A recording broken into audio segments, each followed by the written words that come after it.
We are Nightmare Esports and we are representing Laos. Last year, we don't know what we were doing. Right now, it's more different because we are disciplined in the game. We have more time and practice. For those team who underestimating Nightmare this time, think good luck to you guys because you don't know what we are capable of doing and how strong we are right now. We want to prove that we can go to main stage even though our country doesn't have enough opportunity to prove themselves.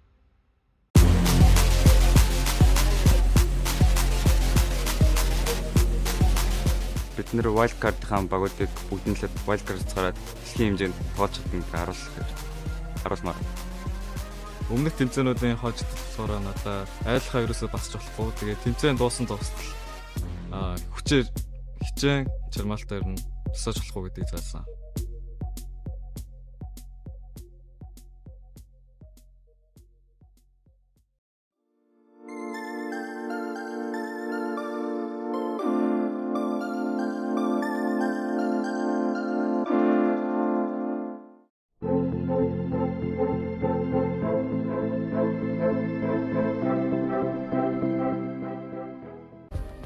Play is in our DNA. Whenever we let it out, it becomes our superpower. Now imagine an entire city being built to supercharge it. Kadir City, powered by Play.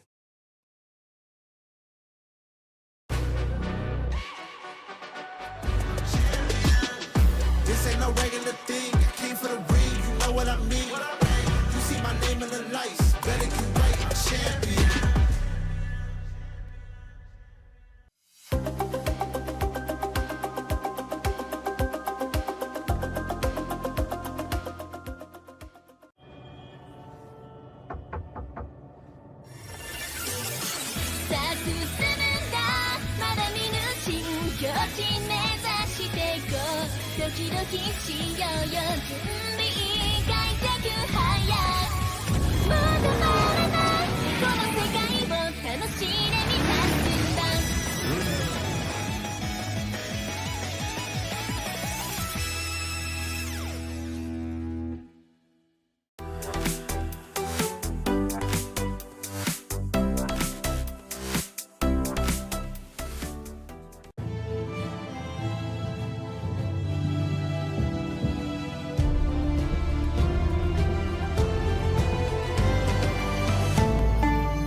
The human body was built to move, not trapped at a desk in one singular posture for 12 hours a day.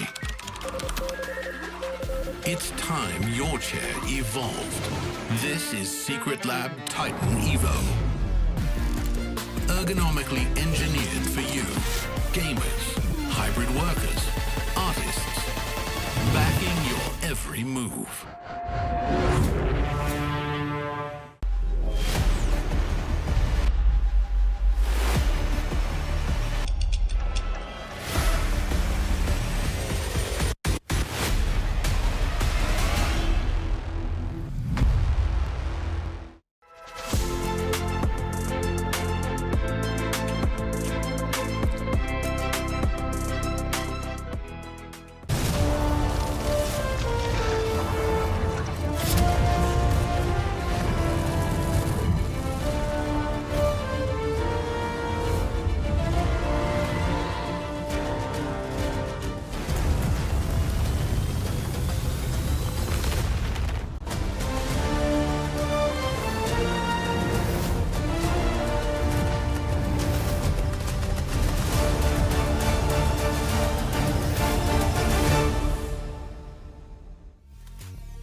Today we'll actually be having eliminations because now we're at the CGBS, the cross group breakout stage, where now it's the best of 3. And you guys are here at the EWC 26 Mobile Legends Bang Bang Wildcard.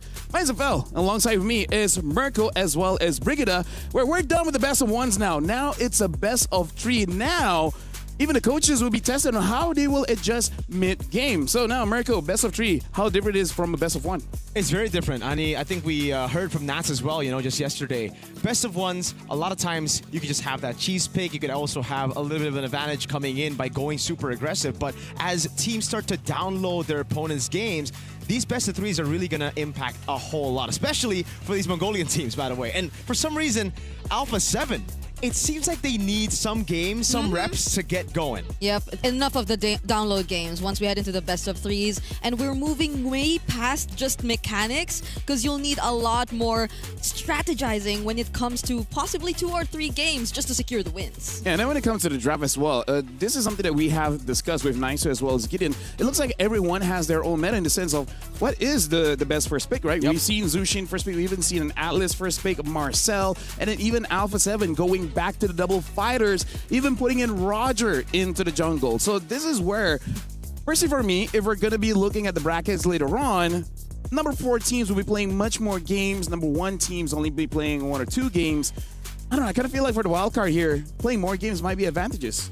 I think so too. I mean, at least that's the pattern we saw through the group stages, right? If you get more games in, if you get more reps, you're going to be more prepared. And especially if we look at who's going to be playing in our first match. Nightmare, okay, it's unfortunate for them. They haven't been able to get, a lot of wins under their belt. But the Mongols, they lost their first match. Ever since that first match, they've looked better and better and better. Now, the question is, can they still get better, or have they hit their limit? Yep, and hopefully it just keeps carrying over, because I know there will be a one-day break, especially for the teams who've already secured their top 1 spot. But for teams such as, A7, it's amazing. They haven't played for the first day, and they just had to download 1 game.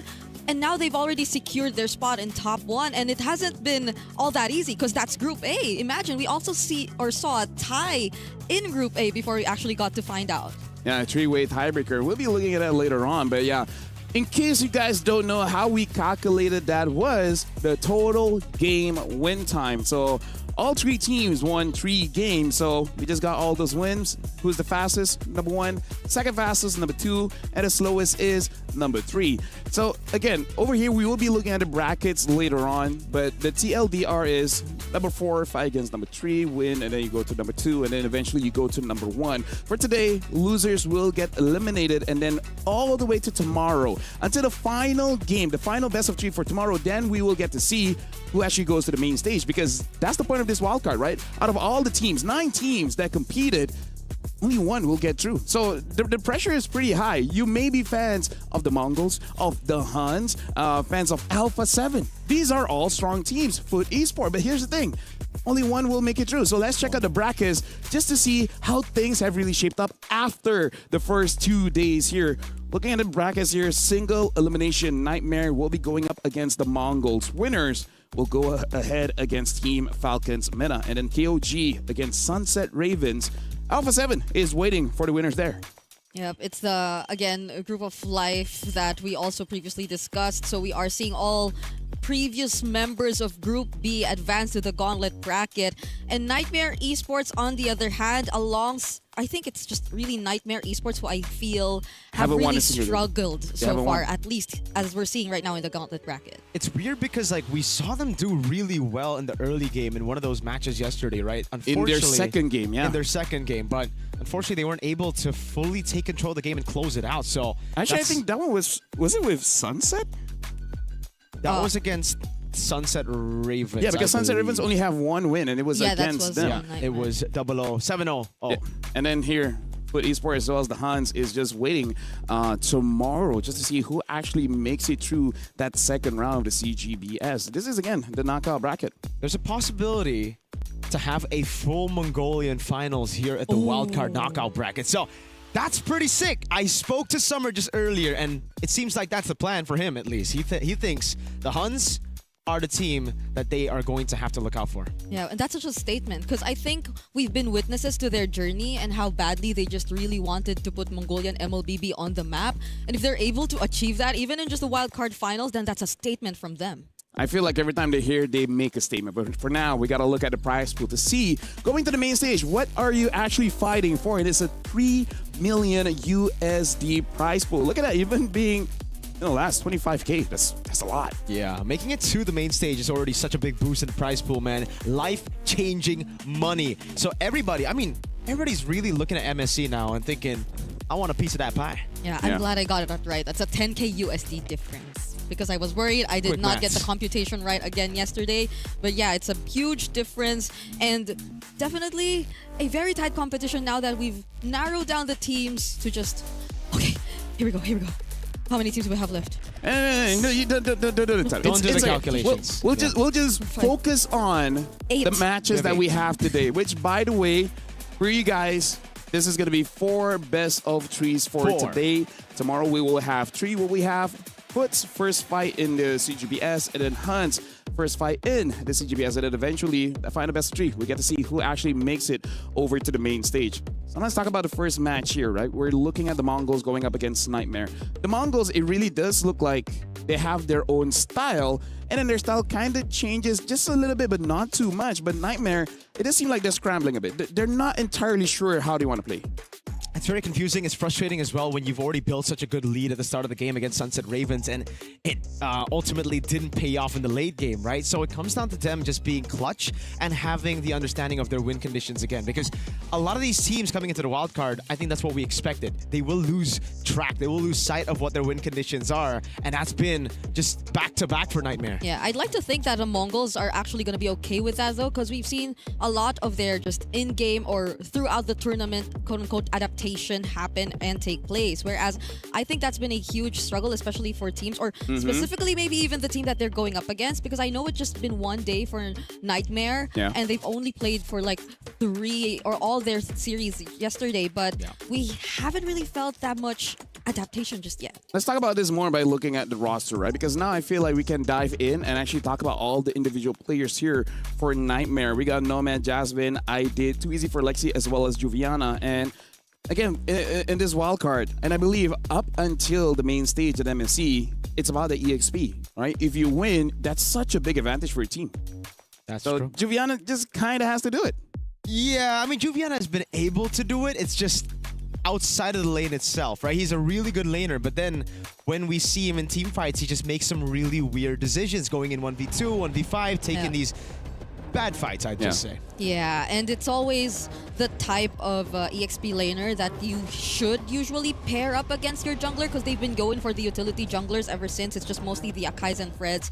And yet, we haven't really seen that cohesion, which I really think they would want to work on going up against the Mongols, because the Mongols are just so versatile. Like, you would never know what kind of approach they are going to use heading into the game.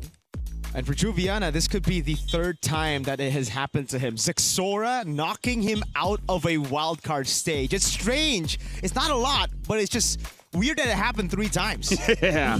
I don't know, Zexora is a bit mean, you know? Speaking of Zexora, he doesn't want handshakes. Yeah. He doesn't want handshakes. Or actually, he man. wants handshakes. Some people don't want to give him handshakes. And because of that, it started his villain era. The right? anti-handshake. The arc has begun. Speaking of, only the Mongols really have kind of like their own pocket meta, you know, liking the Harara and actually making it work. Yisun jungle. Yisun jungle as well. So honestly, drafting against them might be a bit difficult, as we have Mumu, Zexora, Mikey, Ox, as well as K. Even Mumu having an incredible game on the Alice really made Alpha 7 sweat for that one. Yeah, so much influence that they forced teams against them to just really ban out the Hirara completely. Even though we were having like conversations on whether or not the Hirara should be played in tournament level, meta or not. But when you go up against the Mongols, it's just become a non-negotiable that you take it out against them.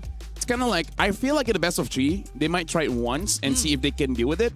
But the moment they're like, okay, yeah, this is kind of unfair. We don't know how to deal with this. We're going to take it away. Speaking of, we got to start looking at the upcoming roamers here. The Matildas, Atlas has been a mainstay. And when it comes to picks like the Cho, it really is player dependent. But I want to see in this matchup, are we going to see a lot of Matilda? That's a good question. It depends on the jungle, right? It really depends on the jungle. Yeah. Despite that, though, it feels like Ox, especially, has just been adamant on the tanky setup type of. I mean, if Alice is open, you know.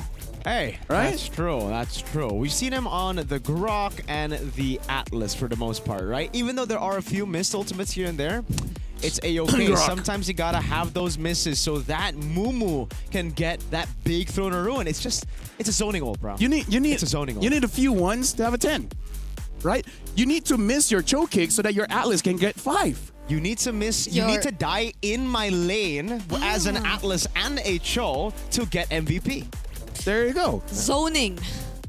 Yeah. Zoning is the name. Zoning. So that's what you were trying to do. Trying. That's the keyword. Well, anyways, we're gonna be looking at this matchup, and for now, it looks like the Des we're agreeing that the Mongols are looking like to be the favorites for this one because Nightmare they just haven't been able to find that.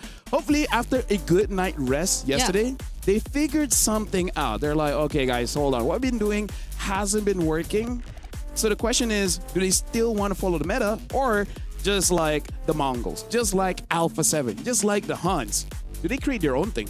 I agree. Because we had such a great game from Nomad yesterday too. Like, especially on that carry. On that carry, good. seemed to have struggled a bit in the first game, but died one time and it's over. Is it the once? Yeah, he had once because for the longest time he had none. But he had 9-0 and 1 KDA because you guys mentioned it, and then almost immediately after died to the Zushin. I guess it's Mirko who mentioned it. Bro, I called him 700 Bond James, so it didn't happen right after that. Yeah, it happened when it was 901. Exactly, 901. Yeah. And no, you were the one saying like, is this the highest kill we've seen so far? You were the one. It was me. You brought it up, and then all you said, nah. I emptied my brain, Brigida, just to remember everything that you guys said. Hey, it's a comeback game. Well, it's a comeback game. Speaking of games, Broken Walls will be the map here. Nightmare Esport is first pick. The Mongols are on the second pick. Immediately, Harara banned out. Is it like, okay, is Harara actually worth the ban? I think maybe it's just a wild card thing, you know the what I mean? wild card against Mongols. Here's the thing. This is my theory and my analysis. I feel like Harara isn't plug and play. That's just the worst thing, right? She needs to be paired up with a certain composition that makes her do well. Whoa. Okay, yeah, it's just the Nightmare thing against Mongols, man. The Mongols, they're not going to get their signature assassin or damage-dealing jungler, Zixora. Okay, so they banned the Marshal on the Fredgen, so they don't do anything too crazy. It's Nightmare who are just fully respecting them. We got to talk about the things that are still open. The Freya, the Paquito, the Zushin. A lot of different picks here. The Akai, the Baxia, right? There is a lot here. So even though they're taking out the Harara as well as the Yisun Shin, they're not going to deny Zixora of any tanks. He will have something, and then it becomes something else. Eve. So it looks like this might be a Zushin first pick. Yeah, they want to go for it. And they just secure the Akai for But if that's Zixora. the case, I wouldn't ban the Freya, because there's a chance they could take the Freya. Yeah, it'll just be a trade, right? You go Juicin, we get Freya, maybe Freya Paquito, and go for Roger Jungle, like we saw yesterday from A7. Oh, that was against a Hirara. Oh. A Hirara that's not touched by a Mongolian is different. It's different, man. The Mongolians are just better at Hirara right now. Yeah. Okay. So like the only utility that you'd really just consider, Akai Guinevere actually might just be also the Baxia is there too. The Baxia. Yeah. They banned the Atlas, which also is showing to Nightmare. If you do pick up the Zushin, which they do, Mongols, if they want, they can pick up a Matilda and a tank. Right? Matilda, Akai. Yeah. And Zushin it's not like she doesn't have any counters now. Kimi does well against her. Lilia does well against her. So it's not that you have just lost the draft just because they got first pick Zushin. Yeah. You just lose out on the straight up answer, right? The Eve. So this could actually also be a Paquito that they want to pick up because of the Atlas ban, right? But then there's a Freya still available. They could take both. I think they don't care about it. I think they can just play the side lanes. They have enough CC as well with the Akai to deal with the Freya if it comes out from Nightmare. So I like it. I like the Paquito. I like the Akai. The Arlet gets picked up. Now this is already a good lane for Mumu. And it's going to be the Baxia. Interesting choice here. Great start to the draft. Yeah, I think since yesterday we've been starting to see more fighter golds too. In this game, I think is not possible. If they do that, they won't have enough damage. I think this is a Harith for Mongols, right? Because Zushin, I think, is enough to activate the Arlet, so you don't have to pick up a Ruby Gold here. And for the Mongols, I feel like getting no Freyas anymore. No one's gonna pick up the Freya anymore. It's okay for Mongols if they have a mid like a Kimi. So it's, marksman-ish. Sure. Hey. I feel like just picking up Marksman here would be fine, but they pick up the Gourd instead. Ooh. Still a pretty good pick. And let's address the elephant in the room, right? Let's not talk about this draft like we haven't seen how it's played out.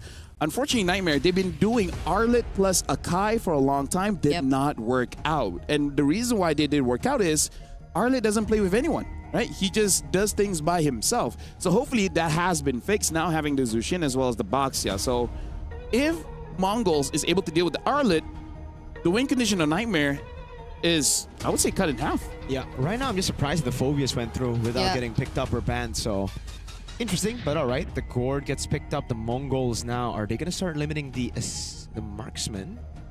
Or are they just going to leave it open? Because they do have Red 4. There you go. Mathilda gets taken out. They don't want those fast rotations early.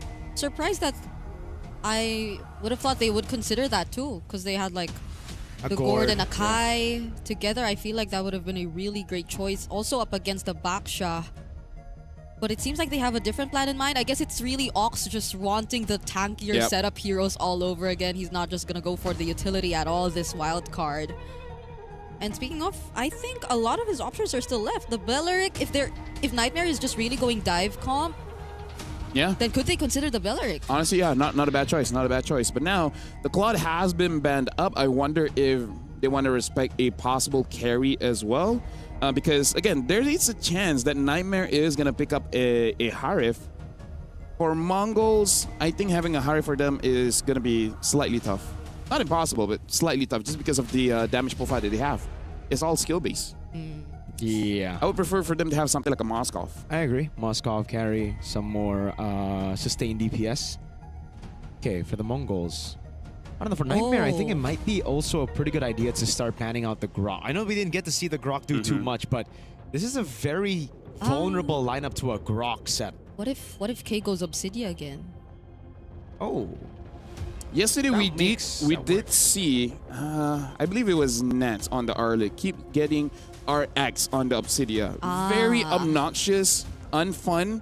So it's just something that you have to be careful of. Like, you know, even though you have a pretty strong front line, a good Arlet will still be able to catch you. Okay, they ban out the glue. The carry gets banned out by the Mongols.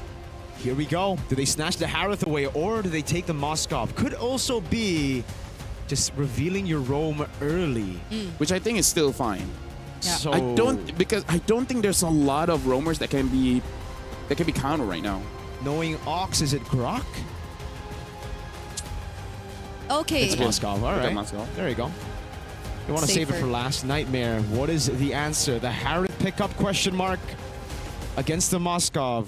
Skill matchup in that gold lane. And then gotta go for your roam. Yeah. It's the Harith. Okay. So is it just the Gatot Kacha or is it like a setting hero? The Marcel's gone. Honestly, I feel like just having another front line just to make sure so that the Baxa isn't alone is already pretty nice. I agree. We have a lot of that. Even though there is a Gord there, even pick up a high loss, just that early revitalize. Roamer, yeah. Early revitalize can make it so that Nightmare just has good control, good tempo at the start of the game. They go Belleric. Okay, so still a revitalized hero, yeah. Technically, they can still go for Kalea. They can play that combo with the Gord. It is risky because the healing is going to be cut very early by the Baksha. Ox. Cho. Whoa! He wants to redeem himself. He wants to redeem himself for all those missed setups. Tectonic charges. Yes. Yep. At least he doesn't die in my lane. Yeah.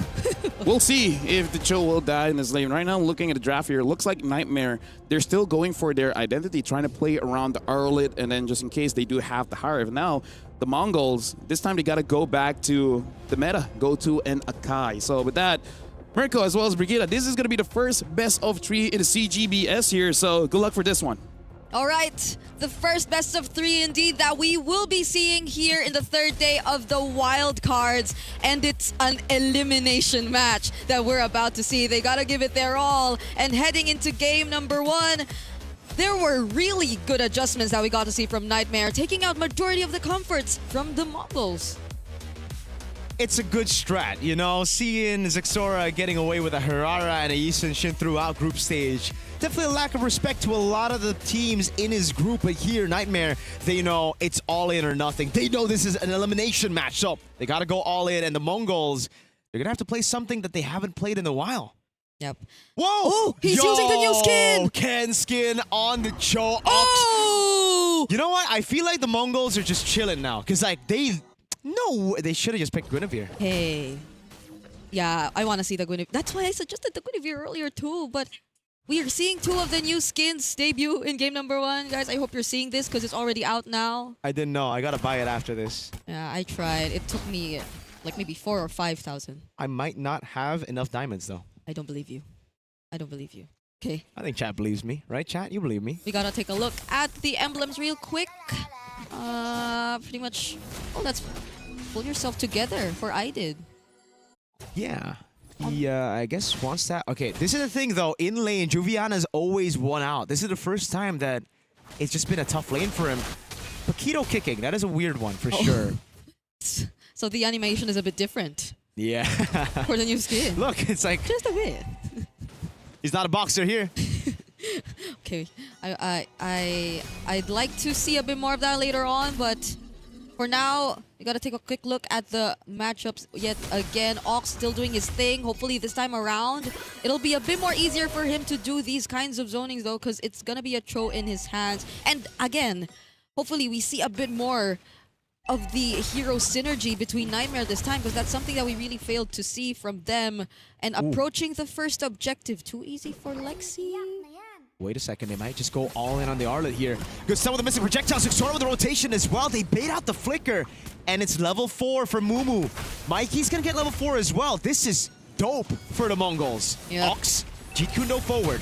Gonna be caught in the Crimson, or sorry, the Lantern Flare. Flicker's out of the way. Jasmine and Idid walking up. No Revitalize, it's a Flicker. Ox and Juviana both don't have their flickers though. Wreck trade, too easy for Lexi with the win here. Zixora pops in a heavy spin, and then oh, Mystic Gush gets through Juviana, who had already burned his flicker early. Idid with a Crimson Beacon. Now it's going to be Ox with the walk up, and the Purify comes through, and now Ox gets away. Great Jeet Kune Do. Honestly, I'm not used to seeing Zixora, at least in this tournament, get a hold of these kinds of junglers. But it seems like despite the slight change, the Mongols really know how to approach this game. They've been really systematic in terms of that objective take, making sure that it was Joviana who wasn't really in a comfortable spot to position himself first. And now Nightmare Esports, as much as they really want to look for a trade, yeah. Yo! Yeah, they got the... Okay, they're successful in that. That's a very aggressive tree. He just stole the purple buff of the Dragon Warrior. Mystic Projectile lands with the Gush. Idid doesn't need to use any of his resources. And this is going to be great for nobody saw that. For too easy for Lexi. Yeah, at least Nightmare. They are indeed trying to get the most out of their lineup, at least for now, even though they are just slightly behind. It's not as proactive as you'd think, but at the same time, it's very difficult to do that when your XP lane is struggling at this point. You're not really seeing Juviana be as active across the map just because of how well Mumu has been playing on this new skin, Paquito. The new skin Paquito. The non-boxer Paquito. It's a... Yeah, Mumu's been doing a really good job, man. He's got a level lead as well, I believe, or not a level lead, an XP lead over Juviana. But it's a very slow game, and I think if it goes slow, it actually should favor the Mongols, right? They got crazy scaling. Yep. Keto, Moskov, Gord, Mumu doing a good job now with a knockout strike as well on Juviana, setting up tempo for the Mongols. They're going to rotate straight up onto that turtle, and Mumu gets the XP crab. Yeah, it's just the right amount of aggression that you're seeing from the Mongols, just enough to limit what Nightmare would really want to do in terms of the pacing across the map. And they're always together. So the Mongols are really just capitalizing on the fact that they are going for this team fight comp. Not really heavy on the pickoffs just yet, even with the presence of Mumu on the Cho. Whoa, K! What? That was an SOD forward K! I saw the angle, but Mumu was not prepared for it. Ox gets lifted up, thrown back onto Juviana. Free reset on the Vengeance, and now it's a 4v5. Just as I described their clean play being more of a unit. Hold on, heavy spin! Coming down around, Zixora trying to go for the red tree. He won't be able to get it. Could stun away with the Wrath of the Dryad as well. Now Idid goes with the Crimson Beacon. Mumu lifted up, thrown back by Idid as he picks up the kill on Paquito. Ox trying to possibly secure this purple buff. Goes in, gets it. It's Jasmine, actually, who gets it again. That entire sequence just really felt like it was a punish to that failed attempt we saw from Kay and even a bit of Mumu not Wait. catching up. But I don't think it's Mumu to blame. It was just really a slight miscalculation from their part because that was pre-turtle. Oh, Sokolil up top, Juviana shows K how it's done. A 0-2 start to the game for the main damage dealer, the Mongols. That's not what you want. And the first one, I think, could have been prevented even. Hold on. Okay, Juviana's gonna be out of this. Why does this purple buff feel like it's been on Jasmine for too long? Because he stole another one, man. Jasmine is a menace. Grand Theft purples all around. But the tree. Yeah. I don't think they're giving it to him on purpose. No, he's just better always at last hitting. Okay, hold on. See, this is where it gets troublesome. Well, oh god, Mumu. Knockout strike, caught in the Wrath of the Dryad, thrown back around again. Aidid gets a kill. And they have all the time in the world to wait for their resources to be back up for the turtle. Yeah, slowly, Nightmare have been dealing with the side lanes. Like, the sides of the Mongols, Mumu and Kay haven't been in such a great spot, and unknowingly, they've been taking these pickoffs under their nose, when in fact you would expect the Mongols to be the ones to do that. They have the Cho, but the Nightmare grouping up together like this. Now it's Nomad also being part of the rotations. It feels like they're the ones who are more ready with this almost 4K gold lead to take on the Mongols anytime they please. It's just exactly as planned for Nightmare, right? They want to snowball out of control with this composition, and they've done exactly that. Mongols just feels like it's not the same Mongols we've seen in the last 2 days who've played those assassins, those damage dealers in the jungle. Zixora on the Akai has not been it so far, man. Yeah, it's you think. Oh, another buff stolen. Aidid steals it away with a lantern flare. Okay, the lack of damage in the hands of Zixora is really starting to feel bad. Yep. Oh, bit of missynergy as well as the Spear of Misery shoots them away from the Jeet Kune Do. This is also another download situation for the Yikes. Mongols, you know? But it's in a sense that they're forced to play a different kind of lineup, a different kind of jungler, and you're starting to feel it. Like, this is not the most comfortable they've been in the wild card. Hold on. God. They're gonna go all in. Heavy spin coming down as well, but look at the Wrath of the Dryad already there. Mikey pops in the Mystic Gush, but it just tickles. Too easy for Alexi. They're just gonna run them down through the tier 2, and now they'll take the tier 2 as Mumu at least gets a bit of compensation. Let's take a look at this. Zixora can't get it, but this time at least it's not Jasmine. At least. It's not the Belleric, it's not the tree, but it's such a struggle for the Mongols. Like, you'd really want to see their combos put together. You'd really want to see the kick into the Mystic Gush. But when things get messy, when there's a definite need for the heavy spin to also come into play because you gotta play defensively, then the team fights don't favor them at all. It's always Nightmare forcing them into these kinds of positions, and the Mongols aren't really able to find an answer to that. They feel very passive as of the moment, and it's very understandable. They need some catching up to do. Mumu again, all alone! Good sidestep, flickers out of the way. That's some Ryu movement right there, but look at the rest of the team coming down as well. It's too easy for Lexi. It's going to be thrown back into the turret, but it's going to be juggled so well with the Wrath of the Dryad locking him down. Zixora will fall. First Sky Piercer sack for Aidid. Mumu caught in the Vengeance, caught in the Crimson Beacon. Juviana will be the one to take the kill. The Mongols just accepted that. They just dealt with the other lanes as much as they can, but it's nothing that that Nightmare would not be able to deal with. They're immediately able to just take care of their mid lane, only losing one turret down bottom, and they're not really feeling the threat from the Mongols from this Moskov just yet. They've dealt with it really well. It's 0-3, and it will take some time for Kay. Just look at his items right now. It's just the Corrosion and the Golden Staff. Oh god, yeah. It's a lot of items. He's building towards the Holy Shield. That's what the build path looks like, but it looked a bit weird. I mean, seeing all those items. Yes. Yeah, that's the thing though. Oh, Mikey! That was so greedy of Ox and Mikey. Flicker and a kill, but hold on, Zixora's gonna go for the heavy spin. Too easy for Lexi. Still wins it out despite the heavy spin. That level advantage paying dividends. Aidid getting another Sky Piercer stack, and Mumu is all alone against an Arlet and a tree. This is very unfortunate. We've seen it how many times? It's happened to at least 2 members of the Mongols already in the entirety of this game. First on K, and now on Mikey.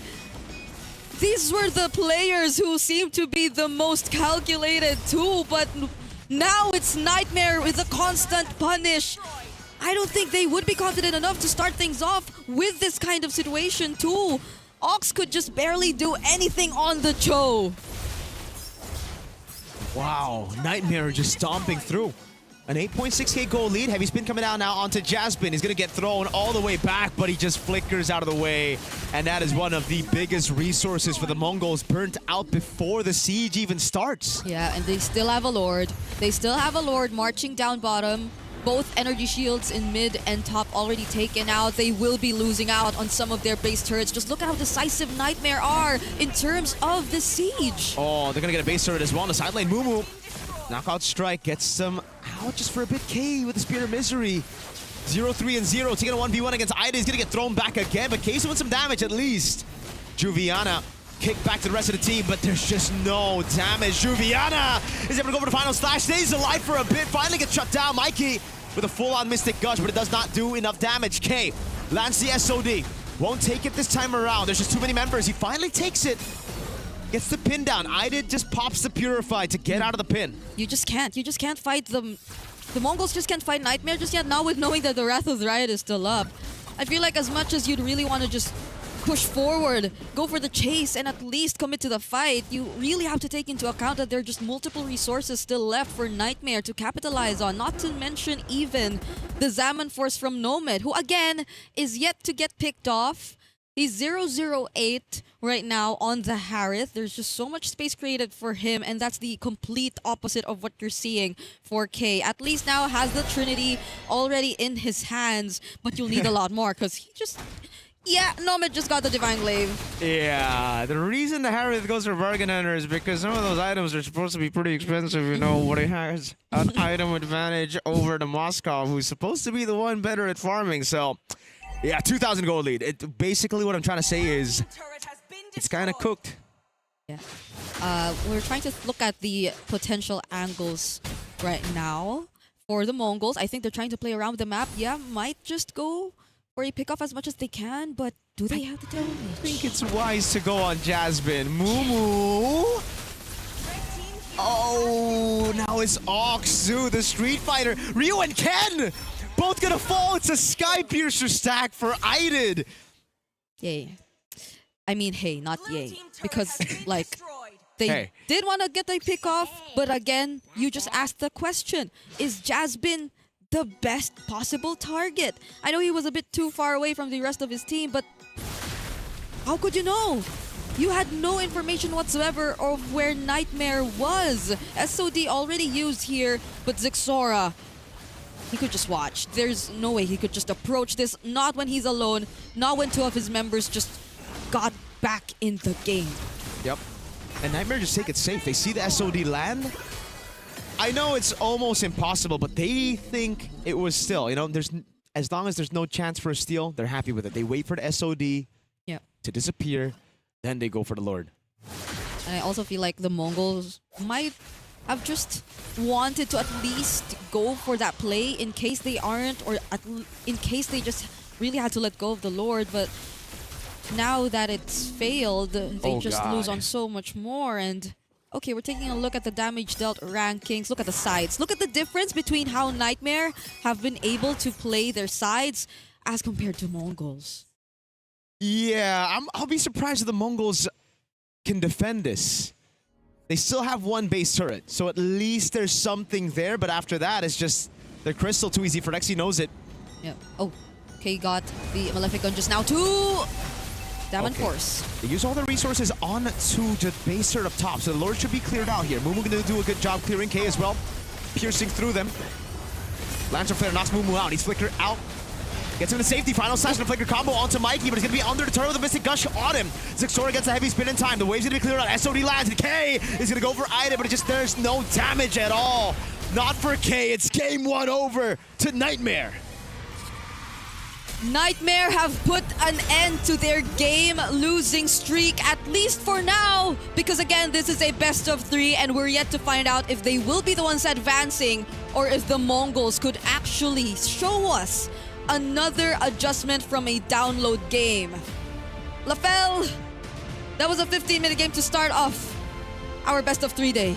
Yeah, and I really feel like it is just number one, discomfort, because again, they have been performing very well when Zexora is on damage dealers, because we gotta address the amount of buffs stolen when it wasn't like the best case scenario for a steal, right? The Bellary gets debuffed twice, getting 2 purple buffs there. I really feel like it's 2 things. Number one, discomfort, and number 2, just warming up, right? I feel like the Mongols, they just need a little bit more time to get their body heat in check with the game, and then it's good. But here's the problem.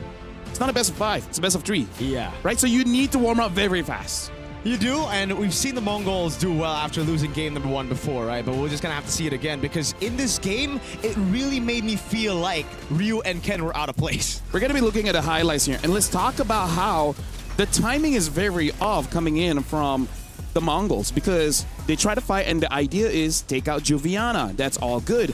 But then Zexora as the jungle, we've discussed this ever since day 1. Once your jungler starts to lose, once his cam starts to get stolen, it becomes unfair for everyone because you're just so far behind, and it just creates a domino effect that's hard to come back from, because we even saw Kay getting into items and still having no damage, and it's against the Jushin. Yeah, and we wanted to see this. I did and Jasmine really working together, because I think that's also one of the biggest ouch plays for this game. It's not too easy for Lexi taking away the buffs. It's just always Jasmine. the mid duo. It's either Jasmine or I did, and them just trying to interrupt whatever Zexora's been doing in his own jungle. Too easy for Lexi. It was too easy for him. Here's the thing. Bellaric is a tree, no? Yeah. Yeah. So it goes to reason he controls the jungle, no? Because, no, legit. He is the jungle. As a Bellaric player, Yeah. part of the rotation is to actually use your taunt against the jungle minions to pull away, like one of the best aggro tools to disrupt a jungler. It just so happens it also does enough damage to steal away the purple buff twice. So I feel like he was just trying to delay, right? Pull it back towards me because, just make him chase after it. But it's like, I got it. And here's the thing. Sometimes you attack the Bellaric and it's just a passive that gets it, right? So there's multiple ways for the Bellaric to steal there. So here's the options. Either the Mongols figure out a way without Hirara and Yushin. What else is the damage dealers? We saw Alpha 7 with the Roger. Do they have something else? Or is it really just because they just screwed up on taking the buffs, right? Because without that, I think it would be an even playing field. And maybe also Nightmare after day 1, like we said, good night rest, check what's wrong, and then they just fixed it. Yep, and they completely read out the Mongols, at least in game number 1, right? So the Mongols, I think they'll have a bit more leeway to play with if they get blue side. That's 1. Yep. They're going to get blue side, I believe, in game number 2. So that's where now Nightmare might have to leave some of those assassins, damage-dealing junglers up for grabs as they need to deal with the Marcel. Okay, so if that were to be the case, though, I think they need some time to regroup and reset about this. Yeah, with that, this is still a best of 3. We are going for a short break for both teams to prepare for the second one. One more win, Nightmare goes through, and Mongols eliminated. Mongols, one chance to extend the series. We'll see you guys after the break.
Welcome back. Nightmare, they stick to their guns. They still want to prioritize the Arlet, and now it has worked out. However, for the Mongols, they were forced into an uncomfortable situation and they could not recover. Welcome back. Lafel, Mirko, as well as Brigida. We're about to jump into game number 2, Mongols against Nightmare here. Do you feel like Zixora might still just have to get used to playing tank jungle very, very fast, or go back to something like a Suyo, maybe even a Lance, maybe even a Haya? Yeah, I'd go for just Assassins. If they don't get the Yisun Shin, they don't get the Hirara, I think I'd rather see Zixora on the Lancelot. Even though it's not meta, you create your own meta, you know? Like the jungle on the other side, still meta. Just go for the damage. I also think, though, if you look at the pattern right now, game 1, their first ever match in the wildcard, they played Mumu Paquito. This time they played Paquito again, and it's just both times it hasn't worked out. The Phobius was also open there. And if you know Joviana, it's almost like Joviana likes Arlet. Yeah. So maybe it is on Mumu that we'd rather see the tankier, maybe less mechanically I mean, like, demanding. here's the thing. Let's address this, right? Because it's not comfortable for Zixora. It's comfortable for the whole team because the jungle is such a prominent role that affects every single lane. As a damage dealer, the timing that you reach the lane is different. The amount of damage you pull out is different. Same as being a tank. So it might not just be Zixora, but also the rest of the team be like, shouldn't we be winning this gang? Why do we have enough damage? Yeah, because I'm trying to think of the idea that they went with when they drafted their draft in game number 1, like were there specific combos that we should have seen but we failed to see, because the movements that they did around the map, I feel like we weren't really able to see the value out of it. I feel like at least in the beginning, they just really wanted to go heavy in the objective fights. But when they failed, they've been losing on buffs.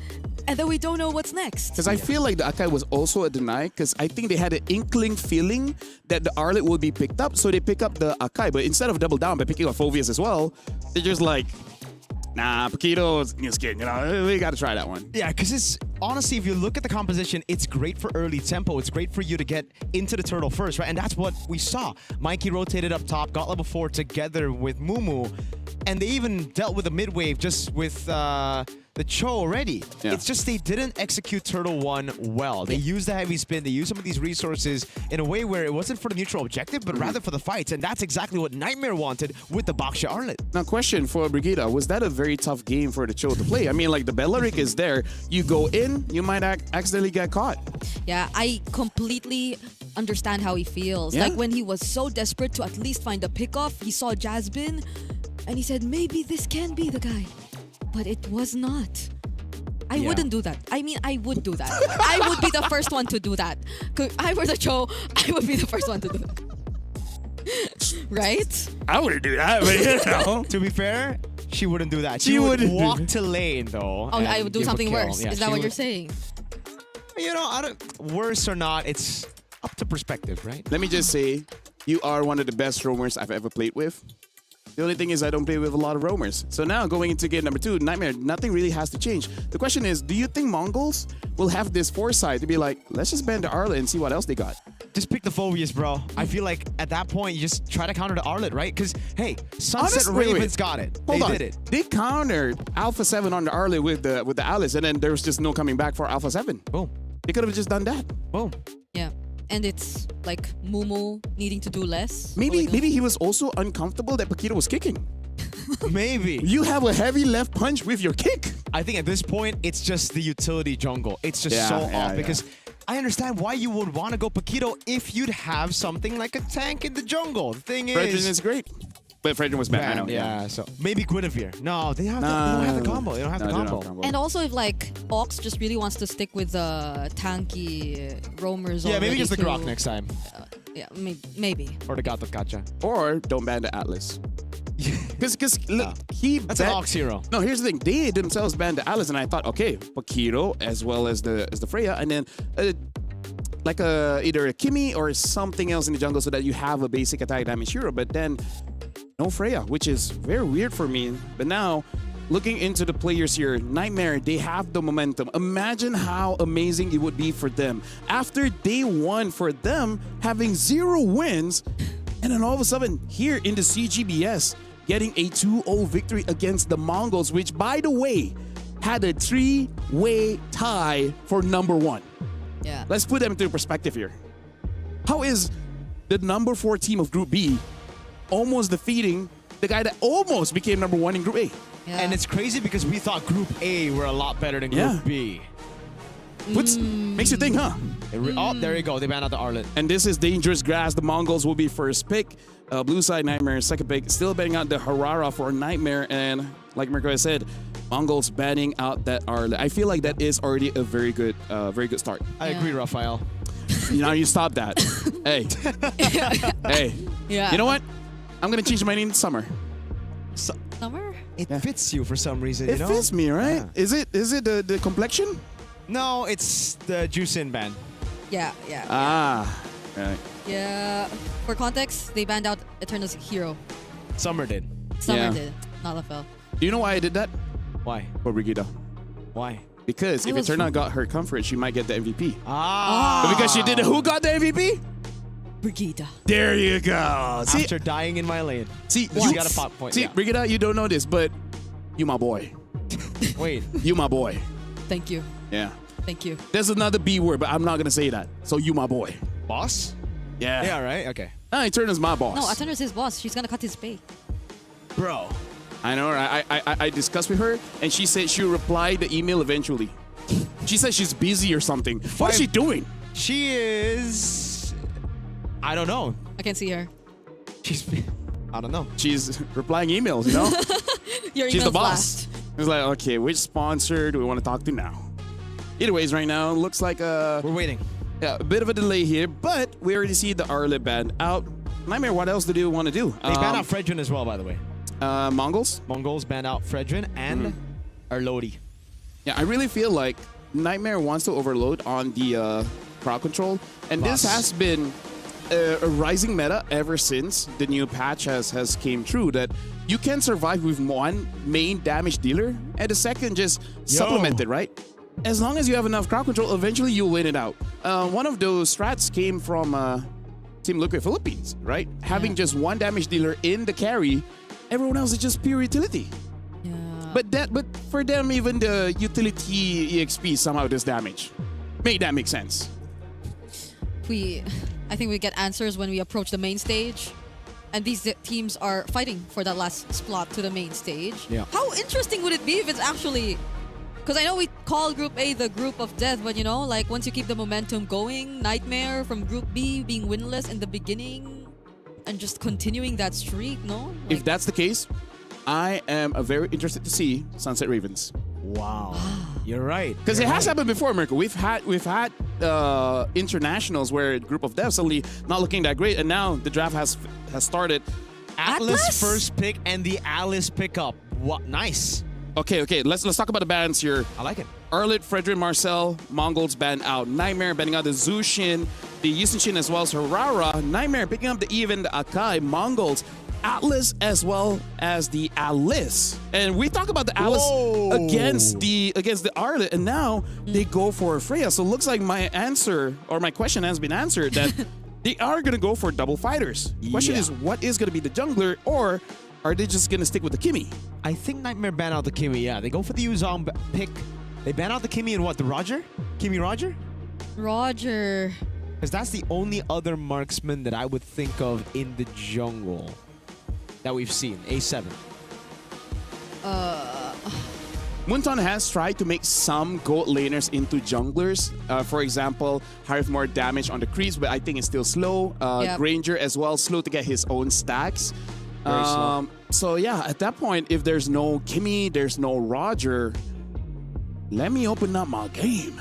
These are very proactive picks from the Mongols coming through. But have they Oh, revealed... Elaine. Whoa. Okay, but that don't like... I don't think that's an okay ban. I don't think that's an okay ban. 'Cause Like, it's like, do you really think it's going to be a threat for Mongols to get their hands on... Because that's an apply. there's another one that can kind of work in double fighter, which is the Hanzo, right? Because you can go in and not be in true danger, and still technically you build, the Trinity item. Didn't a team already try the Yes, Hanzo? Was yes, it yes. VSG? But Was it that Mark one is TZ? with a Minotaur roam, and they just got steamrolled.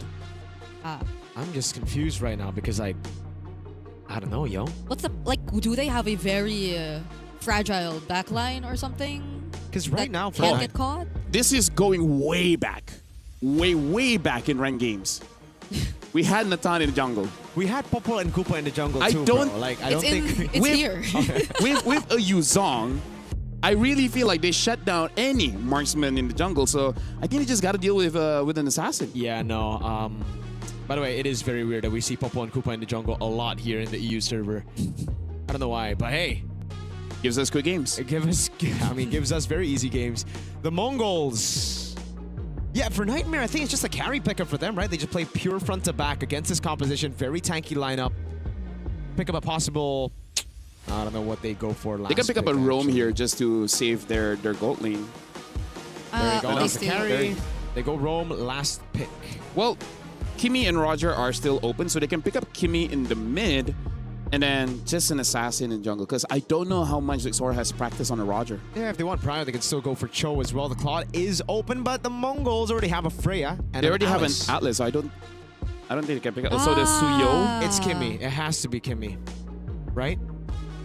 Ooh, this is just a brawl comp. Yeah.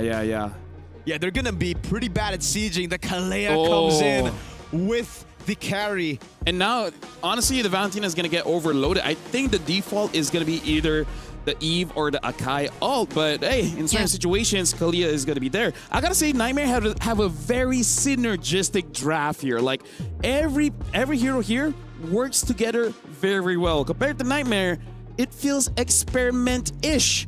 But that being said, this is Mongols' last chance here to extend the series. Mirko and Brigida, it's your turn. It seems like it is going to be quite a brawly start to game number 2 between the Mongols and Nightmare Esports. But we got someone who's, I think, very much used to these kinds of fights. You know, like, I don't think this is something that's gonna be new to you. And we are about to witness that heading into this game. Match point for Nightmare Esports. Let's see if the Mongols are able to find their way around with this draft. Who, by the way, feels indeed very synergistic, as mentioned by LaFell. They've only got one shot, man. The Mongols are a game down. And folks, this is match point elimination match. If the Mongols lose here, all their effort of going 3-1 in their group goes home with them. Yeah. Not gonna see them really extend their hopes of making it further, apart from their breakthrough runs that we've seen in their recent international appearances and their hopes of finally making it to the main stage. Now it is up to them. Oh, what? K. Wow. K has been, I think, in laning, even in game 1, has been very aggressive, sometimes a bit too much. Yep. He's doing a good job here, though, against a carry who actually should have a pretty good time against the Freya. But it is what it is. Nomad knows exactly how to play the carry too. Last time we saw him, he only died once or twice, but he went 9-0-1 before he died. Yeah, even earlier. Nomad was, I think, almost deathless, or if not deathless in that game. And I think in this situation, K definitely can afford to be the more aggressive one in the laning, considering the hero that he's got his hands on. Oh, God. Whoa. Mikey's taking a beating, and the regen gets procced by the basic attack. He's going to have to recall. Oh, man. Okay.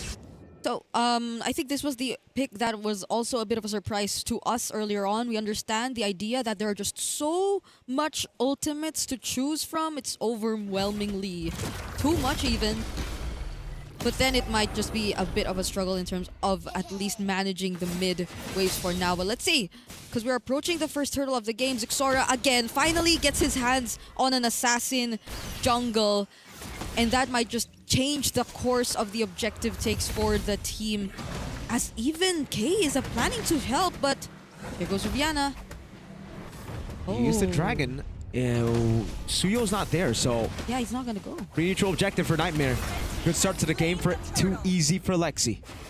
Mongols didn't really try to go for anything apart from the opposite jungle camps from Nightmare around the top lane, because not even Nomad seemed to be a target, and apart from that, he did really do his best to keep himself safe. Didn't want to just be the trade. Hold on. Gonna ruin all the way. That's the Soul Sever. But it's a 1-for-1. Xesora's gonna get some gold over on his turret. Either with the rotation already into the bottom lane, but Xexora He's picked up quite a bit. 176 on top of the gold he got there. Ox with just a bit of zoning to make Aiden miss a few minions in mid. Okay, now they're gonna show up in too easy for Lexi's buff. Not enough to steal it away like what they did towards the Mongols in game number 1 though. But at least the Mongols, despite not being able to secure that turtle in the first objective, have found a trade down bottom, although they also did lose Mumu in the process. So we get back, farming for now, and at least they're keeping it really careful since we are going to expect the team fights to be the ones that really matter, at least in this fight, considering their lineup. Okay? Yeah, a gank onto Mumu. Don't think it's going to be too good here. Alice, very, very tanky. Ox, just with the rotation. So, at this point, again, we see Mongols with a lead, despite the first turtle going for Nightmare. 2 Nightmare. Mikey, with a heavy spin, trying to bait out some skills. Blade Surge. Zixora's going to try to steal this, but he's got to be careful. Jasmine has a jump. So, yeah, it'll just be given to Lexi. They're not really forcing anything. Nope. They're not forcing the fights. They know that they shouldn't. They will have, and they can afford to do that later on once they're definitely grouped together and when they can just get the most out of this team fight comp. But as of now, when you just see isolated members, then I don't think that is going to be the go-to. Whoa. That was a Sky Piercer pickup? Yeah, so I wonder if it's a Fury Hammer Sky Piercer straight up items for Zixora. Or if it's... Did he finish a Hunter Strike? I don't remember seeing a Hunter Strike, right? Yeah. Glowing Wand also built up. This should be the proper time right now. There you go. It is Fury Hammer straight to Sky Piercer. This is the make it or break it moment. If Mongols can somehow get a snowball going from Turtle 2, it could be very good for them. Yeah, Mongols might just pick up the pace right now because it has the Sky Piercer already. Mumu gets dragged in! Mumu thrown a ruin to the anti-CC already, but he goes back in and is still able to survive right now with a heavy spin already used up to disengage. Too easy for Lexi. Gets caught in the midst of it all now. All the damage coming down with RWM already there. K is going to go up with the Soul Sever earlier. Got Zixora, a Sky Piercer stack. Now it's K going up against the Dragon. Zixora against the boys. Oh, it's the all-in for Jasmine. Zixora picking up another stack on top of the turtle. At this point, as long as Zixora is having a good time, I think the Mongols would be very much okay. This double fighter setup is really built to play around him. Oh, K barely made it out alive! Hold on now, cool! What a kill by Juviana! Furious dive with the tail, and he gets to kill it. Even here, he's doing a good amount of damage. He takes K down with him! The DOT! Oh god, a disaster for the Mongols. Both the carries taken out by Juviana. It's just said as long as things are okay for Zixora, but here we go, That's Tsunami why Slam. you don't say it. We gotta be careful with our words, because just now, that lead we talked about for the Mongols, it's still there. It's still there. It's not big, but you know. Yeah. Okay. It's tough now. The Nightmare slowly, even though it's the Mongols who we're expecting to really be the team fight comp, the way that their sides have been playing this series so far is just, it seems very calculated. Nomad, it's not too careful, it's just the right amount of being careful up until the moment that you really get that power spike that you need from him. And even though it's K who's trying to be a bit more proactive in the fights, you don't really get to see the value out of it once Nightmare goes for the punish.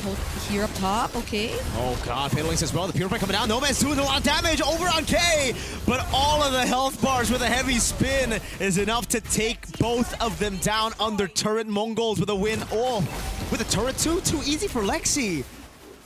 Tries to go for a gank up top, and this means that the Mongols will have enough time to set up for the turtle. Heck, they're just gonna go for the mid turret. Zixora is already on it. A few hits will get it down. Too easy for Lexi. No heavy spin. This should be free for Mongols. And I just said that Nomad was careful before that pickoff happened. So it happened twice in a row. Yeah, maybe it's just tough, man. Soul Sever Red Tree. Oh, Mikey is the one who gets it out. Zixora's gonna be chased down. Oh god, Tsunami Slam. The Throne of Ruin locks all of them out. Zixora goes down. Furious Dive now onto Mikey. He's trying to run away, but the headbutt knocks him in place. K's doing a lot of damage, pops in the back with Descent. Ox is running away, but Juviana is trying to go for the kill. Dragon Tail doesn't land. K gets a kill on Jasmine. And Nightmare gets the winning team fight as they look to siege the mid turret. Nightmare's just too tanky. I mean, even if even if you just really want to go for the setups, even if you want to look for the fatal links for Ox, I think even before you get to find that, there already is the presence of Black Dragon form. Yes, they did get the turtle, but once it was actually Nightmare ready to take on this fight, I mean, they had majority of their crucial ultimates up. It's mostly just really Juviana making so much things possible for his team. There's no direct answer to Juviana just yet, at least in this game. This is looking very scary for the Mongols, but then you look at the lead, and Nightmare don't really have the goal lead. Yes, they have proper scaling. Yes, they have good clear. But the Mongols are still strong at this point, right? They still have that power spike going for them, that mid-game power spike. So, oh, Jasmine? Tsunami Slam onto Ox. He gets there. They bait out 3 big ultimates. Mikey? Yeah. Flickers in forward, Soul Silver Retry. It's a win for the Mongols because they got a camp. No casualties. No casualties. No right? casualties, Yeah. just a camp that they were able to secure, and possibly even a turret. So this could be a big win for the Mongols because that's the mid. Oh, Petri! Mikey with a walk up as well. He dashing forward. A Black Dragon form comes around, and Mikey might actually have to go down to the DOT. Juviana, a beast on this Yutong. Walks up, gets caught with a fatal links. That's Xora with a Sky Piercer stack. K in the back, cutting them off. Now a jump from Jasmine to keep him alive. Too easy for Lexi. Will fall to Xora. K in the back, gets baited out. Takes the turret down. Xora wants more. But it will just be a win for the Mongols, 2 for 1. Okay, Nomad a bit too late to join that, and now the Mongols could just immediately head to the Lord and take this for themselves. Too easy for Lexi is not going to be back in at least 10 more seconds, but Jasmine still goes in! With a jumper to Tsunami Slam, but Ox is going to go to the back. Perfect match as well. Nomad doing a lot of damage. Xora, you need to go for the retry here. He gets it in time. Mumu blinks to the back, gets hit with the Queller. They go in on Nomad, but the healing's right there. But Xora gets the Soul Sever right on Jasmine. Another Piercer. Nightmare really want to keep fighting. And I feel like they do acknowledge the fact that Nomad might be in that condition to do so. And even if they didn't really get the Lord or had barely little chance to secure the Lord, I think that would have been okay, especially if they got a kill, but they didn't. At least Mongols are able to keep it tight, but this is already Xora bouncing back from that pickoff we got to see from him earlier, already with 39 Sky Piercer stacks as well. So it's not going to be an easy task to just take the front damage if you're from Nightmare, and they are having a Lord up top. So this is going to be a Lord Siege that they will capitalize on, definitely considering their lineup. Oh! Fatal Links on Jasmine. They're going to go for the kill, and they're going to give it to Xora. 49 stacks. Heavy spin already used by Lexi. Xora with the turret. Mumu! Throwing a ruin to Purify out by item, but it gets taken out by K as he purifies out to the way. Ox, perfect match. No fatal links. Juviana walks back up, pops in a dragon in the air. Is going to go very low. A Queller to take him down in the skies. They still are able to take down base turrets even before the holy shields get out. They now take one down bottom and they're in the base. Ox with the walk up, he just dies to the crystal. Xora with a Soul Sever.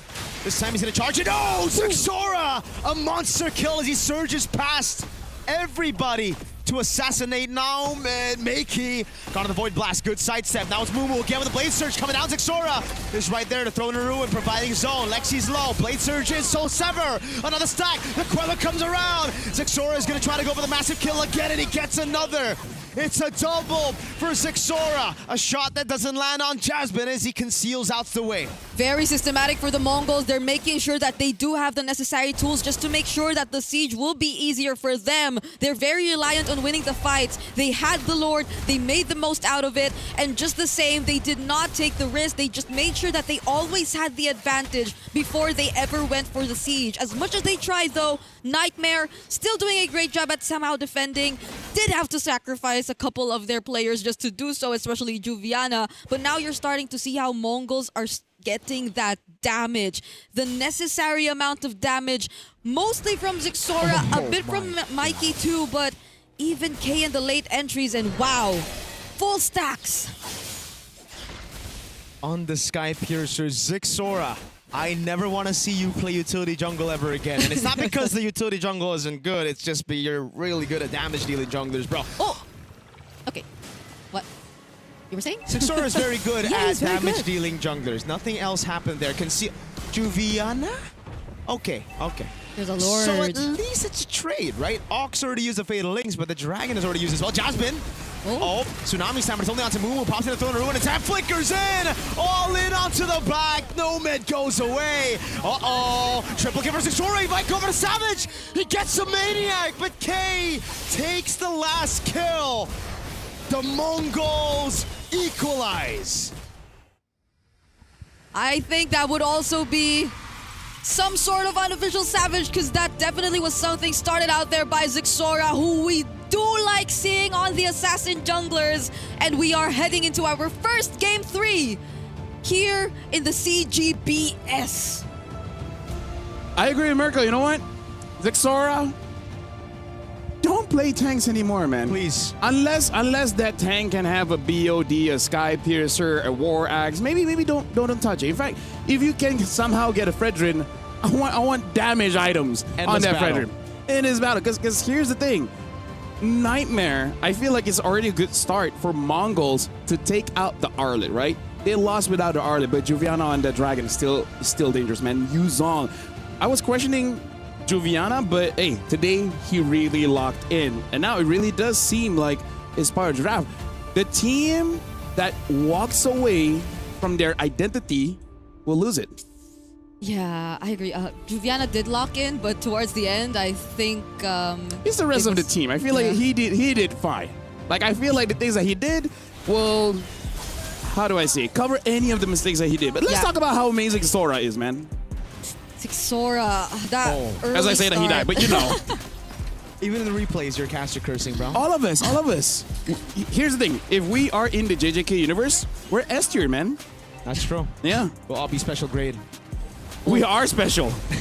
What are you talking about? That's true. Looking at the game here, the tempo is different just because Zixora this time is able to fight back in his jungle, and then he's able to assassinate. That's the biggest difference when he is on those assassins compared to any other player that is on the carry role. He can get those targets, right? He knows the primary one that will help the team out.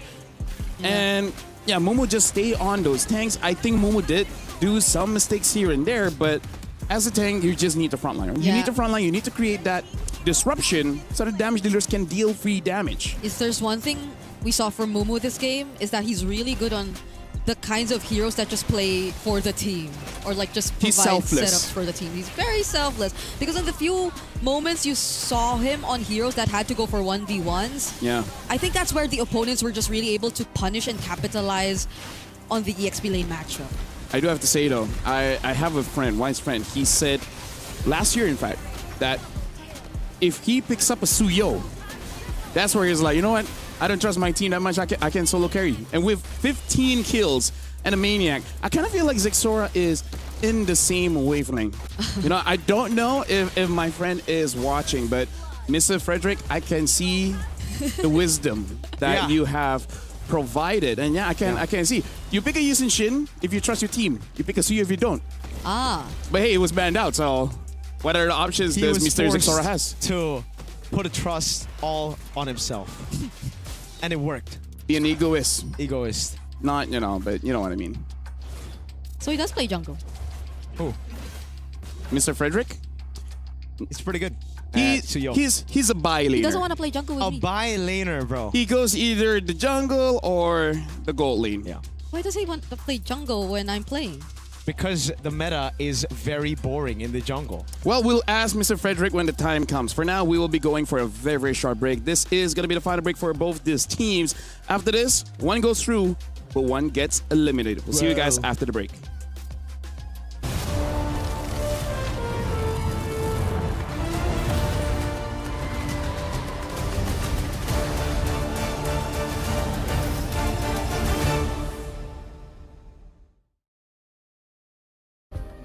Play is in our DNA. Whenever we let it out, it becomes our superpower. Now imagine an entire city being built to supercharge it. Kadir City, powered by play.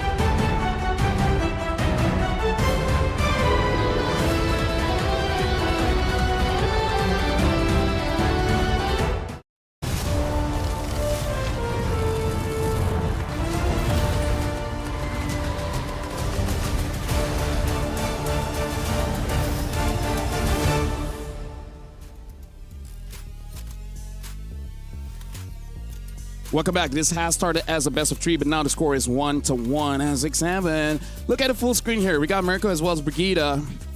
I don't know what you're doing. I don't know what you're talking about. I did nothing. Yeah, well, it was all Brigida. Now, here's the thing. This is now going to be the final game between these two teams. Winning moves through, loser gets out. Game number 1, Nightmare had an amazing game where they were able to force Zixora on the Akai pick. But then once Zixora's like, you know what? Suyo is still there. I'm going to get on to the Suyo. And now they look amazing. Let's recap some of the early picks from the Mongols early on. First picking the Atlas and then following up with the Atlas as well as the Freya. That's a pretty good setup for, honestly, any jungler. Even the ones that we thought would get banned, didn't get banned. Yeah. Those are like the heroes or the kinds of heroes that I think are or suit Ox and Mumu the best. Like the kinds of heroes that just really play for the team and go all in. And I'm glad that they went for that kind of prio because you see how much of a difference it makes in terms of their gameplay. Yeah. Maybe they were testing skins in game 1, dude. Like now it really makes me think. Because they're like, we have a limited amount of diamonds. Yeah. Which one is going to be worth it? And then when they lost, like, maybe just the Paquito. Maybe they haven't tried to Dairoth. Joe has so much skins already. Guinevere. Guinevere, Dairoth. Which one? Next, we gotta see one of those. Can't we have another Kalia skin? Can we have a Fovia skin? Can't we have, what's another famous one? Draw just got a skin, so that's fine. Melissa. Glue. Melissa. You know what? Melissa. Glue, I think I will never replace my Patrick. Oh, Yeah, well, like, you just can't, bro. That's true. No matter how good the next skin is going to be, I think Patrick will be immortalized. Okay. I'm trying to think of a hero that will be better than Patrick. I can't think of one. I can think of a skin that will be better than Patrick. You're right. We're really thinking about it. So now let's think about Nightmare, right? Okay. In terms of their priority picks, it still looks like they want Joviana to be the main carry. And I really think he can. Main carry in the sense of the first 2 minutes all the way to the next 12 minutes, right? But then at the end of the game, it really just boils down to the gold lane. But that's the problem. If Zixora gets an assassin, I think the gold lane is just going to have a hard time surviving, especially if the pick that he has a Sky Piercer. Especially if Mumu's on an Alice. He's just an absolute menace to anybody who has backline in their composition, all right? So, again, I did and Nomad, they didn't get to play the game. They wanted to play a clean front to back. Every time it was Zixora together with Mumu saying, "Nuh-uh, fam." More on Nomad. That's what they said in Mongolian. Nuh-uh, fam. Nuh-uh, fam. It has to be low, deep, but smooth. I can do deep, but I can't do smooth.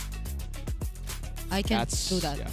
Do you want to try? Want to try? Nuh-uh, fam. Nuh-uh. Fam. Lower. No. With a diaphragm.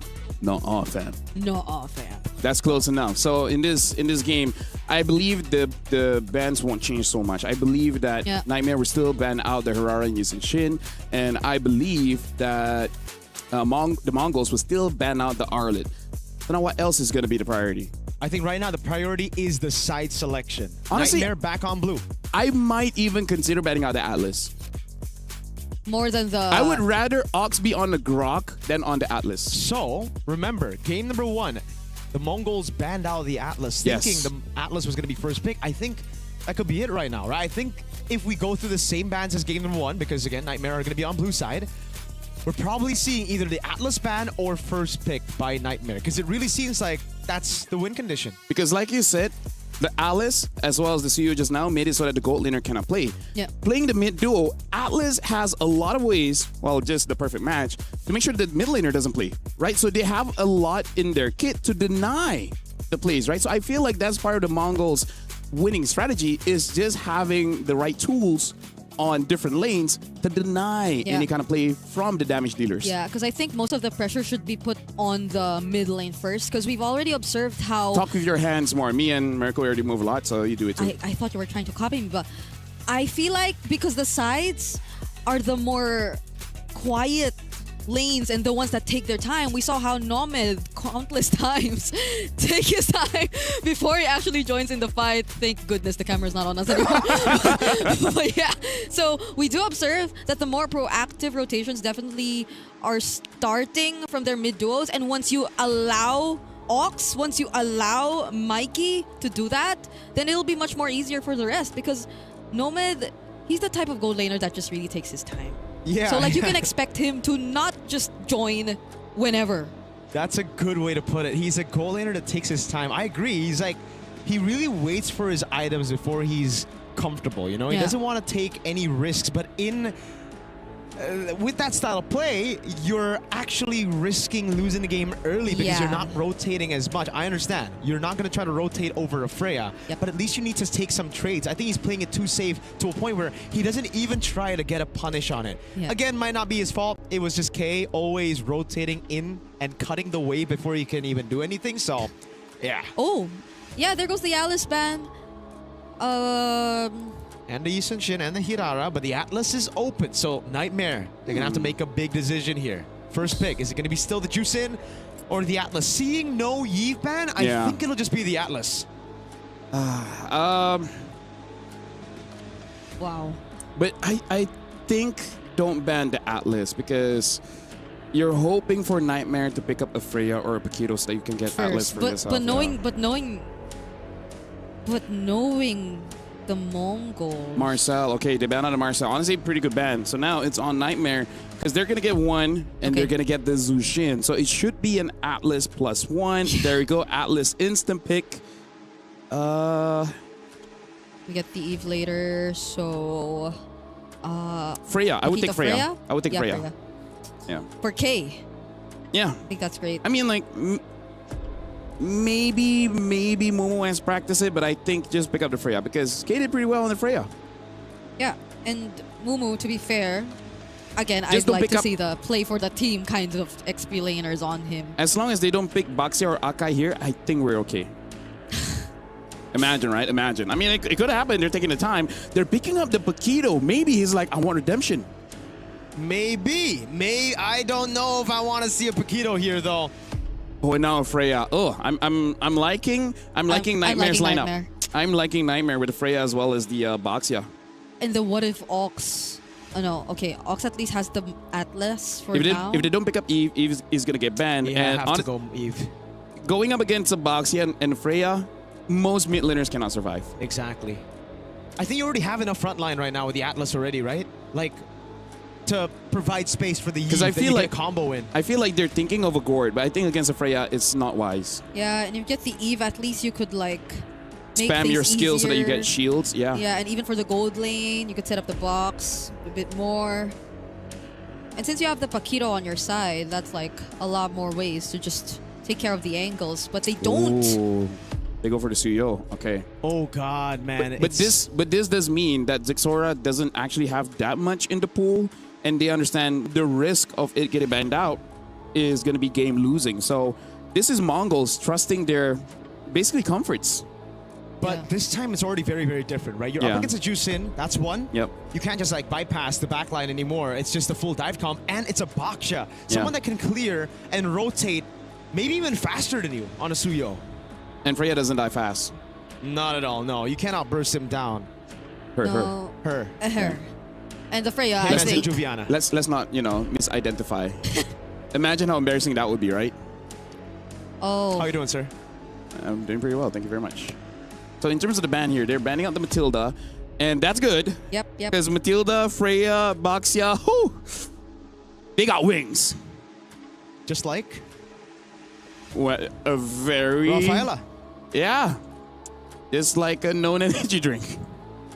That too. Well, Gord gets banned. I don't think Gord needs to be banned, but still, I guess it's the respect. And then the Belleric ban, I think is justified as well, considering they got a Paquito as well as the Suyo. So again, I feel like the Eve should be okay here. Or do they want to ban out a Lilia? They're okay with the Eve. Okay, interesting. There's a Claude still, but are they really gonna put the Freya in the EXP? Freya's in the XP is fun. Because you can die whenever it's important. Yeah, And- I think they should, because it's a Paquito too that they're gonna match in lane. Okay. So is it... Nightmare can still go Phobias as well, right? Ah. It's still open. It's good against the Paquito. You won't have a lot of range. Right now, it almost seems like Nightmare are just taking a page out of the Mongols' book. But then don't we like to see Nomad be the more proactive one this time? So Yeah. like if they put him on the Freya, isn't he forced to play I think you are the most proactive on the Freya. All right, because like I can move forward, I can survive, I can deal There you go. damage, but they still go for the Harif here. And now for the Rome pick, the final one. Honestly, I feel like quite a lot is still viable here. Isn't this just the Phobius for the Mongols then? Right, there's a Freya and a Harith. Well, as long as Paquito is usable in the goalie, which it is. I've seen Innocent use And a it. Cho? That's so many dashes. Yep. Yeah. This should just be a Phobius. Yep. Just play double fighters. Yeah. Fighters all over again. And they even have an Eve. No, sorry, there's a Paquito. I'm so sorry. No. It's You still can okay. You put have it an in- Eve. Phobius Gold? I sorry, No, Paquito Paquito. Gold? Yeah. Hey, Innocent made it work, okay? That's innocent, bro. And this And is this is K. What's the difference, man? They both eat something. I heard Innocent's diet is a bit weird, but other than that. Okay. If not though. Is it time to go for the Phobius and a Paquito Gold? Is it time to just brawl your brains out? Granger. I again. don't like it. I don't I don't like like it. They Granger. lost the Don't last like it. time they went with a Granger. And a Paquito. Yeah. And a Paquito. The reason why we don't like it, folks, is because, skill reliant, and I don't think it's going to be enough damage to kill anyone, right? Unless they have the best early game, by 5 minutes, they have 40 stacks. Nah, even that one. I think by 8 minutes. By 8 minutes, you need 40 stacks of the Sky Piercer, and then there's resemblance of damage. So, Mirko as well as Brigida. I don't know about this Granger pick, but it's time for you guys to call the game. We got quite a lot of questions that we need to find out heading into this Game 3 do or die for both the Mongols and Nightmare Esports. They ended or will be ending this series with a draft that was very much similar to the first draft we saw from them, and that looked very uncomfortable for a lot of reasons aside from it not being too meta. Well, folks, we'll find out. We'll find out the answer to all our questions as we jump into the Lanadon. The Mongols going back to their roots. Oh, this is a risky start to the game. Zixora is already getting punished by Jasmine, who's on the Ken skin. Ken. But this is the second outfit. I mean, the first outfit. Oh. Because earlier, Ox was on the second outfit with the coat. Wow. Got so much to look forward to in the new draw. Hope you guys have checked your diamonds for that. But yeah, Zixora already being checked out, and as early as the first minute of this game, at least he gets his hands on all his buffs though, but whoa. Good damage on Idid. Mikey into those Void Blasts in. Zixora with the Blade Surge trying to walk up, but no, he'll just go to his own camp. Okay. So again, so far, the Mongols also are going for a full Flicker lineup in this scenario. Probably not really going to worry much about Jasmine and what could be done later on eventually. There will be such need for repositioning. K though, whoa, that was close. Really got to put Nomad down low, even forcing out the the Flicker from Jasmine right there. So I think the Mongols, at least so far, have been managing the lanings pretty well in terms of the gold lane, but this is just Juviana things. This is something you would expect from Juviana in the EXP. That's true. This time on a good matchup as well against the Paquito, right? So, XP Crab gonna be... Oh, great steal by Mikey. That will delay quite a bit for Nightmare to get Prio. Okay. And Mikey will be the one to get level 4 quicker. This could be a straight-up fight for the Mongols. They might just utilize this level advantage in the bottom lane. It's Juviana who clears it out, but Mumu shouldn't be too far behind. There you go. He's 4. Wow. Ox just doesn't care about Jasmine here. Juviana trying to go for the zone. Purify out of the ready. That's Juviana, the turtle take, but look at Mumu in the back line with a knockout strike as well. Ox taken down already by the Lantern Flare. Now Idid gonna go over. Finds it with a shield unity as well. A big double on Zixora and Ox. Mongols still decided to fight that even when Nightmare already took the objective. They had almost all of their resources still up. Mongols here, at least they have K really doing well in the goal. No, Idid! Idid has a Crimson Beacon. Mikey does not have the RWM. He just gets away, so it's 2 kills and a turtle. All the wins for Nightmare. Yeah, it's crazy though. Like, even just looking back at that recent team fight, the amount of shields that Juviana got and how we thought Mumu could have already gotten the pick off but still did not. It's just so much sustain from Nightmare right now. And so much mobility as well. It's not going to be an easy task for the Mongols to just find the pickoffs that they want.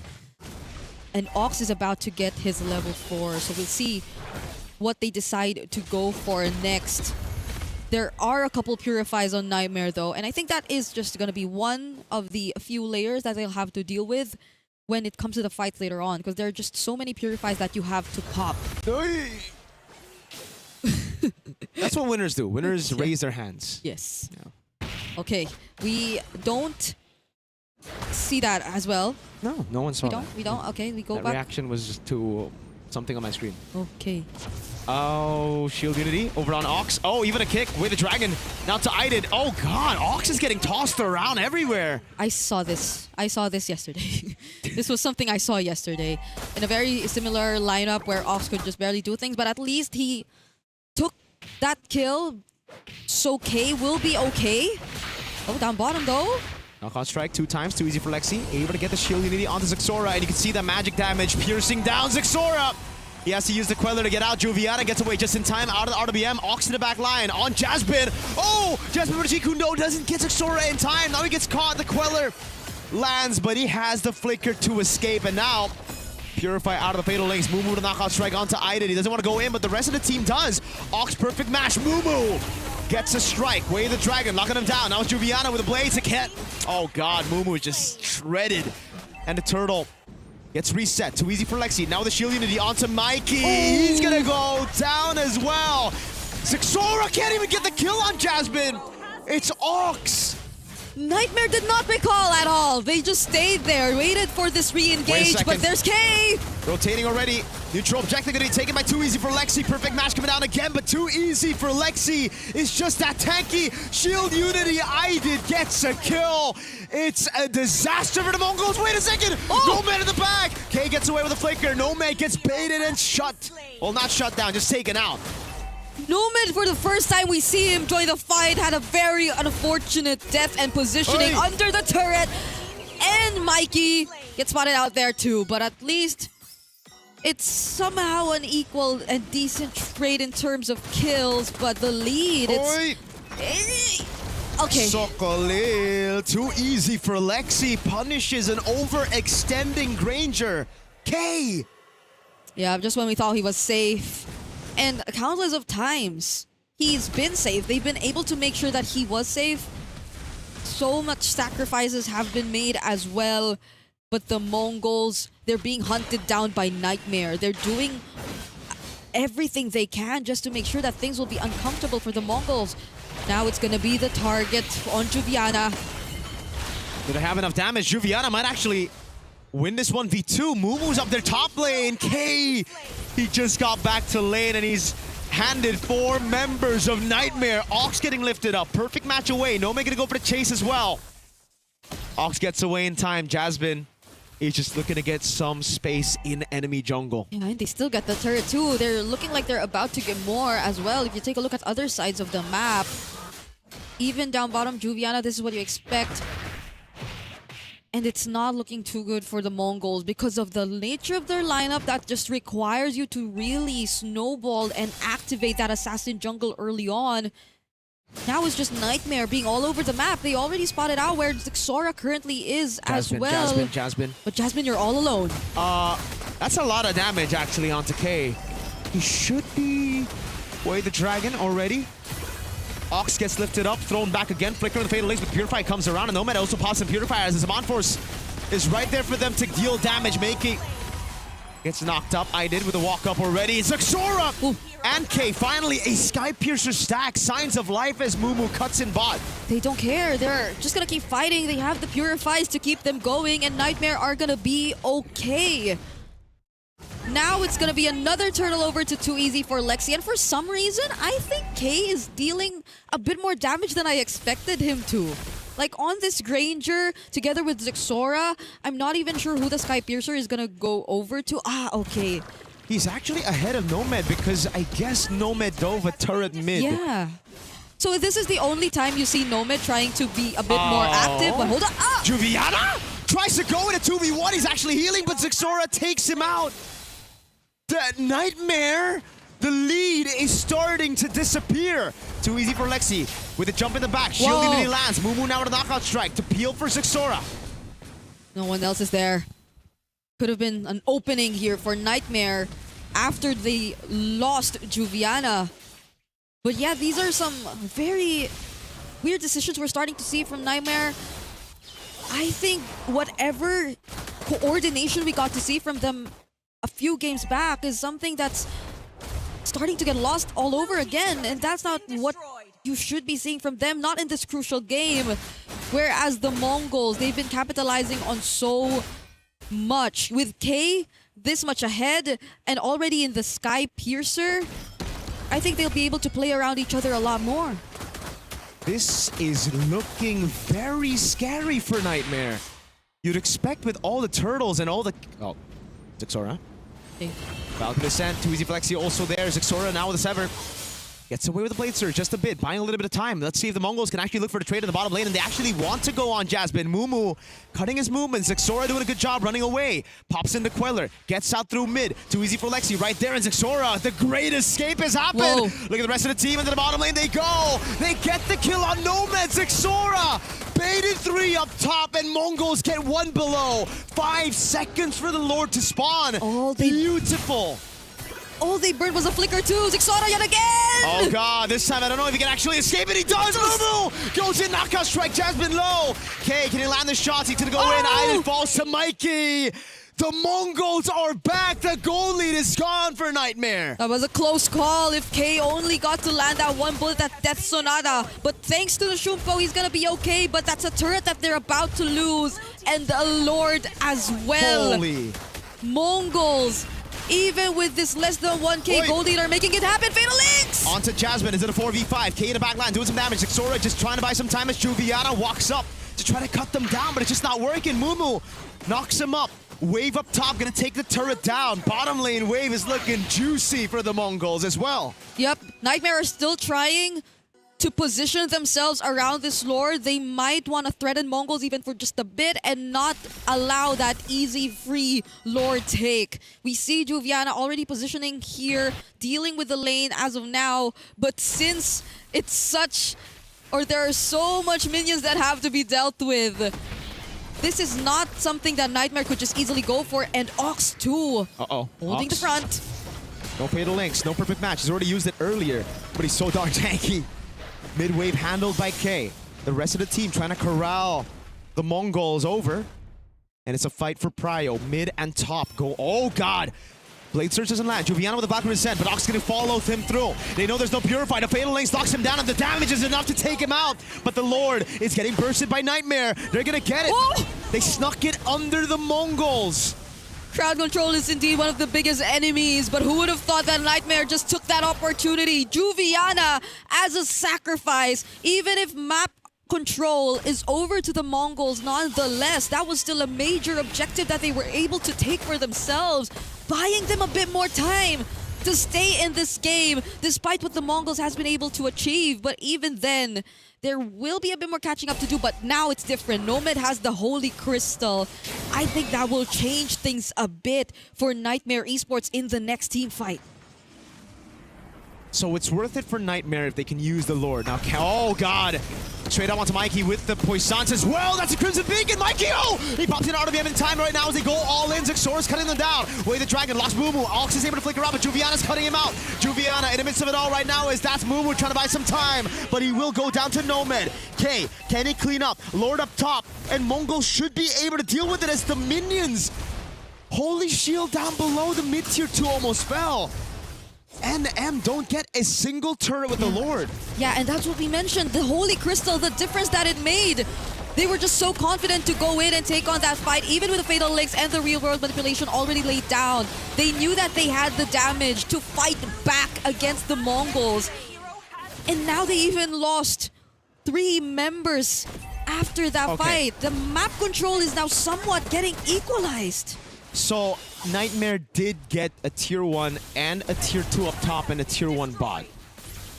But it's still Mongols with a turret advantage. Just one, but it's an advantage. Yeah, it's something that'll at least allow them to move a bit more around the map, especially considering that I think that's what Jasmine has been trying to do for quite some time now. It's just that they're not really able to connect as much, but you really can't blame them. They're waiting for the damage. They've been waiting for the damage. It's just the utility jungler that you're looking at, so definitely Juviana and Nomad had to be the ones making the difference. And now you're starting to feel that they are able to do that. But with Mongols also grouping up together like this and having the wave advantage, Nightmare will still not have an easy time. Earlier was just something that they forced through, especially after Mongols just tried to go for that siege. But this is what's really going to matter the most, this upcoming objective that we're about to see, because we are already looking at an enhanced Lord. Let's see it. Slow build again. Mongols trying to fight for the bottom lane this time. They have figured it out, man. They've identified what really got him cooked in the last team fight. Nightmare was just too fast. Juviana. Good Purify burnt out with the Fatal Links. Really good. Now they know that at least 2 major resources are down and not available for this upcoming fight. That's the Fatal Links and the Purify. Yeah, too risky. For Juviana. Gonna be a bit risky right now. Ooh. Okay. Jasmine gonna hold this mid bush for the team. But they know that Ox doesn't have the Fatal Links, but he's still gonna go for the entry. Trying to burst it down. The wave in the bottom lane looks even right now. Ox knocked up, thrown back, poked a bit. I did taking a bit of damage as well, but he has the regen. Too easy for Lexi coming out. Valkyrie is as well. Mumu able to flicker out to safety. Ox will do the same. The Crimson Beacon is on him with the Lantern Flare. Brings him straight back to Nomad. Ox just got his Fatal Links now, but it doesn't matter anymore, not unless! Oh my god, the Mongols with a re-engage. Zixora caught in the midst of it. Oh my god! Jumps in, K. Got the Sky Piercer. Zixora wants more, but it's a bit too greedy. K with a flicker around. Nomad with the jumps again. K getting sidestep away, gets caught by it, and it's a shutdown for Nomad. They just badly wanted to get the trades. They lost Ox right before he got the Fatal Links. But even then, Nightmare, they were just so quick to react. Let's take a look at that. Just now, they fought in this mid bush. There was just so much damage coming in from Nomad. They had to reposition a bit. And again, Ox falling first did not do them well. But they still somehow found an opening. They had the real world together with them. And that definitely looked like something they could fight for. But for some reason, IDID holding out long enough, even Clutch using the Purify. That was the difference maker in that fight. He kited Zixora so damn well.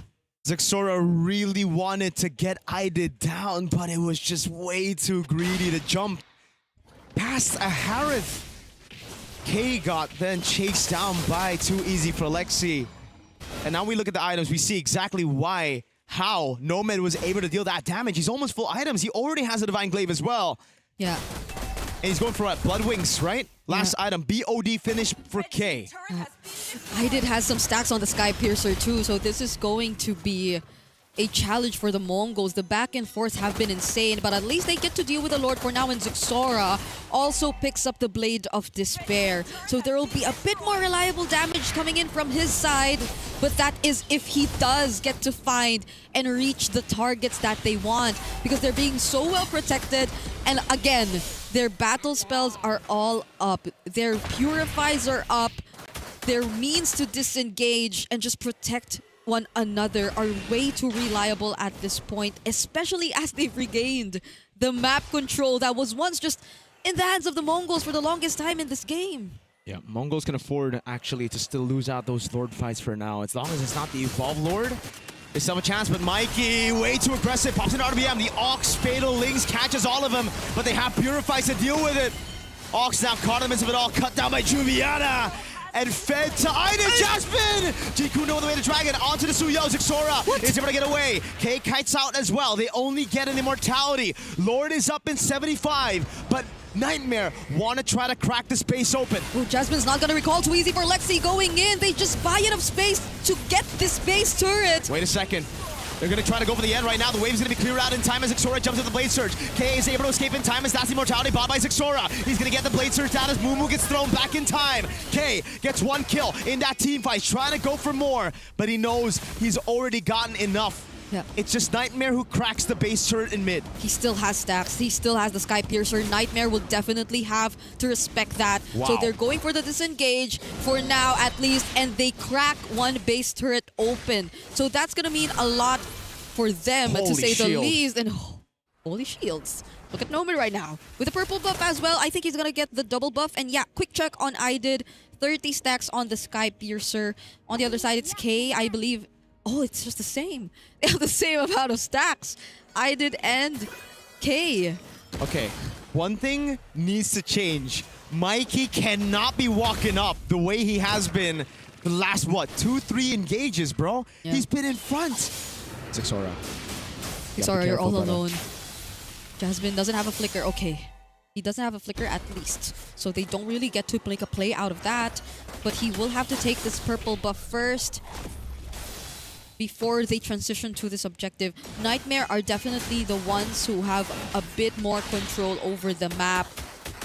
And Ox will be getting his flicker in 10 seconds. So that might be something they would want to play around. Oh, the damage from IDID. Yep. They have to get away. Jasmine in the back is able to find the kick. Oh, but it's canceled a bit by Ox. They're kiting away. They're doing a good job right now as Zaida gets owned away, as Mumu rotates over. Nozamon Force is on cooldown. That's a Purify coming out. No man trying to cut away. That's Jasmine with the Jikundo over on Ox as he gets topped by Mumu. Jumps him back into the RWM, and it lands on everybody. K with all the executes. Mongols, they set their sights on the Evolve Lord. 3-4-2. Xora, I think he was doing a Wait. buy and sell. He got the BOD again. They want to go for the end. They're The not gonna Lord go is Lord. up. 30 seconds on Nomad. Is this a good call? We'll find out. Okay, they're kind of split up right now, but they might just be focusing on the bottom lane for now. But this is IDID, who could potentially take care of the wave. So they just get the base turret before they go to the Lord. So they just at least wanted the base turret. Was that worth it though? Because now I don't think they have enough time to burst this. Yep, it's gonna be too easy for Lexi just catching up with the Baxter Shield Unity. Okay, But they're doing good damage. They're getting to burst it down though. Everybody's up. Okay. Too easy for Lexi. Zoned away by Mumu. Knockout's right, doing a good zone.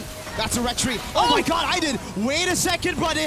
He goes up, he takes Mumu down. That's an XP for the Evolve Lord that'll spawn in 10 seconds. Someone had to block their path. Mumu did a great job at that, but he unfortunately will be going down. And the Lord is spawning in a bit, so they lose on one major player to actually take care of the zoning. And yes, that's what K was able to accumulate after that sequence and triple kill we got to see from him. He's now 61 stacks on the Granger. Both the Sky Piercer holders have the same KD, 8 and 3. Lord in bottom lane, but I don't think Mongols can utilize it. Not when they're at a man disadvantage. Yep. Nightmare are just gonna hold it down.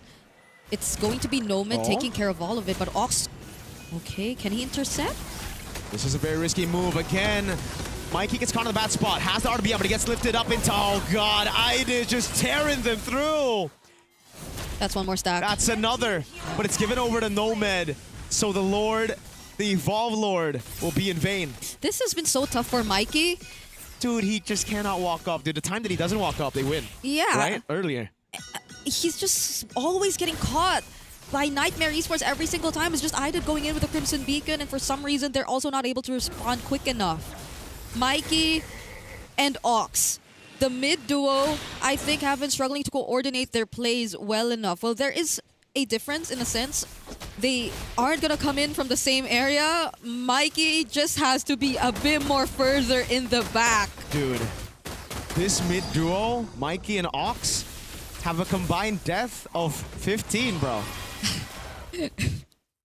That's why. It's something that we didn't see in game number 1. They were just so good at playing the aggressive game. But I don't think that's what you need to be playing in this scenario. Like, to a certain extent, yes, but there are just so much purifies. You force them out, coordinate on what the positioning is meant to be.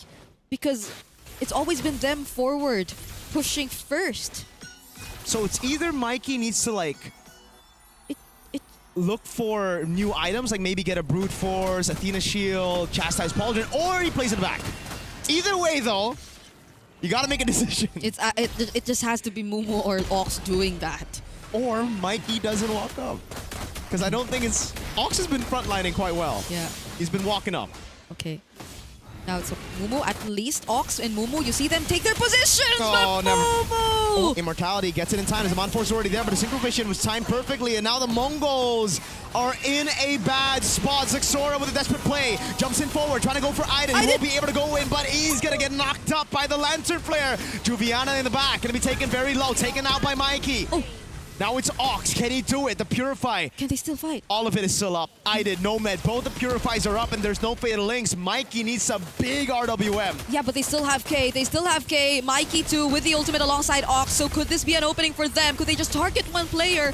Oh, but Jasmine! Nightmare goes first! JQ Do and the way of the dragon. RWM coming down already. SK is able to buy it in time. Pops him in the crown as well. But he's in the midst of it all, and Nomad shuts him down. What a play by Jasmine to take the main damage dealer out of the fight. Ox gets away. Zixora is up in 24. Mumu's up in 12. But Nightmare have gotten the Lord. Look at the wave in the bottom lane, though. Look at the wave up top. Ooh. It's all going to crash onto the base. They have to deal with so much, but at least they're doing it knowing that they have the Lord on their side. But the other members of the Mongols will also get to come back. Zixora will be back. Mumu's already back. Kay won't be, though. And that's a huge cut on the Skypiercer stacks that they've tried to rely on for so long in this game. With their base wide open, at least in the mid. Nightmare, this is definitely going to be a potential game-ending push if the Mongols don't find their way around this. One of the favorites to make it out of the wild card. Now, in their own base, siege down. Fatal Links coming out with the RWM as well, but the Evolved Lord has given them enough damage reduction to stay alive. Lord's on the base. That's Xora with a jump in desperately already. Nightmare will go for the base. He'll knock the favorites out of the wild card.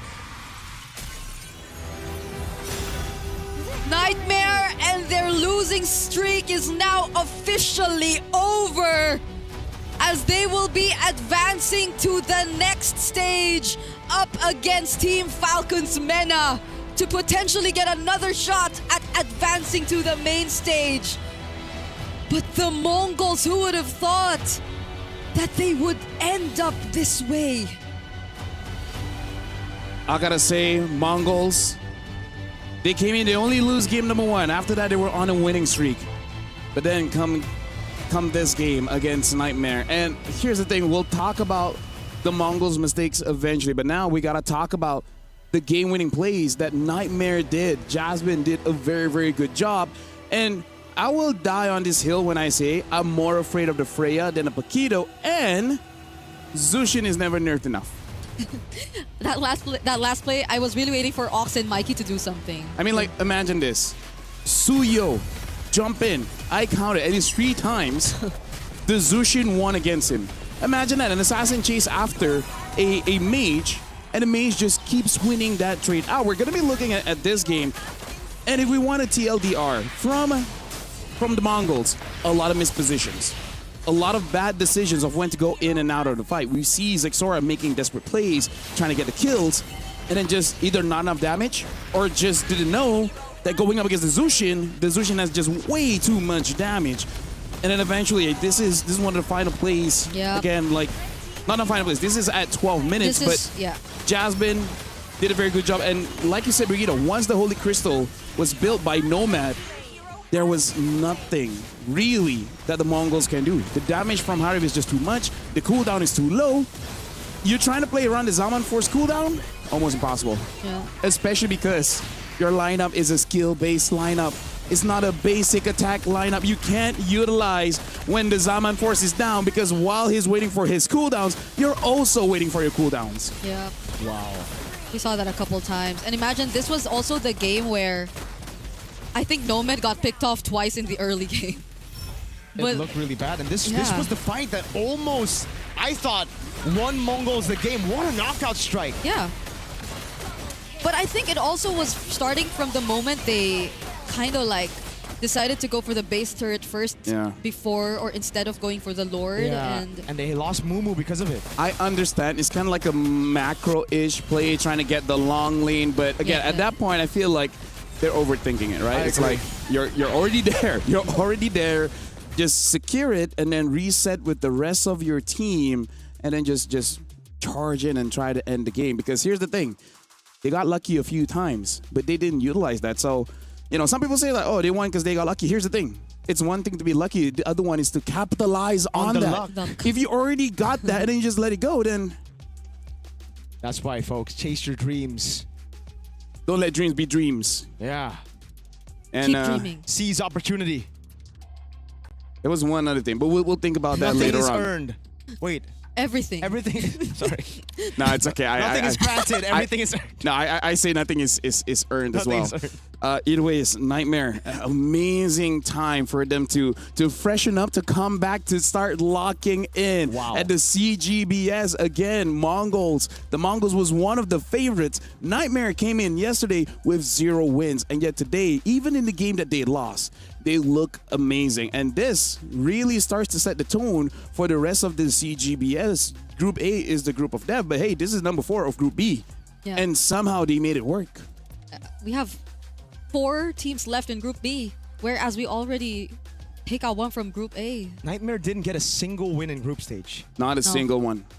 No, they were up against Sunset Ravens. And then Falcons, the Huns. as well as the Huns. Yeah. If you think about it, bro, if they had 5 teams in Group B, they would have been out.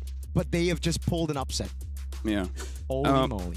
With that being said, man, like Nightmare, I feel like the rest of the teams now have to start being careful about this one. We have 3 more best of 3s. Right now, we're just waiting for the interview with Nightmare because we also want to know, like, how did they feel after that one? Because again, Mongols came in as one of the favorites. And I kind of want to talk about the botch in draft as well because that Granger, I feel like he already did his best, right? That's the best situation that you can get from a Granger, but still, you need the right tools for the job. And I just feel like that really wasn't it. And I think with the Suyo, if you already want a damage dealer on Mr. Zuxora, no Paquito on Mumu. Again, it's 3 all over times again. they picked it up, 3 times they've lost. It's Paquito. Granger also never won. 2 times Granger, lost both times on Granger, 3 times Paquito, lost 3 times on Paquito. Maybe we know now. Yeah, we also pose a question of whether or not the hero pools that they're comfortable playing with are actually suitable in the meta. And if that was to be the problem or one of the biggest problems, then we hopefully get to see them adjust that moving forward. Because it always happens. Like the meta before a major tournament is something you really got to be prepared for because you never know what happens. And these teams have qualified at very different timelines from where the current meta actually is. So they may have been very dominant in the previous one, but now you see them adjusting just a bit. And teams also like catching up very fast. Like you know that they're these teams who are comfortable with the Hirara, with the Yisun Shin. You don't hand it over to them and look what the difference it made. And here's the thing, it's not that Paquito is meta. Paquito is wrong. Paquito is very meta. It's just that it's not their style, right? Like every single player, they're a specialist at something. As a roamer, you might be a frontline specialist, you might be a catch specialist, you might be a healer specialist, right? And it's the same for EXP. There's backline dive, there's lane dominant players, they are tanky frontline players. There's also the big AoE setup players. You just got to realize that what you're good at and then just stick to that. Trying to stray away too far from the path is honestly not everyone's thing. Some people can do it all. Exactly. You just got to realize whether you're one of them, and if not, might as well be a master of something instead of jack of all trades and a master of none. I agree, and Nightmare really used that, right? They saw what picks worked, they saw what the meta was, and they just leaned into it instead of trying to go for something bombastic. They read out also those carry picks from Zuxora, and even Mikey's movement this game completely read out. And now we want to hear from Nightmare. Right now, Eterna is on the stage with one of the players, so let's hear what they have to say after that incredible win. We just witnessed the longest game in the wild card so far, and we are here with I Did. And we do have to ask, how do you feel after such a lengthy match? I feel good, but just a little bit different, just like yesterday what we play about it. Yeah, we actually do want to ask you about that, right? Because coming to the group stages, we do see that Nightmare went 0-3, but you were able to take down the favorites, well, one of the favorites in the Mongols. What changed for the Nightmare? For us, we practice a lot. Then we change our just like bad habits on the game. We just make it clean, all of it, all of that. Do you think you could share a little bit about that? What bad habits are we talking about? Are we in-game, decision-making, drafts maybe? About the shot call, supposed to be only one shot caller, just like that. But all of us shot call, the comms is crumble, just like that.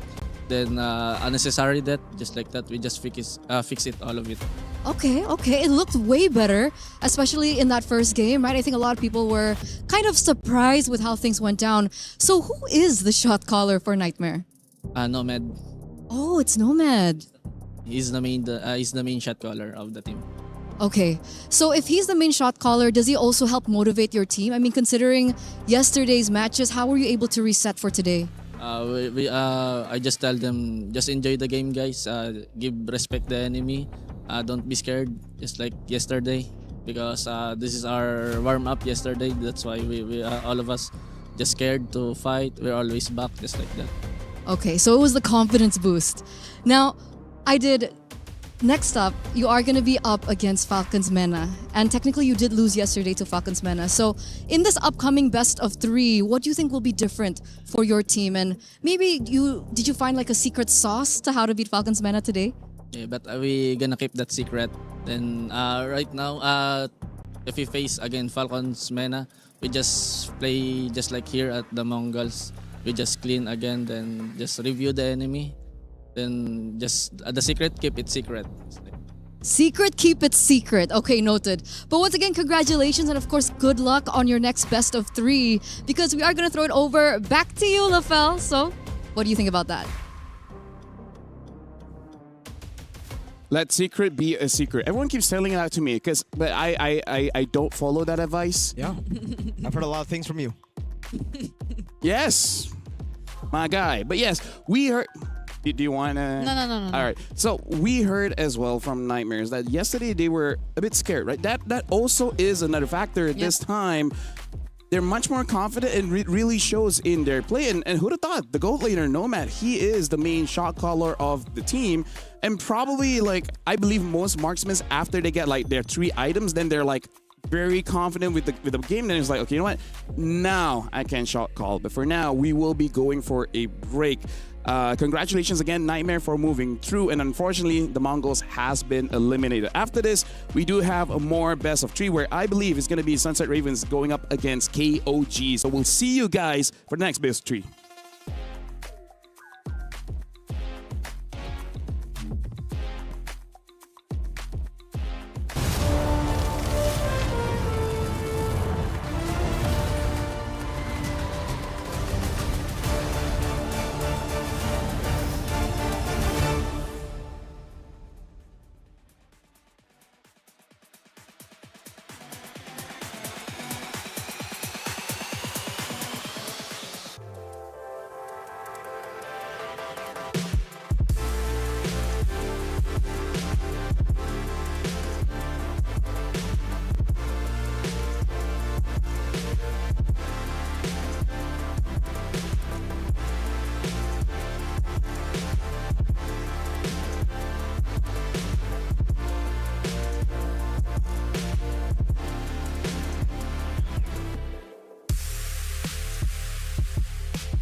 Play is in our DNA. Whenever we let it out, it becomes our superpower. Now imagine an entire city being built to supercharge it. Kadir City, powered by play.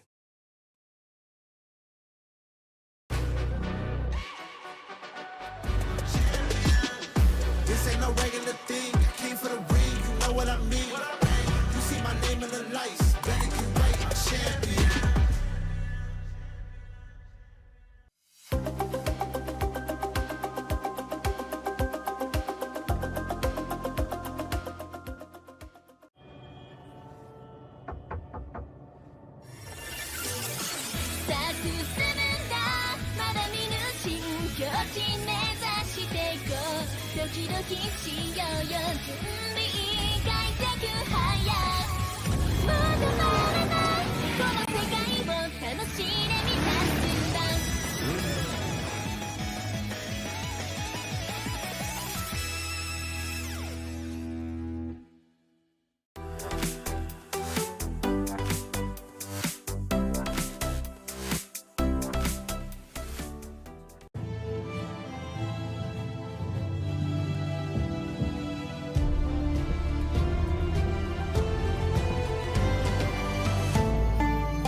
The human body was built to move, not trapped at a desk in one singular posture for 12 hours a day.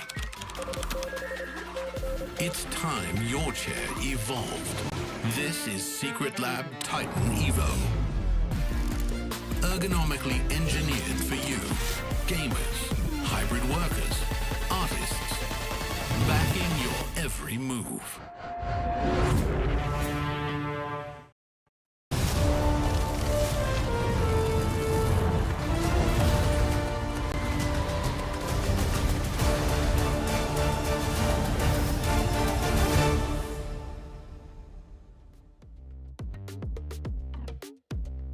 We started it with a full 3-game series, and it's pretty surprising because the Mongols came in as the favorites, but lo and behold, Nightmare Esports won that one, and the Mongols have been eliminated. And now we're about to jump into the second best of 3. Welcome to the EWC 26. Here, this is the MLBB wildcard stage. My name is Vel. Alongside me is Mirko as well as Brigida. And yes, let's talk just a little bit about the previous game, the Mongols going up against the Nightmares, Nightmare Esports. Again, congratulations to Nightmares, but the Mongols, a bit disappointing.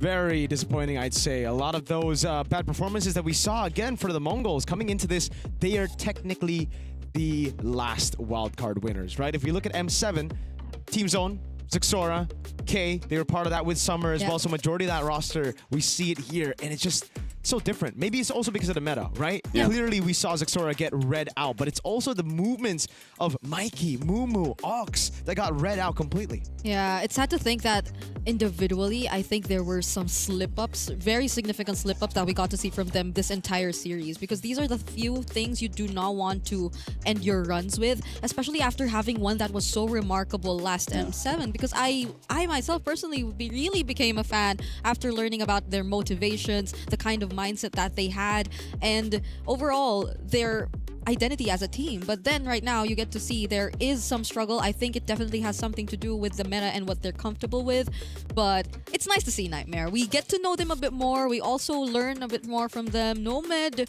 actually as the shot caller of the team. Yeah, and right now we gotta talk about KOG going up against Sunset Ravens, right? Group A, KOG, and then Sunset Ravens coming in from Group B. Sunset Ravens only had one win, and it was a pretty good one. All right, we got Maxi, Trap, Eska, Papapapon, as well as Muy Minette. Now, we've seen from the first series, you gotta stick with your identity. The question is right now, what is Sunset Ravens' identity at this point? Is it just playing around Muy Minette's Bruno? Is there something else? I think it's getting strong picks across the board and then playing around Muy Minette's Bruno, right? Because it wasn't just Muy Minette's Bruno, it was everyone else getting good matchups. So they were winning out in XP, mid, jungle, having a solid comp to then enable that egoist on the Bruno. And I think it's something they can achieve. I think they were one of the teams who were the more meta drafters, especially in day number 1. They've introduced themselves like that. Coach Ryzan too playing a huge role in the way we actually are seeing them play. And it's been something that they've said themselves. Yes, chemistry is one of the problems that they just had to really get over. But as time goes by, you're starting to see them just really sync together much more. And hopefully today, they'd be really synced up. And now, honestly, we got to see whether they can deal under the pressure.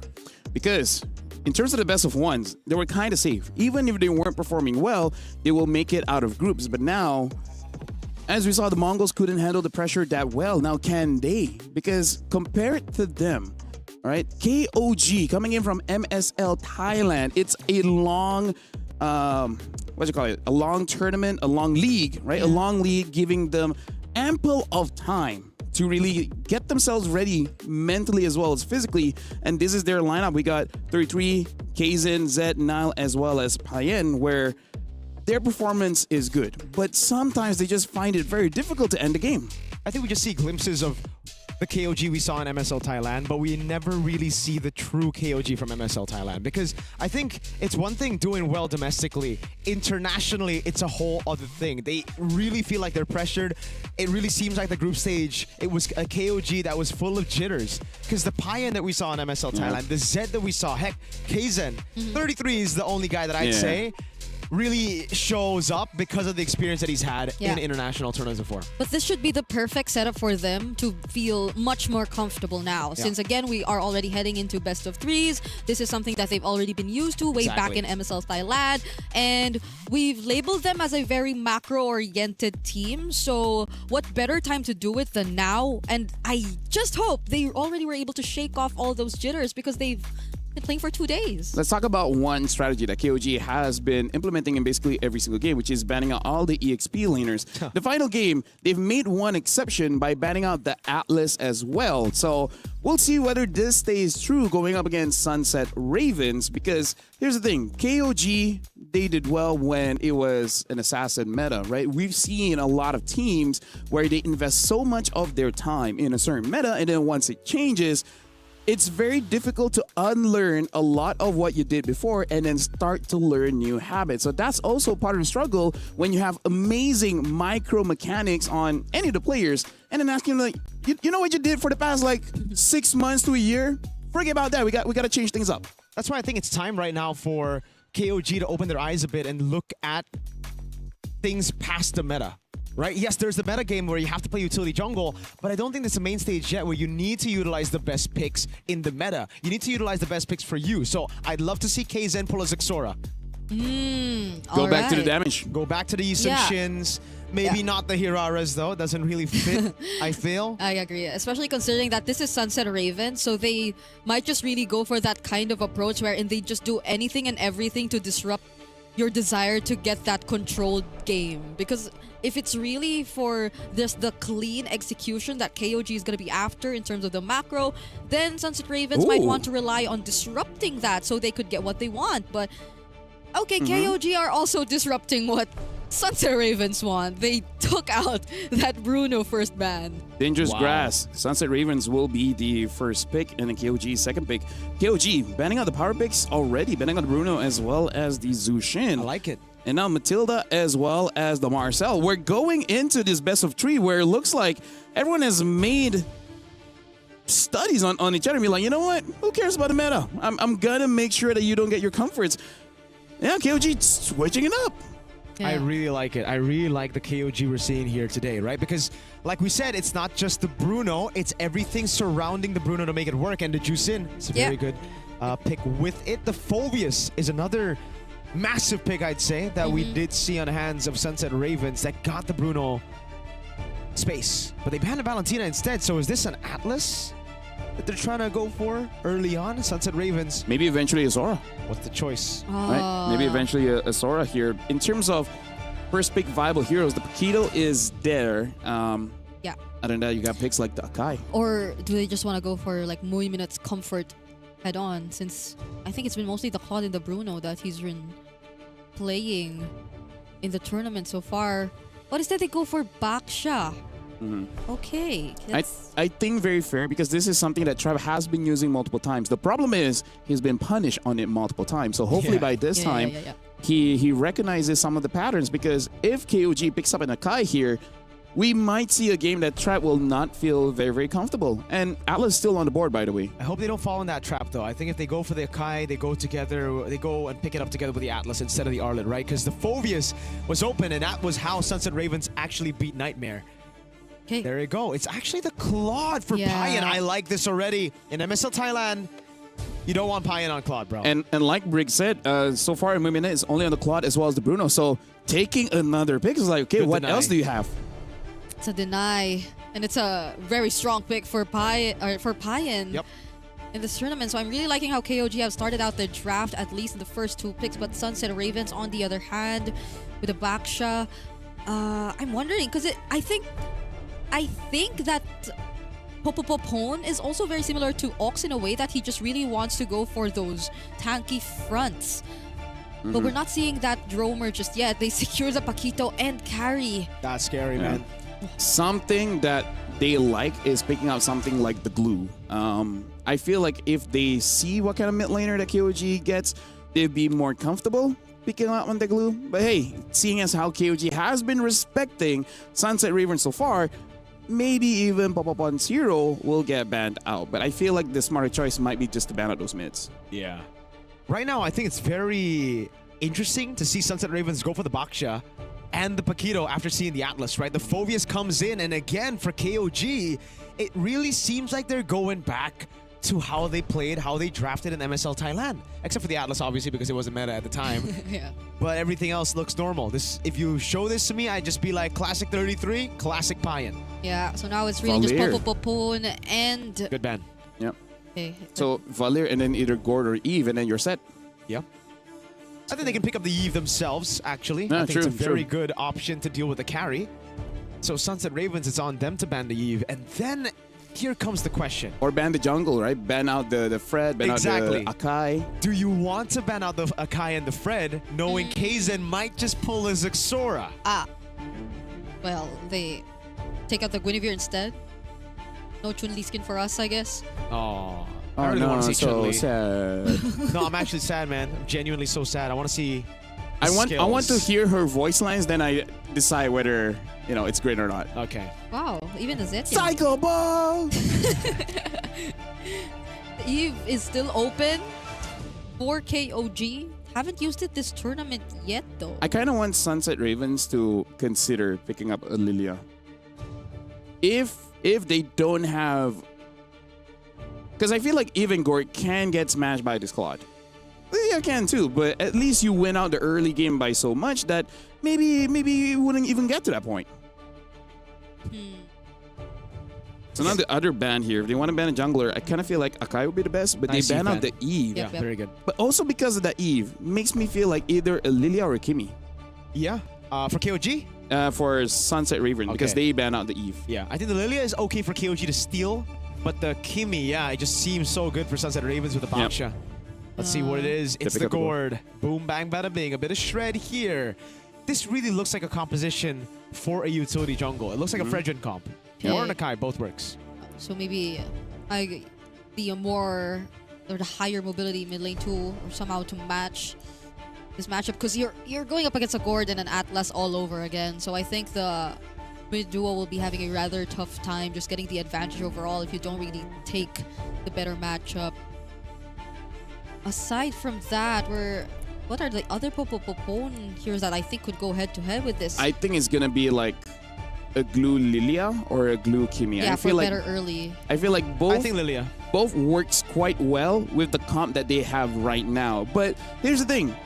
Before this, even when they get a pretty solid lead in the early game, they don't really push it that much. It looks like they go for the Kimi and they go for the Khalid instead. So That's risky. it is very risky. But it goes to show that they do want to win early. Yep. And with this kind of drafts, it's kind of scary because high risk, high return. You might actually botch the early game. And what jungler does KOG go for? What does Kaizen go for up against this lineup? There are a couple utilities left. Surprisingly, the Akai is also still up there. Yeah, but if you go for the Akai, I think the Khalid, Kimi, poke with the Paquito might be a bit too much. So I think you're kind of forced to just go Fredrin here. Yeah, Fredrin alongside the Gourd. I think we've seen that combo a couple times. Just a Mystic Gush into the Energy Eruption. Who knows the Fatal Links too, and when will it get in that particular sequence? But they still go for Akai. Wow. I mean, like Mirko said, the pieces for utility jungler is there. And again, this is one of those picks that actually Sunset Ravens have been struggling to fight against, because the frontliners, Popopopon, as well as Trap, many of times they just get out of place and then the Akai just punishes. So looking at the drafts, I feel like Sunset Ravens has a very risky one, but if it works, it will look amazing. So Mirko as well as Brigitte, this is the second best of 3. We'll see who makes it out with the first game. Let's see. Composition-wise, not bad for Sunset Ravens. I feel like KOG have answers, though, to a lot of it. The Baksha in the neutral objective contest against the Akai, the Phoveus up against the Paquito, and then the Claude comes in as well. That one, the carry does better in lane, but it's just a signature Payan pick. Now, Sunset Ravens, I still think coming into this matchup, they're the underdogs. Yeah. And I feel like the decision to still really go for the Akai nonetheless for KOG just adds up to how much we've proven their identity to just really be a macro-oriented team. They just really just want to stick with what's familiar with them, with the guaranteed objectives and just disrupting the momentum overall for Sunset Ravens without having to dwell on so much of the teamfights just yet, not until they're ready. But early on, this is what we say about the Kimi and Khalid. They're ready to take on the Atlas Gourd in the mid lane in as early as the first minute of the game. So here we go. Welcome to the Land of Dawn, folks. KOG versus SNR. We just saw an upset earlier. Nightmare with 0 wins in their group, toppling down the team that was tied for first in a way, right? Yep. Who beat the first team in their group. Foot Esports actually lost to the Mongols. Payan, early flicker, burnt out. We look at the emblems and it's Bargain Hunter for both mids. And it's Rapid Boots for Eska here. I'm starting to feel how much SNR really want to pick up the pace. It's all about speed. And making sure that they are in control. Imagine that. I mean, who would have thought that they could have forced Payan to pick or use the flicker in that first rotation just from Trap? Okay, Mystic Projectile doesn't necessarily land, but with a bit of help from Kaizen, they're able to push the mid duo back, even for just a bit. So KOG, they're still keeping things in check. At least the full control over the river hasn't been established by either of the teams so far. Yep. Payan's doing a good job in lane, though. You'd expect usually just a stop for the carry, especially with the flicker burnt out, but hey, that's why we want to see Claude on Payan. Payan on Claude, same thing. Eska with mid prio, level 4 first. Zed a bit late to it, so as expected, Sunset Ravens with tempo on the map, but KOG now's done a good job. And there was an attempt to at least choke out Mexi in lane. Another flicker forced out coming in from Zed. Mystic Projectile doesn't land, but the Dark Wave does. On Trap, already using the Tortoise Facades, but Mexi's on Zed. Doesn't care. Kaizen still secures the turtle nonetheless in exchange of Mexi, and now they're going for more kills. Infernal Pursuits onto Trap, just trying to walk away. A flicker burn just to go for the chase. He finds the kill, but he goes down as well, and Mexi takes a double. Massive damage, KOG. They did a good job playing around a neutral objective, but Zed was just left all alone in the back, dude. The Paquito was just slamming him down. And yeah, it was just tough for Zed. He already had to burn the flicker through the traction pulse. It was so easy for Mexi to pick up the kill. Yeah. And that's why Zed was just, all right, man, I'll just ult. He just didn't care. I'll ult before I die, you know? What matters to them was that they got the objective, and that's something we already did establish before heading into this game. That's where they really get to make the most out of the presence of the Akai that is in their hands. And despite how SNR really managed the early game well, it's great to see how KOG are just keeping things in check. Heavy spin onto Popopopon. Didn't need the help from anyone. Zed doesn't have the flicker though. He's getting chased right now, but the Fatal Links onto 3. Mystic Gush immediately cancelled. And the free hits coming in from Muy Minette, forcing flickers out of Nile. There's something with these backline mages, man. Back-to-back games. There was Mikey in game 1, or match 1 rather, Zed in match 2, walking up with flicker already down. Yeah, you're gonna get punished, man. Trap is trapping people. Yeah, those are really bold decisions we're seeing from the middle laners. I mean, being surrounded by all these tanky heroes as well, you get to see Kaizen and Nile just being so aggressive on the fronts. But at the same time, you cannot take away the fact that there are just so many heroes from SNR who are also just able to go for the reach and the chase, the mobility that you see from Trap and Mexi. And by the way, Mexi being 2-0 right now on the Paquito could definitely mean a lot for Sunset Ravens later on. Dude, if Sunset Ravens beat KOG, is Group A just the better group? Yeah. Or sorry, Group B? Because dang, Mongols just lost earlier to the 0-win team. KOG controlling the neutral objective, doing a good job again. Kaizen should be able to get this. Oh, Raging Sandstorm already used a trap, trying to go for Zed. He just really wants Zed. But then Moiminette actually takes the turtle. Now goes the Fatal Links and the Mystic Gush all over again. Fatal Links hasn't been used just yet. Just now, Zed still alive. How is this happening? Moiminette picks up a kill. 33 already joining in the fight, but it's a bit too late. They lose the turtle and Dial. If you saw that in an anime, you would say, nah, hell nah, that's plot armor, but it just happened. KOG! Trap didn't even care for the turtle. He went straight for Zed. The red tree was free. Kaizen lost to Moiminette, the egoist. Holy plot armor. I think all of them are egoists at this point. Like, you don't care, you have the retribution, but it's not... It's as if it's not your job to secure the objective. It just went straight for Zed at this point. I don't know if it's just really being one of the biggest targets for SNR right now to make sure that Zed doesn't have a great time, because Zed is already 1,000 gold behind of Eska. I don't think that's a great sign, especially if you really want to put down all your combos and be the guy to put out most of the damage in the early stages of the game. They're not really getting much value out of it just yet. It's surprisingly even coming from Kaizen. Like, majority of the damage as of this point is just coming from Kaizen, and I don't think that's going to be enough if SNR just really wants the full-on team fights. Love to see the items on 33, man. He's such a squishy Phobius this game. Like, every time he walks up, I know of the nerf. Yes, your base HP is kind of low, but still, you'd expect a bit more tankiness. I really feel like this Baksha, the anti-regen you have early, plus Eska getting items straight up instead of just, you know, going for Glow and Wand because they already have anti-regen, has really made it look like a lot of these guys are squishier than you would expect usually. Because look, right? Like, even Popopopon, dude, straight to the anti-Chris. Yeah, Zed just got his glowing wand now. He is significantly behind. A bit of catching up to do, but KOG still will be positioning themselves first in this turtle. At least they will be somehow ready for this, not unless SNR once again find an opening. That's gonna be Mexi scouting them out. Eska here too.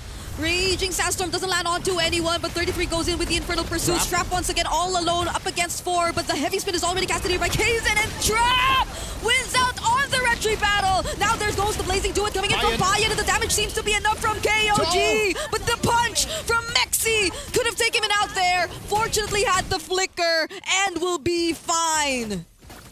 A big win on the retry department for Trap, but KOG wins out of the fight in the end. Great projectile. Eska's gonna have to give this away, and KOG finally with signs of life after constant blunders throughout the fights. The egoist in the bottom lane, Moiminette has the Purify. Kaizen will not go for the engage. He also doesn't have the heavy spin just yet. But Moiminette, the egoist is 4-0, so that's something. That's something. That's something, man. You cannot stand in front of this man. Moiminette is him. Payan already has the golden sap. I believe Moiminette is very close as well to the 3-atom power spike. It's really just a battle of gold laners now that I see it, dude. The thing is, though, Payan's got to be extra careful. When he walks up like that, he is putting himself in danger right in front of Mexi, who's been very, very good. The damage has been great. Yeah.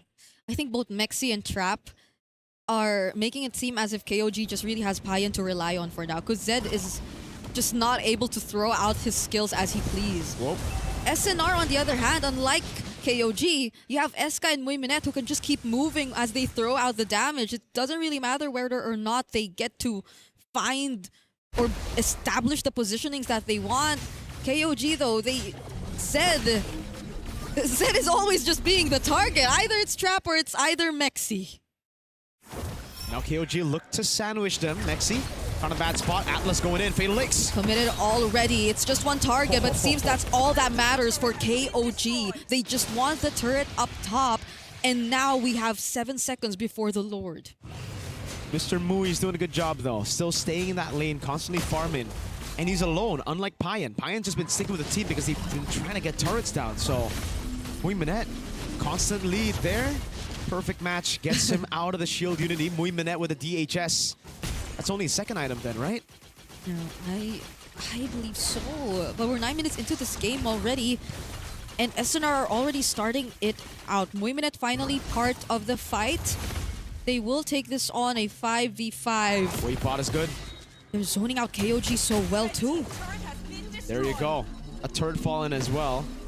KOG with the mid prio. Both just battling for it. The moment KOG send anyone to the other side of the map, I think it's just going to be free for SNR because of the carry. Yeah. You can just shred this Lord. Bottom lane again, slow pushing in favor of Sunset Ravens. Chastise Pauldron. A massive item to deal with Payan. One of the main threats around these fights in the last two. Oh, Mexi tried to deal some poke, but KOG are just bursting it down! Kaizen actually secures it with the Retribution, heavy spin, and they just want to go for the disengage, but SNR want to chase. Fatal Links on the flicker, but Muy Minette, he's on his 5th straight kill! Payan going in, tries to go for a trap, has the purple buff, doesn't get to secure nor steal it away, but they take the mid lane. Wow, they even take the purple buff too. Really good. Compensation by Sunset Ravens. They get a pick off on Nile. You cannot stand in front of Muy Minette. I think that DHS might have been his 3rd item because he's doing some ridiculous damage right now. Oh, pull, very low. But the Lord doesn't even get to cross the river. SNR are already trying their best to deal with it before it even does. They're doing so well just to take care of their side of the map. KOG definitely always almost have to group together just to win on something and convert it into a structure. As SNR, I don't think this is the same SNR we saw a couple games back where it feels like they were just so reactive to whatever the opponents were doing across the map. Holy moly, we thought it was the 2nd item. Yeah, no wonder. No wonder he's been doing that much damage. He got the Swift Trinity at 9 minutes. He's already on the way to the Win of Nature. So KOG, their only chance to kill this egoist Muy Minette after that Win of Nature would be Zed. Zed needs to get a Mystic Gush, but I don't even think Muy Minette will be in range of that Mystic Gush. Yeah, because just look at how Muy Minette's been playing the game. Always away from the fights, at least not until the objective is up. Holy moly. And it's Sky Piercer already for Eska. It's a very sad Sky Piercer because he's 007 right now. Yeah. Bon. Anyways. Hey, the last time you said that. No, that was Bond James. That's different. 7-0, Okay. all right? Okay. Don't, not on me. It's KOG struggling to find an opening right now. I'd say even if you just... Oh, wait. Nile? Oh, I thought he used the Fatal Links just now. That's that was Ox in the previous match. Okay. There are some Purifies still up for SNR though. That's also something you have to consider. Chastise gets picked up by Popopopone just now. Hopefully gets to help them just a bit because Muy Minette definitely leading right now. He is, I think, the guy KOG would want to target as desperately as SNR have been targeting Zed because 5-0, level 14. He's been untouchable this game. Yeah. The thing is for Muy Minette, it's just, you know, an easy win of nature for him, but for Payan, he needs to go win to crown. There's just so much variety and damage from Sunset Ravens that he's just gotta deal with it with a winner crown. I honestly think he might just go Melfic Gun instead of the winner crown because you might need the extra range instead of just going all in against this tanky composition. Yeah. I know someone who's been playing and spamming Claude in the EU server. Really? Yeah. Who's that? Who's that guy? I don't know. Oh, trap. Yeah. Okay, they're not gonna go for 33. And they both move towards the Lord at the same time. I think they wanted to go for 33. It's just unfortunate the shield unity. Good sidestep from 33. Sky Guardian helmet. Now just the Guardian helmet. Whoa.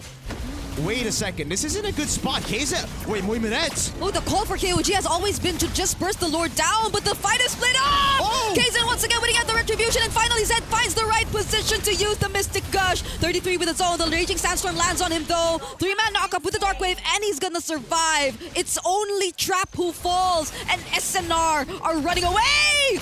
but now we'll go for the chase of Flicker alongside the stun. Payan picks a double kill.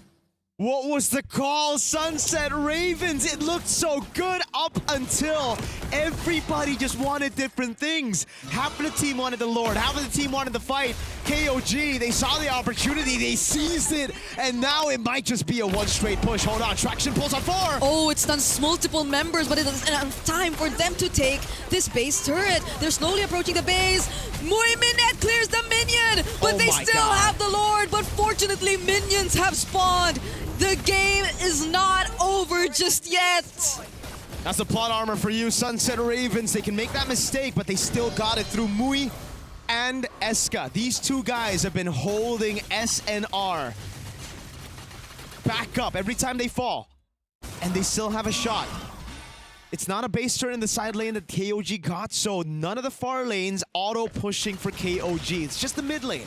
They can deal with that. They have 2 marksmen.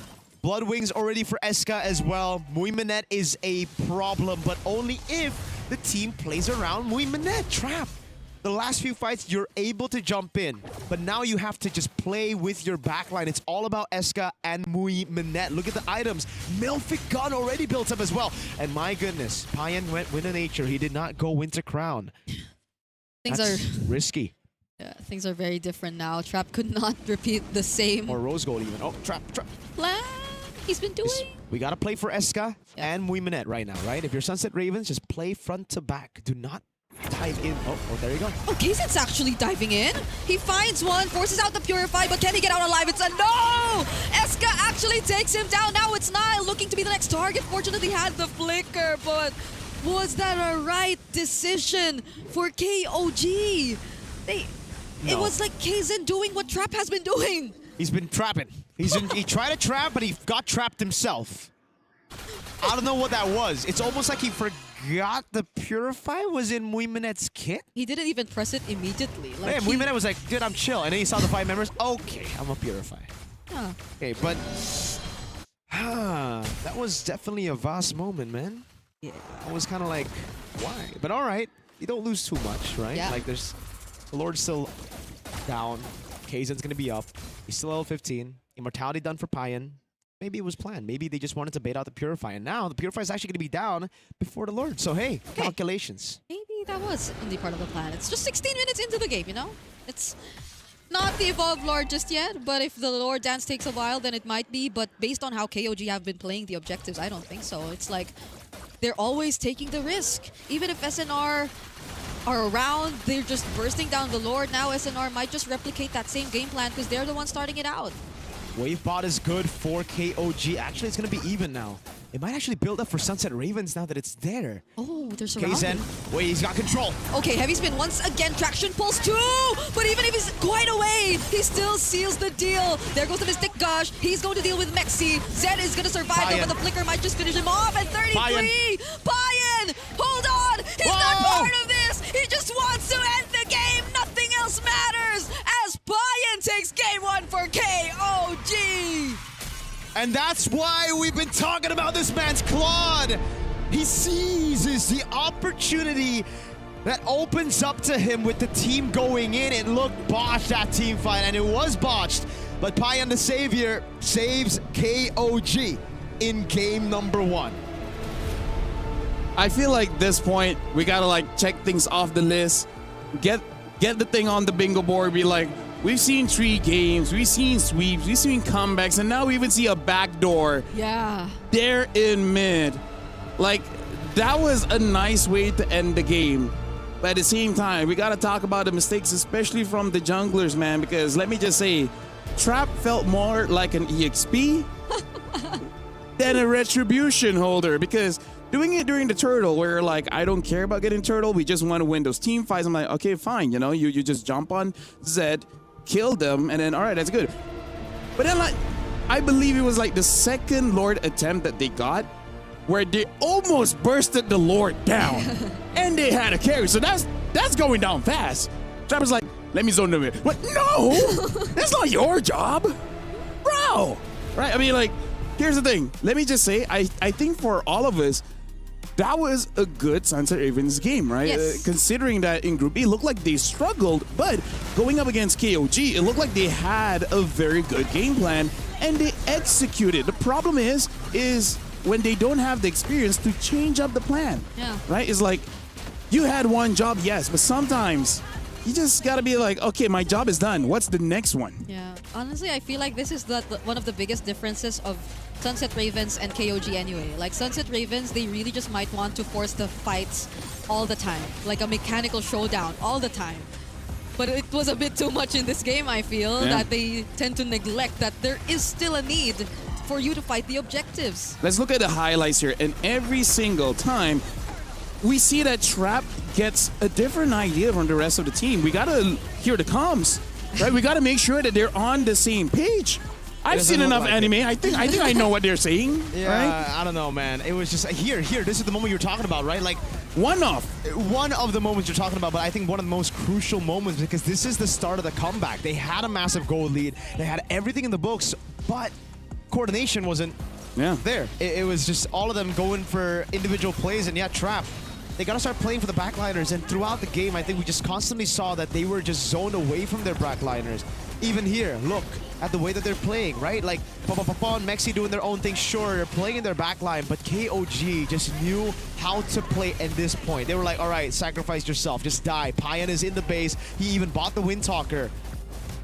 This really feels, you know what it feels like? You know what it feels like? Like if let's say you got a sword and shield, you think you're Captain America when you throw the shield away, it's gonna come back. Yeah. But this one, you just throwing the shield out and you're just left with the sword. Like you have the damage, but one good punch, you die. One good stab, you die. Like that's something that the team has to consider. Like you got a team fight composition, right?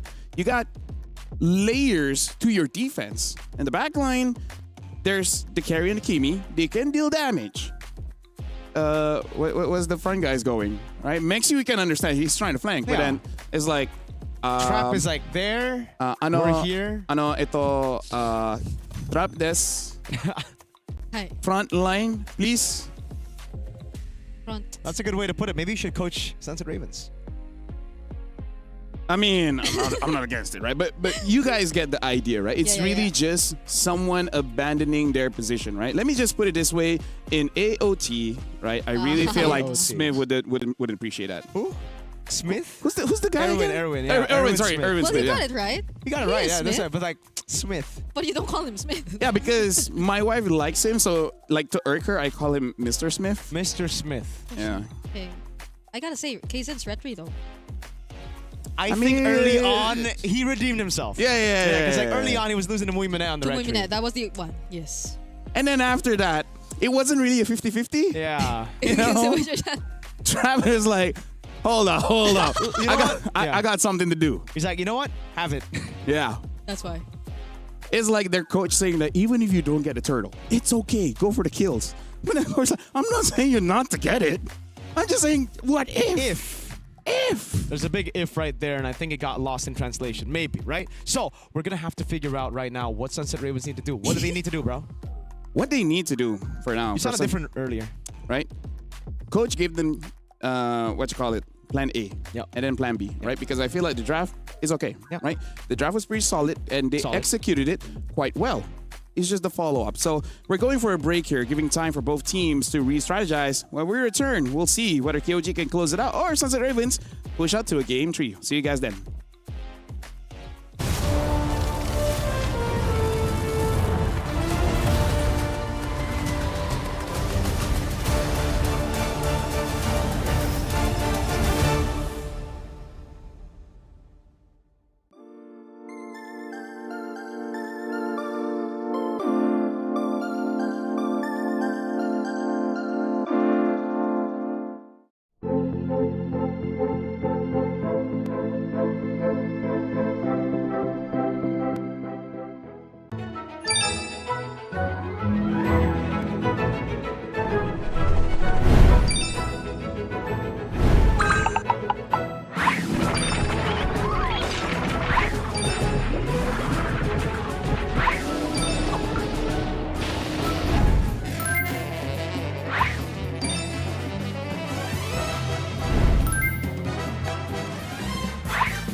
Welcome back. We just got done with game number one. Game number one, KOG was able to win that one with a cheeky backdoor. But now we got to talk about some of the problems of KOG because it wasn't the cleanest game that they played.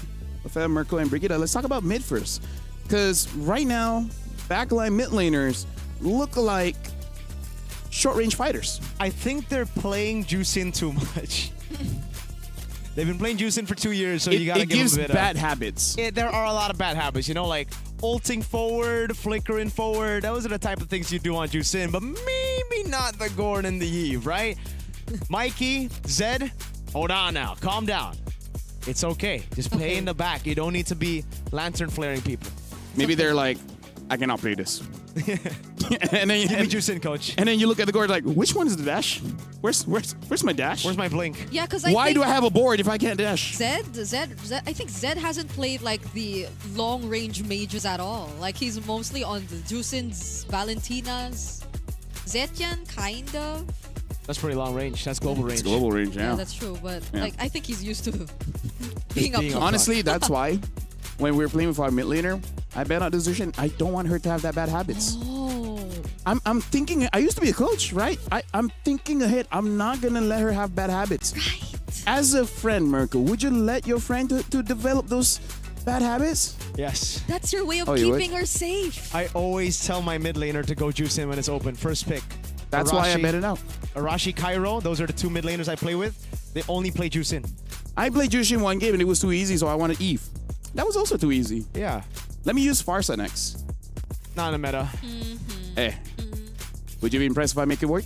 No, because I don't need to make it work. So now let's talk about what KOG really needs to do. Because I really feel like despite them winning, it's kind of a cheese win, right? I think run it back.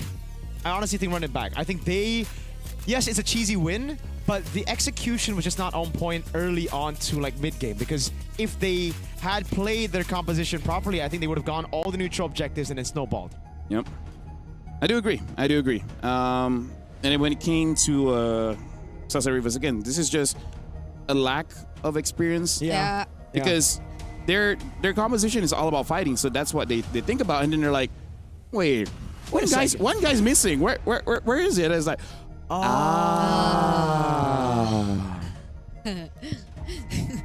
Nandesu ka? Nani? Yeah. Sunshine Ravens are first big event. I gotta say, go back to the Philippines, get a cough button so that you get the practice in, you know? Okay. And then KOG is the second pick here. KOG betting out the Zushin as well as the Bruno. For Sunset Ravens betting out the Matilda as well as the Marcel. No changes so far in terms of the bans. It's exactly the same, right? I think the last one here was a Guinevere. Oh. Freya. Guinevere is fourth ban. Okay. Okay. Oh, yeah. So Freya gets banned out. It's the same side. They're going to go blue again. First pick Baksha is definitely something they're going to be thinking about, but maybe they go Akai this time. Paquito so far hasn't been performing that great today.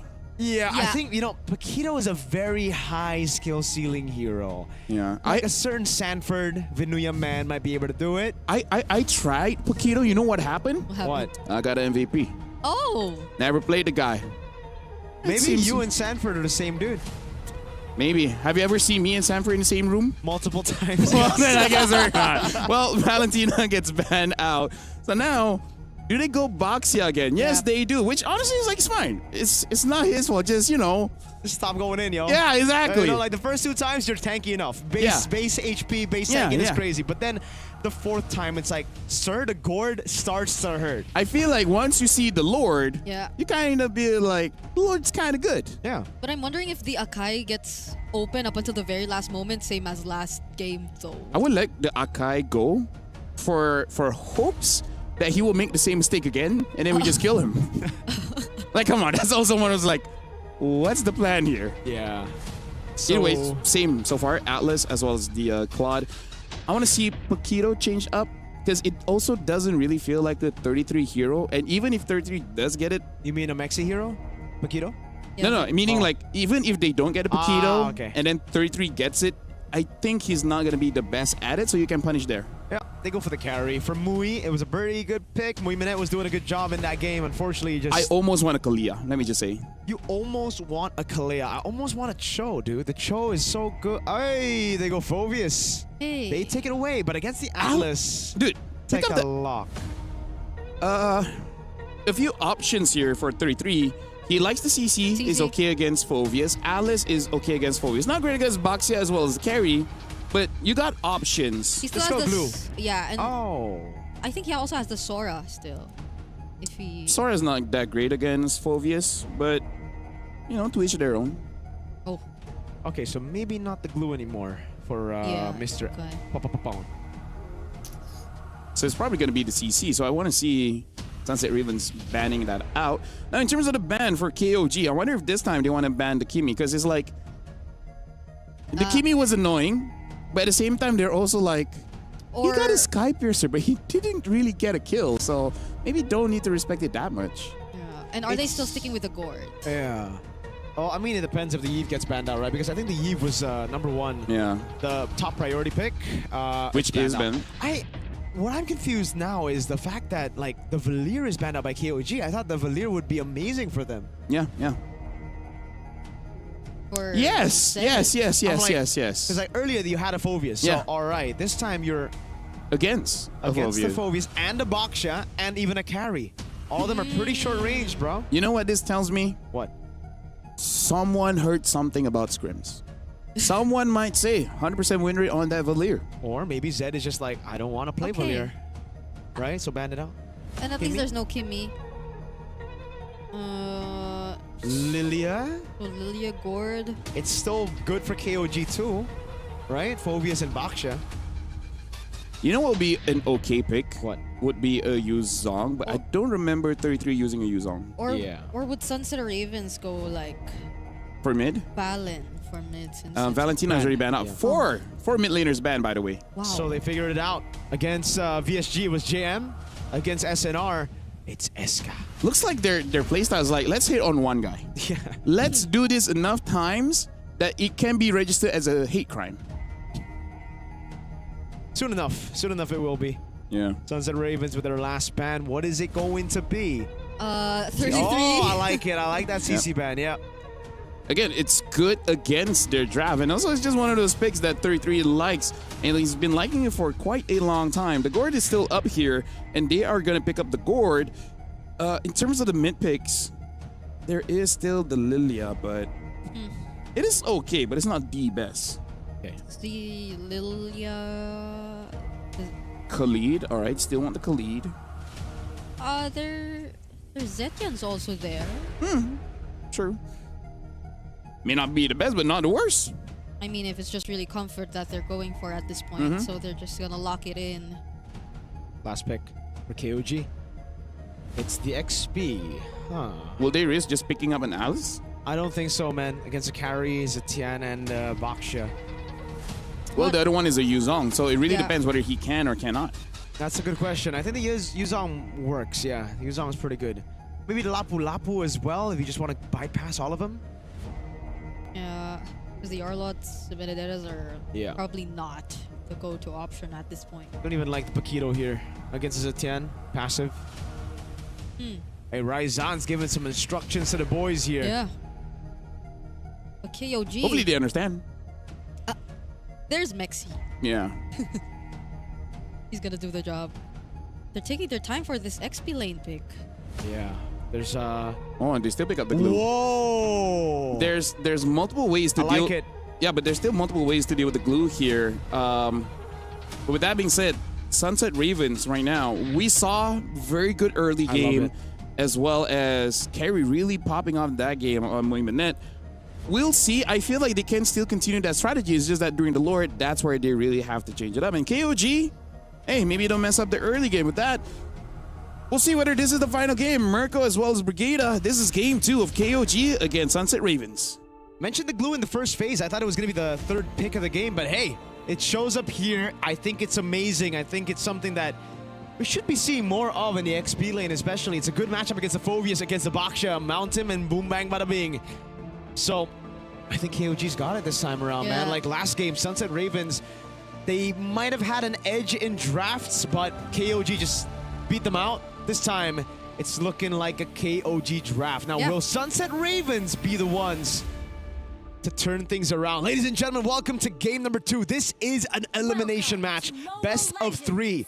Sunset Ravens need to put it all here. Oh, passive already burnt out early by Nile. Yeah, and I'm saying that it's all going to be on the team fights, especially since KOG have decided to draft this way. So it's all utility, all macro, and that's what's been working for them, especially in the previous game. Zed, though, at least doesn't use his flicker. But this is some insane early game damage coming in from their mid duo. This is a Khalid Zetian with so much pressure up against KOG. It's the classic Khalid Zetian bully combo. Hold on, they're gonna go in. Oh, Mystic Projectile lands and Kaizen takes first blood. That's gonna be Pupupupon, but still handing it over to Kaizen. That's massive for KOG. That's a rough one, man. First blood over despite getting mid-prio earlier. Zed was already so low. I think they should have just rotated over to the Letho, but it is what it is. Pull yourself together for Nile. It's still the Master Assassin Papaya and really enjoying this lane. Yeah, I think this has been the matchup 2 games in a row already in the gold lane. We saw how it went in game number 1. And it's probably very clear to KOG that Moiminet is just a very hard to catch type of gold laner. Similar to what we've seen in earlier games, similar to maybe even Nomad in terms of the approach in playing this game. And they just cannot afford to hand over those same opportunities to them as game number 1, since that's where the snowball really began. But let's see, now it's 5 seconds before this objective. Mexi can't really get out of lane as much, even despite being a Phoveus. Now just opening up. They're going to go for the level 4. Now Zed, can he get level 4? No, he's a bit off. So this is an advantage for Sunset Ravens around Turtle 1. Oh, Zed still gets it in the end there. I don't know what camp he got. Is it projectile? Okay, Popopopon had to flicker out of that. Still had the quick sand guard, so he will be back in no time. Does resume zooming as per usual, but there are no level 4s just yet for any of our roamers. There goes a grab though, and together with the Fury of the Phoenix, Kaizen once again secures it with the Retribution. Flicker forced out of Mexi, no way out of this. Zed picks up the kill. Wow, despite the Mystic Gush being baited out early, it didn't matter. The glue was just so oppressive. 33. Again, a great matchup against the Phoveus. Just mounts on him and it's free for KOG. Wow. Kaizen even out-retrying Trap this time around without the heavy spin. He used it to pin Mexi. Yeah. And Zed right now, I think he's been making things difficult, at least for the mid duo. There's just such great coordination that we're seeing from him and Nile so far in this game. It's almost as if Popopopon is never really confident enough or full HP to just constantly be the guy to go aggro, similar to what we're seeing just now. Popopopo once again very low. Nile just with the right amount of zoning and pressure up against Sunset Ravens. And this time Payan is winning out in the lane again, so no early kills for Moiminet that could help him get... Oh, Mystic Gush. Here we go again. That's the Fatal Links 2. They're just making sure that Popopopon is not having a great time. That's his 2nd death in a row. Right now, it seems as if, as much as you just really want to scout, you're getting punished by KOG because they're confident enough. They have the damage. Fury of the Phoenix used too. Just a bit of help for Moiminet. Does really want to get that gold part. And Trap will be here to help as well. Nile, now there goes the ultimate Moiminet. But the kill goes over to Trap this time. It's something though. Kaizen, oh my lord, he spots Trap up top, straight into the orange buff he goes, and he stakes it away. He's 2 levels up. Trap is going to be able to get back to just 1 level down on Kaizen, but this is massive, dude. Because in a 50-50, it's already so good for the Akai. Yep. If you're a level below, it's just almost auto-confirmed. Yeah, now it's just so much better. They've already positioned themselves here. 33 will be joining as well. They know that they have all their utilities intact, and we might just see another similar situation if SNR aren't able to start things the way they want. That heavy spin is going to be the thing that they want to force out the most. Mystic Gush already used the cancel though. 33, last hitting the objective for the team. However, KOG still gets it. Nile will be the sacrifice for now, but Payan going in, blazing do it to the face, and Mexi will fall. This glue is so annoying. 33 just constantly on him, man. And Zed, They've got so much damage. Sunset Ravens have no way to deal with this AoE stun, these locks as well. Something we mentioned against the Atlas, dude. Look at the start of the fight. They're just auto knocked up. Look, and Trap both getting caught by the heavy spin and the fatal links. They had nowhere to move, and then when they think they've already depleted KOG of their resources, the Blazing Duet comes around and 33 just gets them out, and there's just no way for them to deal with it. Yeah, this is so good for 33. It's a hero that suits him best. High-end BMI is out of that. Doesn't get to secure the turret just yet.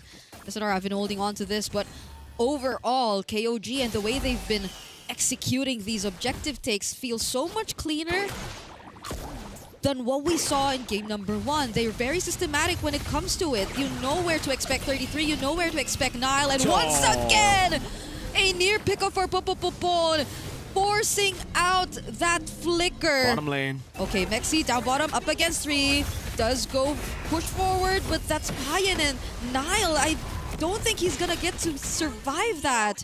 Nope. Multiple damage sources on him. Okay, at least Trap gets his own purple buff with the Retribution, but yeah, they're able to just look for these trades around the board because Payan's so strong at this point. 2-0-1. Even the Phobias can't handle it. It really just seems like SNR is gonna have to take it right now. They don't even have enough late game damage for later. Unlike previously, because they had a Paquito, a Kimi, and a carry. Now it's just all eyes on the carry. The gold leads are a bit too significant for all lanes. I think especially in the mid lane, like I don't think you can see or feel that Eska's been too active just yet. It's mostly just the global ults that they've been reliant on using, but other than that, KOG with just the amount of pressure that 33 and Nile have been putting on the map, it's not an easy task for Eska to just go in and try to close in the opponents or KOG. Fast rotations up top. Okay, they're not gonna engage just yet. All right, it's just slow for KOG, right? We know them for the macro.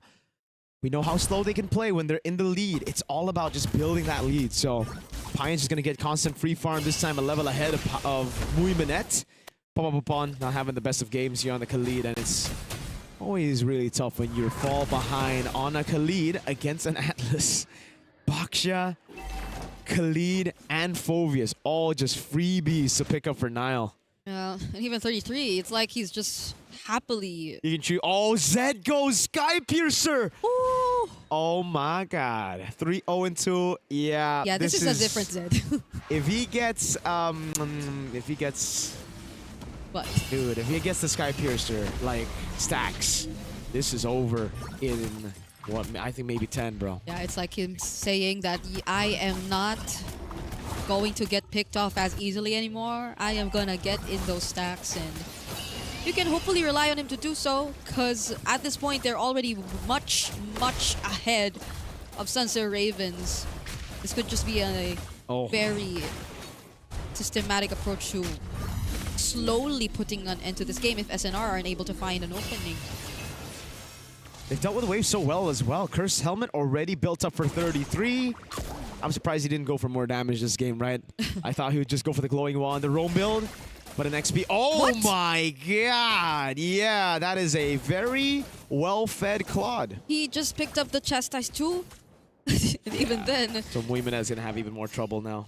Yep, it's not the same anymore.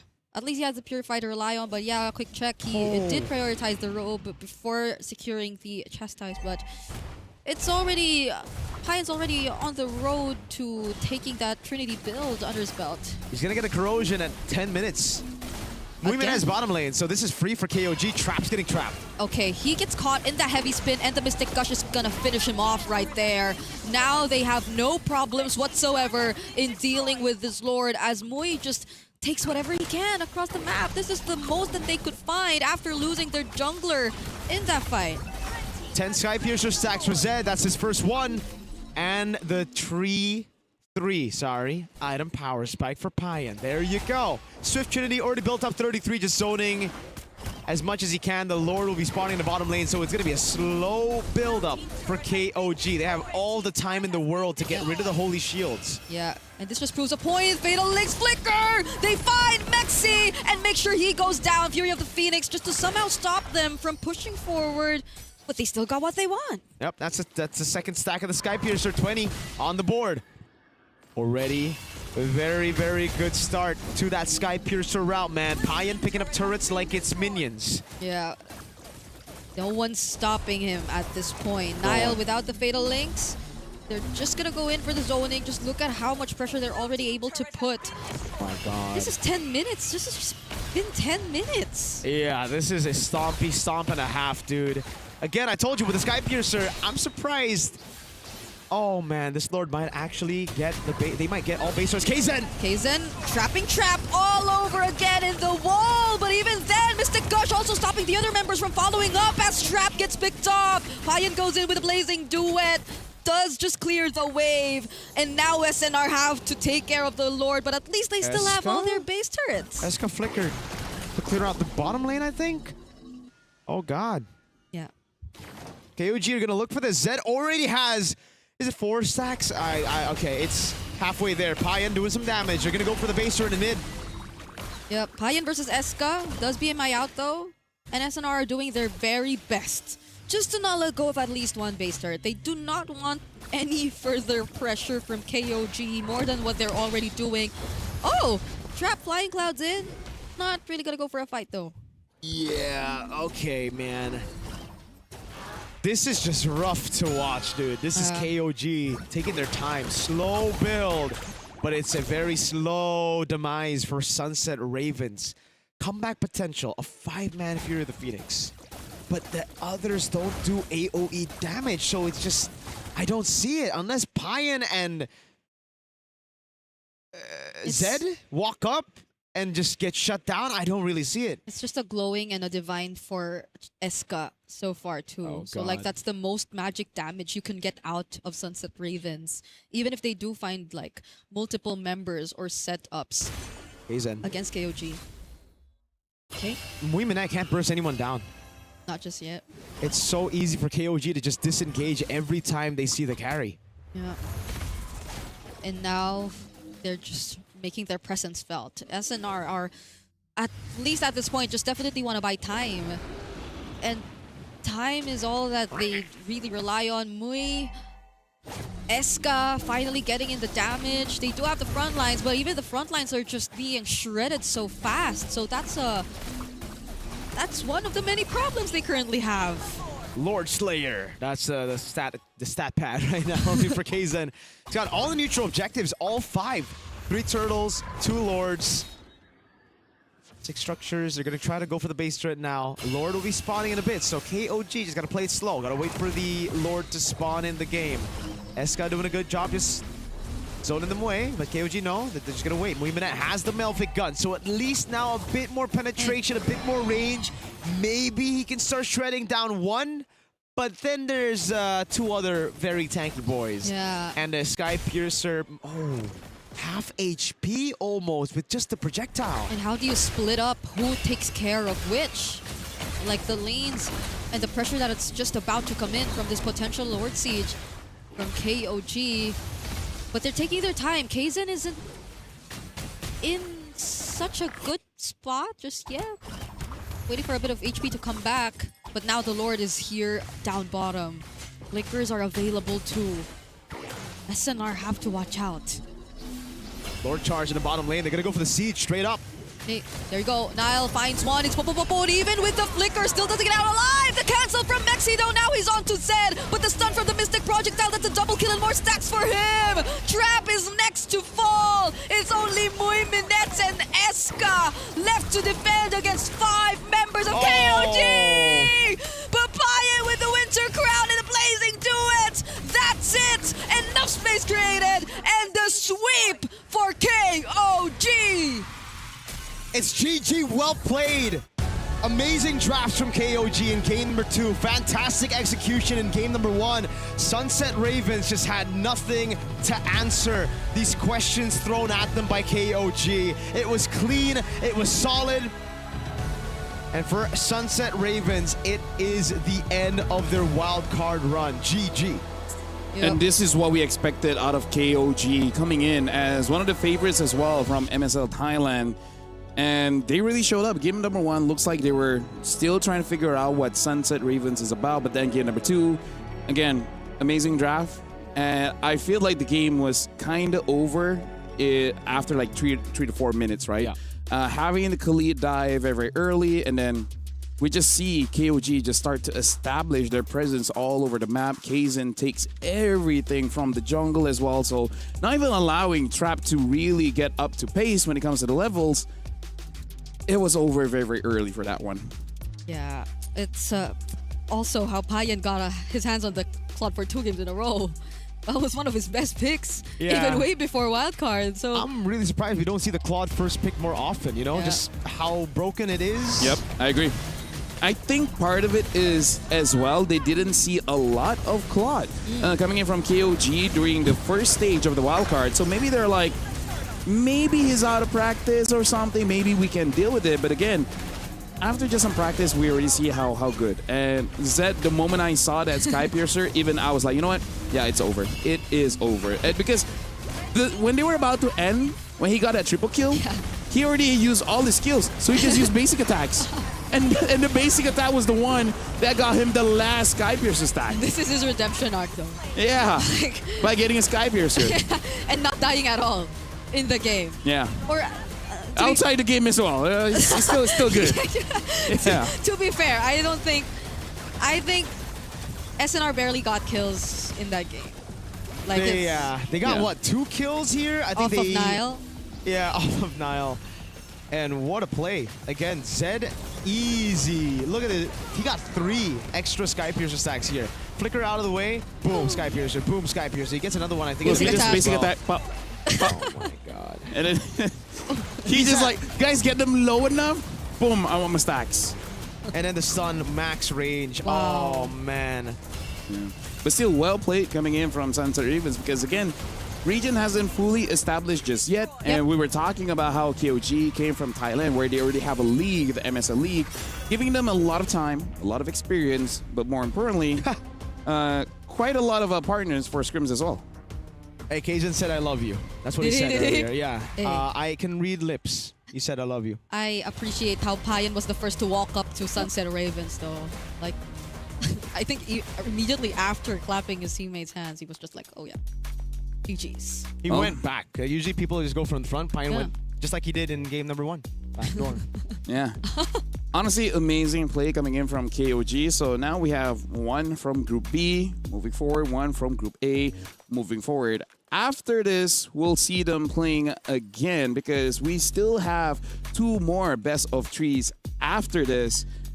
And KOG, they look pretty good. I feel like maybe there are some information that the next thing they're fighting we'll see, but then I don't know if it's going to be enough because even banning out the Claude would be good, but that just means something else will be left true. But they're going up against A7, though. Well. Right? I Ban kind of junglers then. Roger, get out. Yisun Yisun Shin, get get out. out. Just put best player 1 on a utility jungle, all right? But then best player's like, okay, I got the Lance, the Harley, the Suyo. I can make Hanzo work. And then Nats is like, guys, what about me? Yeah. You just gonna give me Arlet for free? Plus, you don't know what they've tried in scrims because the Roger was just something they tried in scrims. It's not something they've been practicing. A7 are kind of loco, yo. Yeah. They're kind of pretty good. So, Kind of pretty good. They got to prepare. But, you know, good thing they have some time. You know, after the next BO3, then they'll be able to fight against Alpha 7. But, hey, who knows? After 2 best of 3s, this one kind of went as we expected. The first one, not really. What else? Maybe some surprises that KOG will have. Which is, Lord Sky Piercer. There you go. There you go. Going up against a damage in jungle probably would be safe enough for Gord. Yeah. Sky Piercer. Dude, remember, it's all about perspective. Right? Talking. Maybe we can do it again. Close up. No? Okay. Yeah. Yeah. So right now, you know, shout outs again to Sunset Ravens. We're just waiting for an interview between Eterna. She's good. It looks like she's going to be talking to 33. Don't miss the handshake this time, bro. Hey, Or don't even start. Don't even Don't initiate. initiate the handshake. don't move your hand. That's These what- are esport players. Let me just say, for 4 to 5 years now, I just do this. I don't even dare No, this. but oh, dude, that could be even worse. You know, it could be Why? like, oh, you know. Yes, but here's the thing. You do this, Ken. It could be this. It could be this, or more. It's like. But just, what if you do this and I do this, and then you do this and I do this, and I'm like, okay. There's a way. There's a way. Okay. I'll do. Okay, you do the rock. I'll do paper. Right? Okay. I lied. But you kind of need to be on the same wavelength, Yeah. which we are. We are. We are. We've gotten the same colored outfits every day so far, but not everybody are, right, LaFell? Yes. With that, What we're are throwing they it doing? over to Eterna alongside with 33 to see how he feels about the win. Thank you so much, LaFell. 33, congratulations. Hiko, congratulations. Thank you. Yeah. Amazing game. How does it feel? Because we saw game number 1 and we saw that, that back door, that split push. Whose call was that? ก็ช็อตนั้น เป็นช็อตที่นายคอขึ้นมาครับว่าพระเย็นจะไปจบกลางเพราะว่าพระเย็นบอกว่าเขาเล่นตรงกลางได้ให้ถ่วงไว้ก็เลยโดดเข้าไปยัดกันหมดเลยครับ That gameplay, our team saw that our opponent didn't clear the mid lane minion wave. So then we saw that and we called to each other that Payen, he can go backdoor by that minion wave. So we just we just all in there and slow the enemy as much as we can. It was a Yes. very decisive Yes. game in that particular game especially. But was there one person who initially saw it first? Again, Was there a person that initially saw it first? พระเย็น It was Payan. Yes, it was Okay, Payan. so Payan saw it. You guys made the group call to Yes. just all in. Yes. Amazing. Great stuff coming in from KOG. Especially, coming into the group stages, we did see that KOG was performing up and down. yes. So how did you guys reset coming into the next stage of the wildcards? ก็กลับไปซ้อมครับแล้วก็กลับมาคุยเรื่องการดับใหม่ครับว่าเราควรจะดับไปเป็นแนวทางแบบไหนมากกว่าครับ Okay, we just come back and reset all the thing, and we just training and put effort on it. Yes, and we just try to adjust the plan because this is a international stage, right? We have to practice the enemy, and we can adjust the drafting phase, and we can do it. Like the result is today that we put too many effort. We love that Yes. mindset. We Thank love that you. mindset. So, in game, out game, drafting phase, everything, they've prepared extra coming to the next stages of the wild cards. And speaking of the next stages, you are going to be moving forward. And the next opponent that you will be facing is Alpha 7. Alpha 7 was a team that won against you. So, Yes. what will be different this time around coming into your next best of 3 match? มันต่างกันยังไง ก็พวกเราอย่างที่บอกว่าปรับดับมาแล้วก็น่าจะเข้ามือกันมากขึ้นครับก็ต้องไปลองดู He say that we are fixing our stuff such as a drafting phase due to the international stage. So just see it further. What is the result? Okay. And for me also that we adjust many things and we go back and training and we prepare many things for today's. And I think we are stepping forward from yesterday. So we are new KOG and everyone, let's see what we can do. Okay, Yes. new KOG Yes. now in the wildcards. Is it difficult? Because technically yesterday you had to go up against several different teams, right? So now you only have to face up to 2. Is the preparation different? Do you prepare differently for different people or different teams, or is just the same preparation going into the wildcards? ตอบเลยนะ พี่ตอบ Okay, we think that we prepare for every team because we are honestly we coming from the lowest bracket, right? We have to fight many teams, but actually we have a replay from the past match to studying on them. So we studying on every teams and we do a different kind of mindset gameplay for every team that we have to meet. Okay, looks Yes. like Alpha 7 better be careful because they've studied Alpha 7 as well. Now, is there a message that you want to say to Alpha 7 if they're watching right now? อยากบอกแค่แนชครับเพราะว่าเป็นเหมือนสิทธิพี่สิทธิน้องเพราะเป็นโค้ชแพนด้าคนเดียวกันก็เล่นให้สนุกครับแนช He want to say to Nat experience because he said that Nat and his is they feels like brothers. Yes, they have been together with the same coach before for a long time ago. Okay, Yes. so you guys are close. Yeah, they're close to each other. for fun Okay, they Yeah. want to give the fun for the next match Yeah. because they're close. Okay, I didn't know that. Yes. So Nats and 33 are very close. That's really good to see. And you know, coming into this next one, we do also want to ask you because the Thai community is amazing, right? They're so vocal, they're so passionate about you guys. They've been supporting you guys from your first best of one.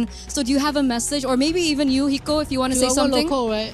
Yep, to your Thailand viewers out there and your fans. Okay, first of all, we appreciate that our local, not only our local, but everyone that watching us and cheering for us, and so appreciate that because we can say that every sound from you guys are supporting us, make us have much more stronger, like feel us and give us powers.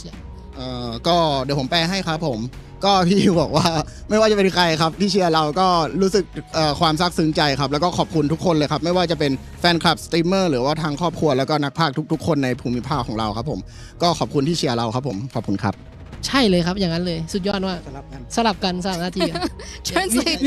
we just switch the roles. Oh, you guys translated each other. Yes. Amazing, Yeah. amazing. I love having these two up on stage always. We can adjust like our gameplay. That was so cool. Yeah. That was so cool. Thank you once again, Hiko. Thank you, you too. Thank you, Thank you. 33 as well. So we're gonna throw it over back to Lafel. Take it over. Look at how comfortable Eterna is, right? Able to do handshakes, Yeah. stomps, and Yeah. well. It looks like they're the same age or something, right? Bro, the 30 wavelength. gang. The 30 gang. Dirty You guys 30. can see Eterna in the background. She's having fun with them. Yeah, so that's how you don't miss handshakes. You just gotta be part of the same age group. Yeah.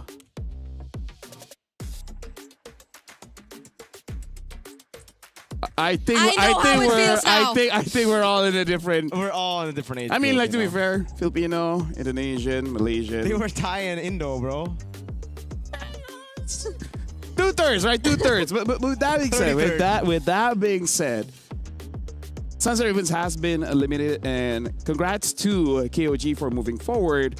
After this, we have 2 more best of 3s. Looks like Falcons are already getting ready, and just now we already saw Nightmare doing pretty good. But are they prepared enough to actually deal with Falcons? By the way, thank you very much, Mirko, as well as Brigida, for casting the first 2 best of 3s You didn't for do them today. dirty today. Yeah. I thought you were gonna. I know the feeling now because you didn't return No, my no, no. handshake. When you went for the handshake, I went for the bro. With fist. that He being told said, me. Yeah, we're going for a feel. break. After this, we have more best of 3s. Thank you very much to these 2 lovely people. We'll see you guys after the break to see Falcons going up against Nightmare Esports. You're Bye. lovely.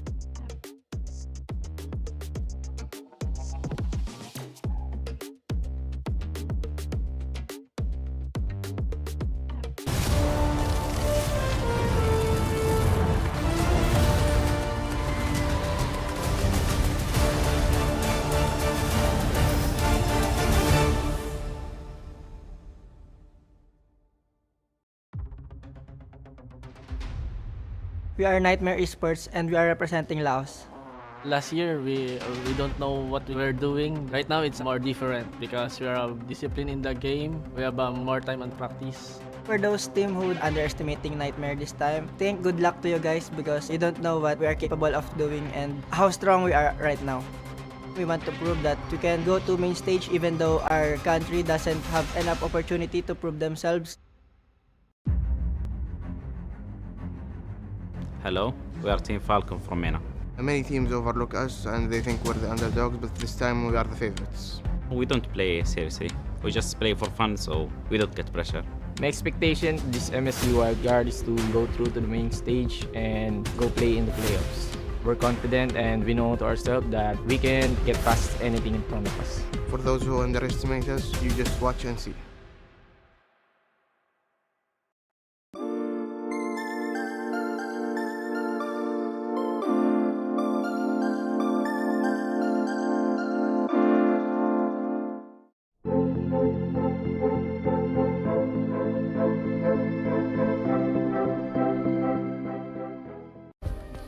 Play is in our DNA. Whenever we let it out, it becomes our superpower. Now imagine an entire city being built to supercharge it. Kadir City, powered by play.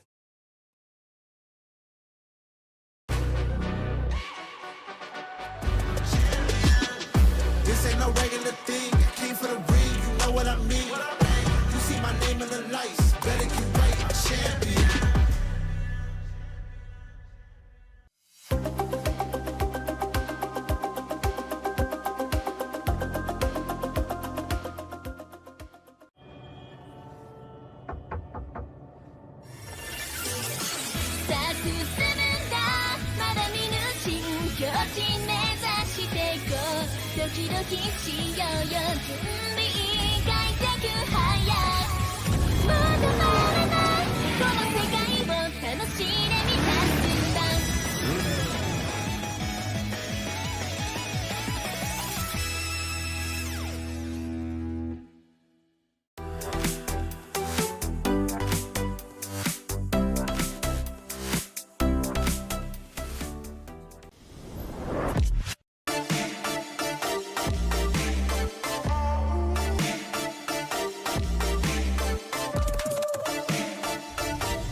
Welcome back to the EWC 26. This is the MLBB Wildcards. It's elimination match. This is the CGBS. My name is Phil, and alongside me now, we got the new ones here, Q as well as Naisu. Looks like the boys today are all wearing white. It's just Brigida as well as Interna that's not joining in. Hey, white power, am I right? Should I just take my jacket Wait, off? no, or- hold on. So, you know what?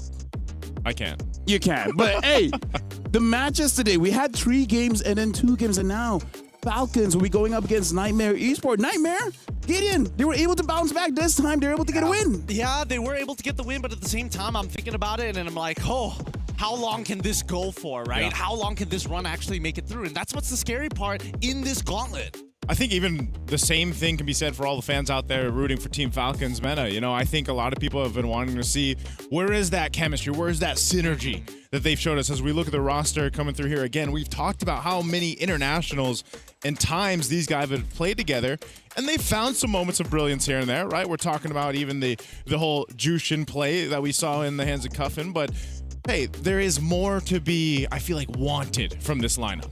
Oh, yeah, for sure, because we have been saying, like, after M6, M7, they only lost 1 BO1. Yeah. But then afterwards, it looks like people have figured them out. So now we got to see, because it looks like the story for today is stick to your identity. The moment you start to shift a little bit, it looks like you're just not you. You're just going to lose. I agree. I think that a lot of these teams really need to just go back into their own play style because their set plays is something that they've been practicing the entirety half of this year. And I think that it only gets better, right? But for the time being, especially within the wildcard stage, when I'm looking at Falcons, I'm expecting the big macro plays, the high level of execution when the set conditions have been met.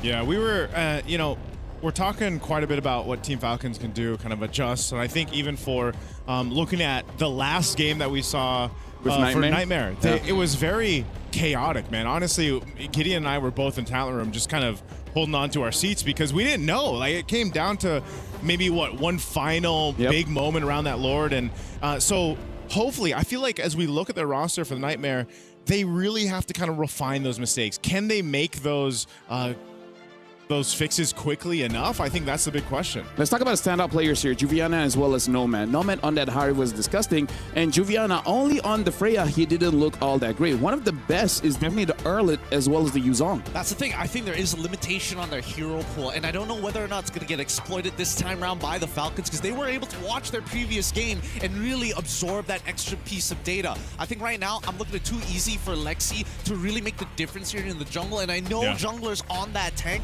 isn't exactly big, but Akai is a game changer.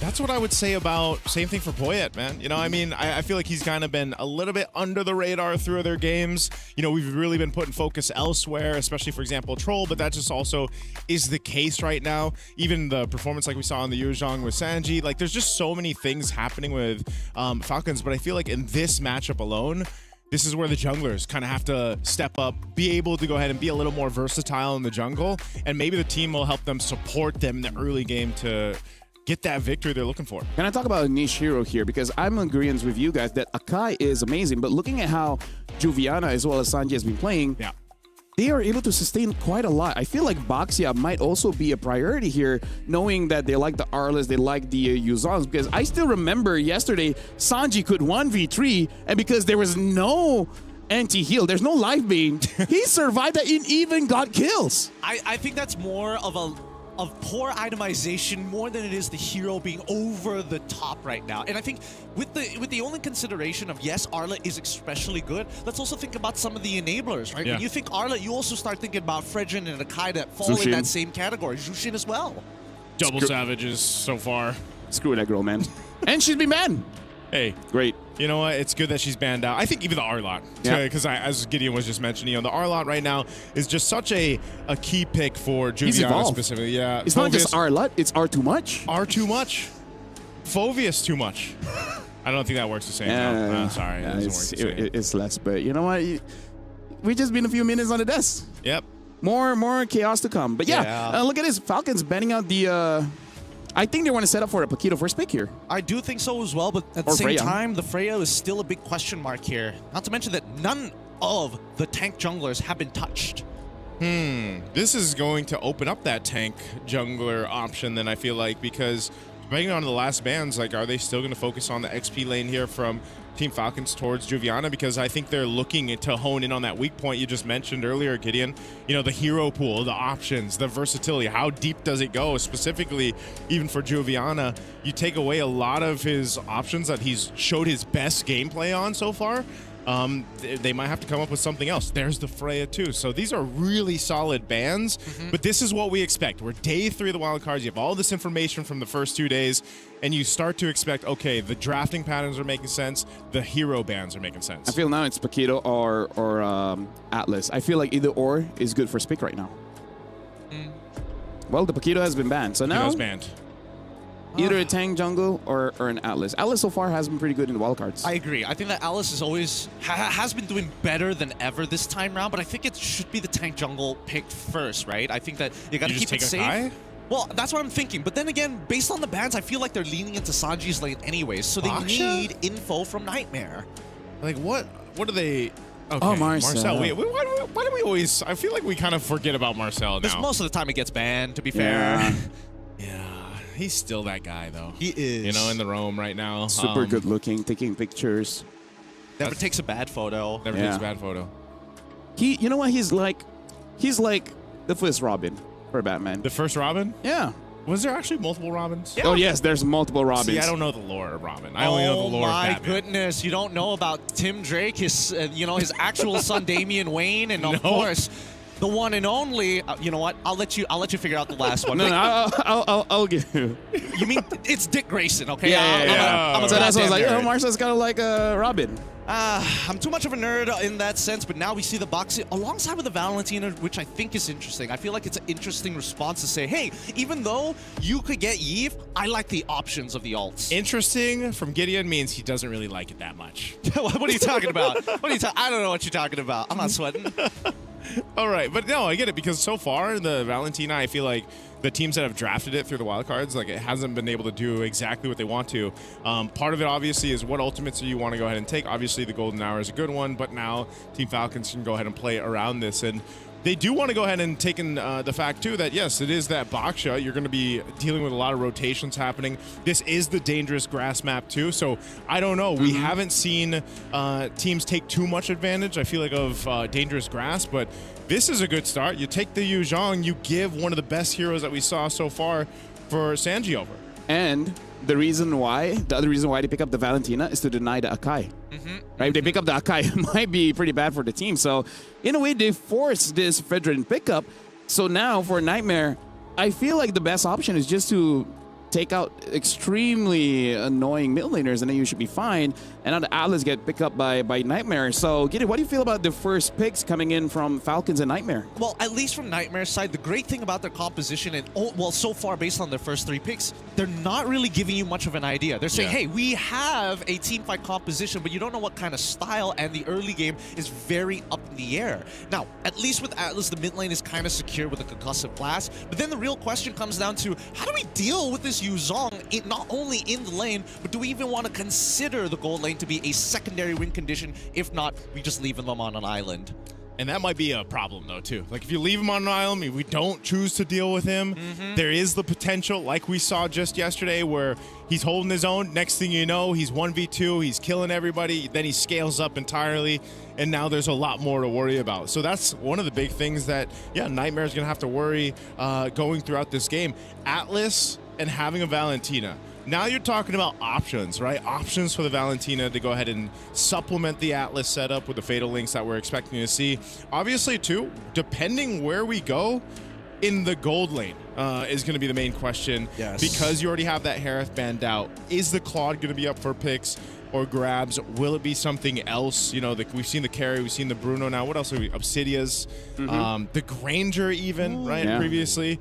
But the So last far- ban's going to be the Lilia. What I see from EG game, just interesting. Not saying it's going to get picked, but looks like Yu Zhang cannot deal with the Bruno. The Bruno's range, as well as the sliding tackle, is just way too much that he can't keep up. Yes, no, I totally agree. Especially when you don't have access to your Purify.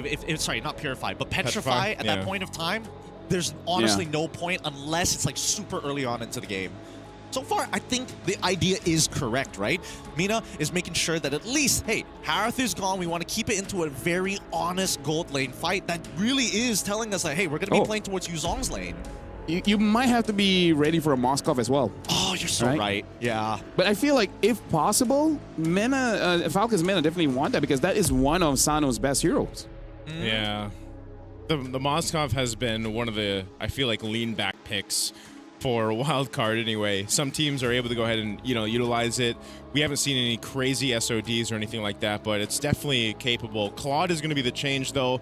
They secure this, and Eve swinging over to Mena right away, looking to fight around a box. I mean, this could favor them. Now, do you pick up This looks like an OG PH lineup. Yeah, it does. And I honestly thought they would have gone for the Valir instead of going for the Eve, but I mean, one way or another, they did need the damage, and eventually Yu Zhang does scale off. So now it's Moskov will carry.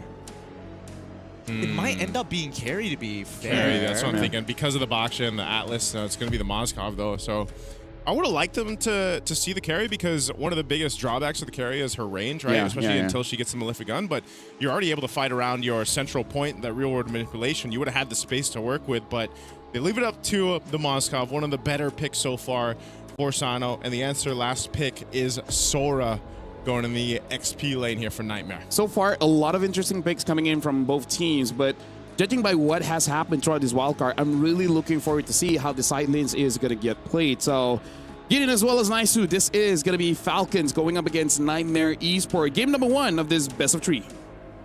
Thank you, LaFell, and welcome to this crucial match as we get ready to go ahead and close out day 3 of the wildcards here after we get through 2 series. Now, this one obviously is pretty intense because I feel like we all came in with expectations for certain teams, and maybe we didn't have too many expectations for others. Well, one thing's for sure. These 2 teams have a lot of history. They have a lot of background, a competitive experience as well throughout MLBB, and now they lay it on the line here in this best of 3 elimination. We're going to jump into the land of Dawn. It's me, Naisu, and Gideon to bring you the action for this one. All right, let's jump right into it. Falcons Mena on the blue side facing off against Nightmare on the red side. I think okay, Troll immediately getting some early information on the start of where too easy for Lexi is going to be. Obviously, you have your gold lane to leash you, but now comes the real question. How are they going to play this early game? Because both junglers will end up at the EXP side of the map when they hit 4. Yeah. They're still about as even as can be, right? When it comes to the Bosch and the Fredrin, in terms of like speed, I mean, this is the old school utility matchup that we're used to seeing. And they'll be able to go ahead and contest things here, but Lithuander already secured up by Nightmare. Looking at the emblems, nothing too much, I think, across the board here. Yep, nothing too out of the ordinary, but a lot of HP getting lost here by the mid lane. Nightmare trying to get on out of there. Just been alongside with IDID, taking plenty of damage here. Gonna force a recall, and that means first rotation for the side of Falcons. Trigger control from IDID. You know, he got pretty low. I didn't know if he'd actually burn the flicker or not, but good thing he didn't. So nothing too pressurous, at least before this first turtle. Jasmine's taking quite a bit of damage, though. I mean, he's still got his flicker, too. Tanky enough on the Atlas and just doing what he needs to do. Troll, this is what you expect with the Marcells, you know, and I feel like every single time a team does pick up the Marcel, you are that. I used to call it, at least in MPL Philippines, the mosquito. Like, he's the mosquito. Yeah. You know, he's always flying around. You want to swat him out, you know, but you just can't. He's unironically a little sticky, you know? Yeah. He's not there all the time, but when he's there, it's like, please get out of my face. It is truly annoying, but at this point now, first turtle about to be contested by both sides here. Too easy for Lexi. Will face off against Boyette as the mid lane gets attacked straight away. Jesbin doing a good job in zoning them out, but IDID still goes down. Shot residue, too much to handle. With the Black Dragon form in, Juviana tries to make the play of his own. Lightning form forced the flicker out very early, but he still has his ult to unleash. Doesn't find the right targets, but Sanji still powering through the damage with a Black Dragon tail to knock them up to allow Troll to get in and out of this fight. Cuffin and as well the Spear of Misery. Get in there. He's got the assist, and there you have it. Falcons walk away with a 4-1 as a final kill score. Ooh, okay. I thought IDID was going to be able to get that good usage of the flicker there to stay alive from Cuffin, but man, Nightmare might have gotten the objective, they might have gotten the turtle, but they lost a whole lot of bodies to Team Falcons, and I was wondering how that fight would all play out, you know, but you would just, again, we talked about Sanji's Yuzhong, man. You give him that advantage. I mean, he started it in the mid lane. I'm even surprised that IDID went down the way he did because he burned the flicker to survive it, then he walked back towards where Sanji was going to be in the Black Dragon form. So, you know, a bit of a mistake there on positioning ends up leading to a few deaths, but nonetheless, they're not too far behind. Oh, I did. Oh no, he gets punished for this. What an interception. Cuffin, what a great call to drop down the RWM early because he had vision with the help of Troll. Dangerous for IDID though. He should not be there without his flicker. And that's what I was just saying, you know, man, like positioning mistake earlier on. That's another one right there without the flicker. Really questionable right now. So hopefully he can make that adjustment he needs because you don't want to give too many kills over to Team Falcons with this kind of lineup. Oh, top side. Viviana trying to force this play out here with the Fatal Links as well. They guarantee it, reverting Sanji's lead back to an even score. Good response. They had to do something to stop Sanji from scaling up here. So Troll will try to go ahead and maintain that lane here. We're 10 seconds away-ish from that turtle to come up. Nightmare looking to even the score out. They've got positioning favor. Let's see what IDID ends up taking, too. He's got the golden hour.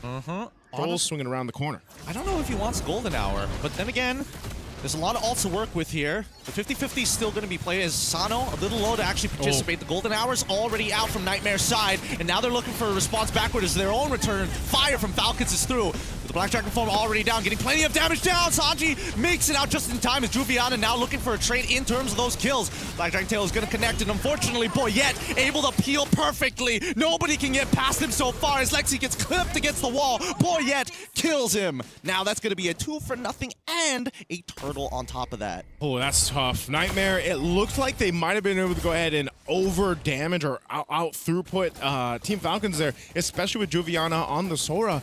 But then they just couldn't actually capitalize on the kill. Oh, mid lane too. Little flicker out from Cuffin. He's still going to be fine. Here's Boyette.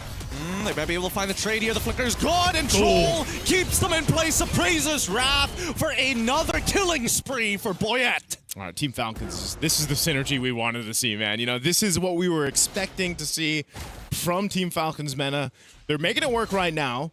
Nightmare Esports still trying to maintain things in the jungle, on the map, You know, and at the best case scenario for them, they might have to lean towards Nomad, man. This is what we expect, especially with the Claudes in play. Nomad has been able to go ahead and just pretty much farm up, right? Sano joined a couple of the fights with the SOD, and the best thing is Nomad farms up, gets the Trinity, starts to be a threat in these later team fights, maybe potentially just waits for that Lord to come up, but you're going to deal some pressure down here bot side on that gold lane. Yes. Nomad will be fine. Honestly, I don't know who's making the call here, whether Troll is doing this purely off of game sense, but he now knows the exact rotation in Nightmare Esports, right? He's probing reactions out of Nomad. If he gets a battle spell, that's great, but if he doesn't, at least he knows how many reinforcements are coming through that top side. Yeah, this is one of the things, though, too. Like I said, until Nomad is there, until he's online, you're really relying on whatever ultimate IDID takes and also Juviana, right? That's a lot of your damage right now. So if they can put, oh, that's a great ultimate to take out right before this turtle comes up. So there's already a bit of an advantage for Team Falcons Mena.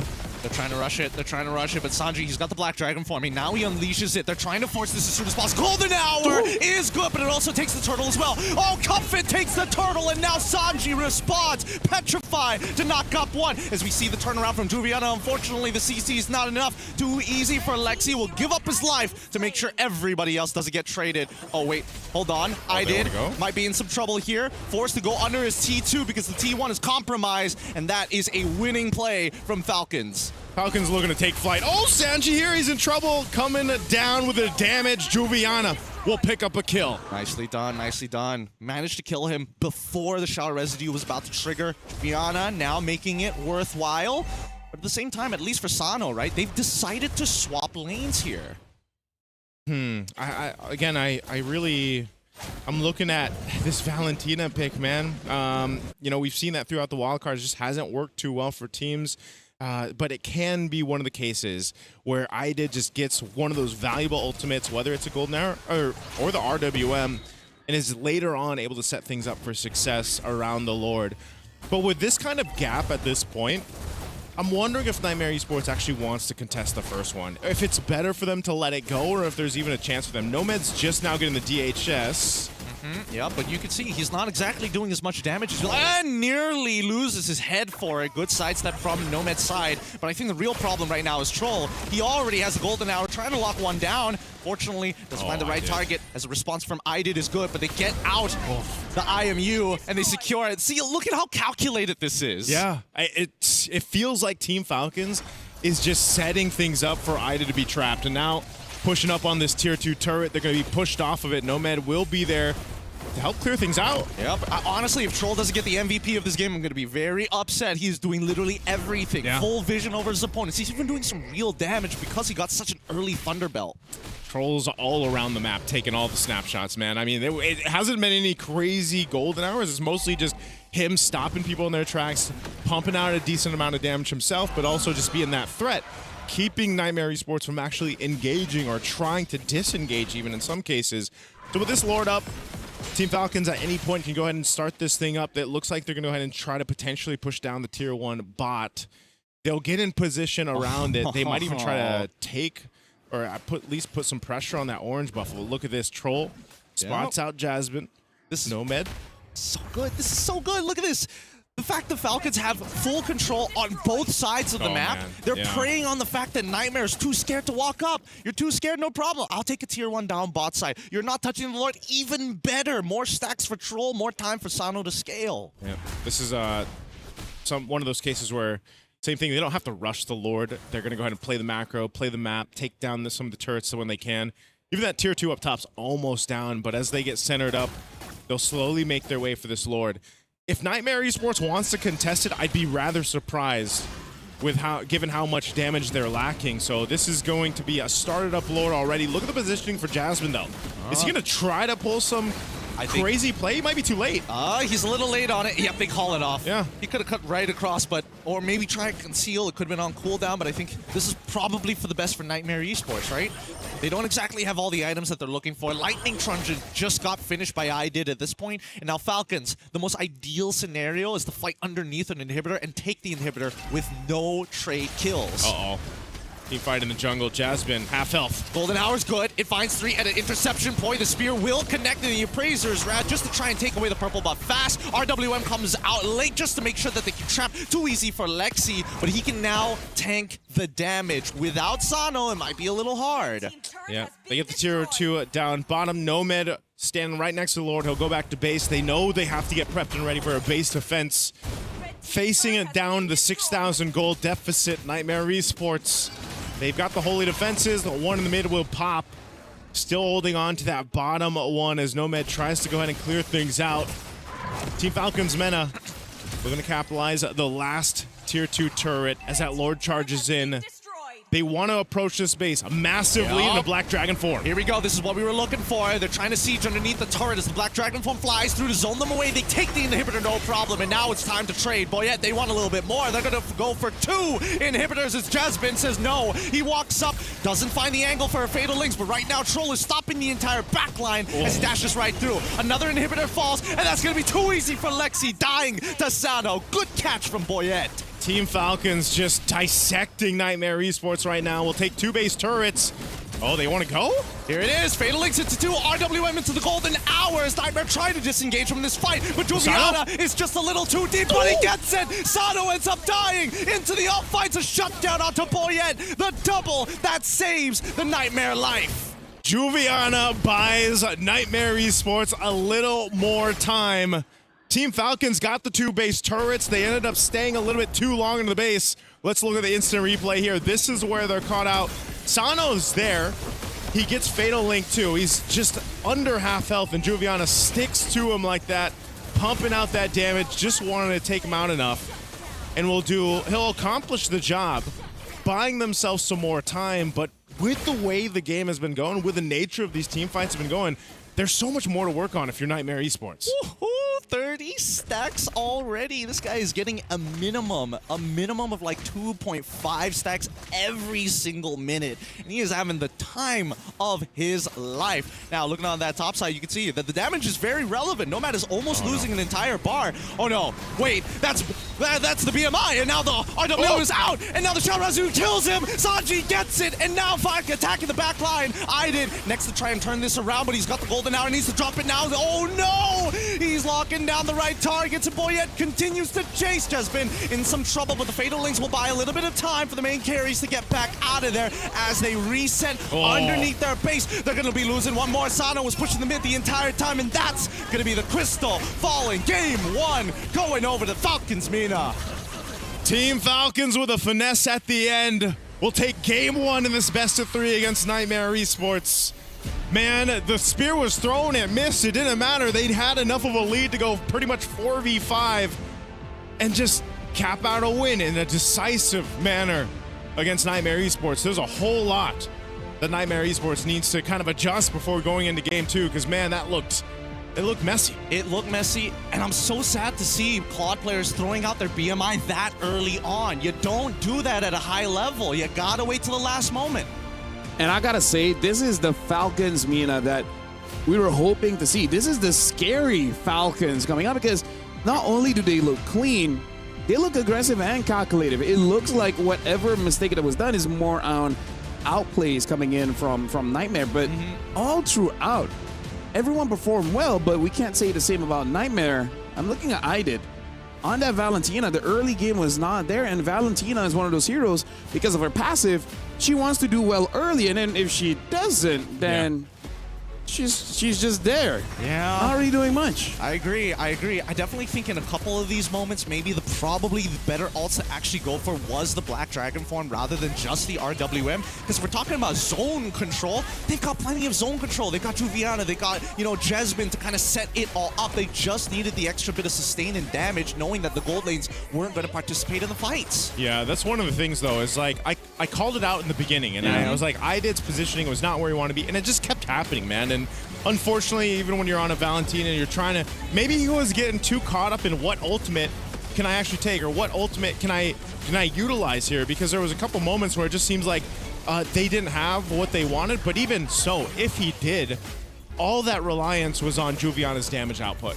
Nomad really didn't even get to shine throughout this game because he spent the entire game farming up, and then by the time he had the items, still it was a positioning thing. I mean, even that last interaction, they were caught up in that top side, knowing that Sanji is on a Yu Zhang, by the way, and you have pretty much Troll all over the place. Yeah. That's not a positioning you want to be looking for if you're Nightmare Esports. And here's the thing, like Marcel is running free because his typical counters really isn't shown anywhere in the meta. Not the Hilda, not the Khalid. Because the kind of roamer that can stick onto the Marcel is the one that Marcel really doesn't like. So he's been roaming around free. Boyas have an amazing game. Sanji as well. Early on, gets the kill. I did, and then have so much pressure around Turtle. This is good drafting coming in from Falcons, and I feel like Nightmare, they got to revisit this because losing the lane in the first 2 minutes is criminal. It's a nightmare. It's their own nightmare, man. Yep.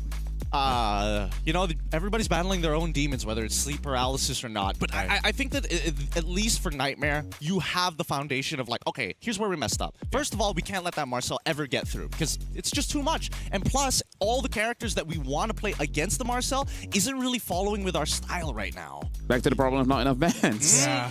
There's always something. There's always something. Not enough bans. I just think if they're going to run a Hilda into the Marcel, they have to take the risk of either playing an assassin-style jungler or maybe they play more towards the lanes. And not just one, all lanes. Just show up at weird timings. Get early first bloods. But that's what I'm saying, man. That's a dangerous grass map, too. They probably could have brought out the Hilda, and who knows? Like, maybe you are enough of a threat yourself on the Hilda that, Troll's not having a heyday. Like, there was no problem for Troll. I think that's the big problem. If you think about a lot of the roamers right now, too, especially specific heroes, well, Marcel being one of them, if you have no threat and you're just kind of left to your own whims, that's the best place to be if you're a Marcel. So you need someone to actually handle what Troll was doing there. Especially when you have access to Thunderbelt, because my God, he was like, what, 30 at like 12 minutes? Yeah. Like, come on. You know the maximum Thunderbelts I have ever gotten, Aisu? What's that? 81. That's a lot of Thunderbelts. In that game, I did over 100,000 damage. That's a lot of damage. That's a lot of damage. And for now, we will be going for a short break because we're giving time for Falcons as well as Nightmare, especially Nightmare. We're going to give them time to really think about the next draft because it might be the end. We'll see you guys right after this break.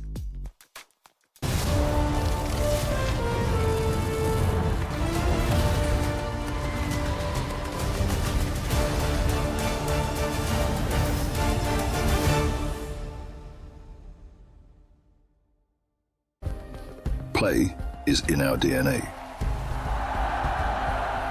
Whenever we let it out, it becomes our superpower.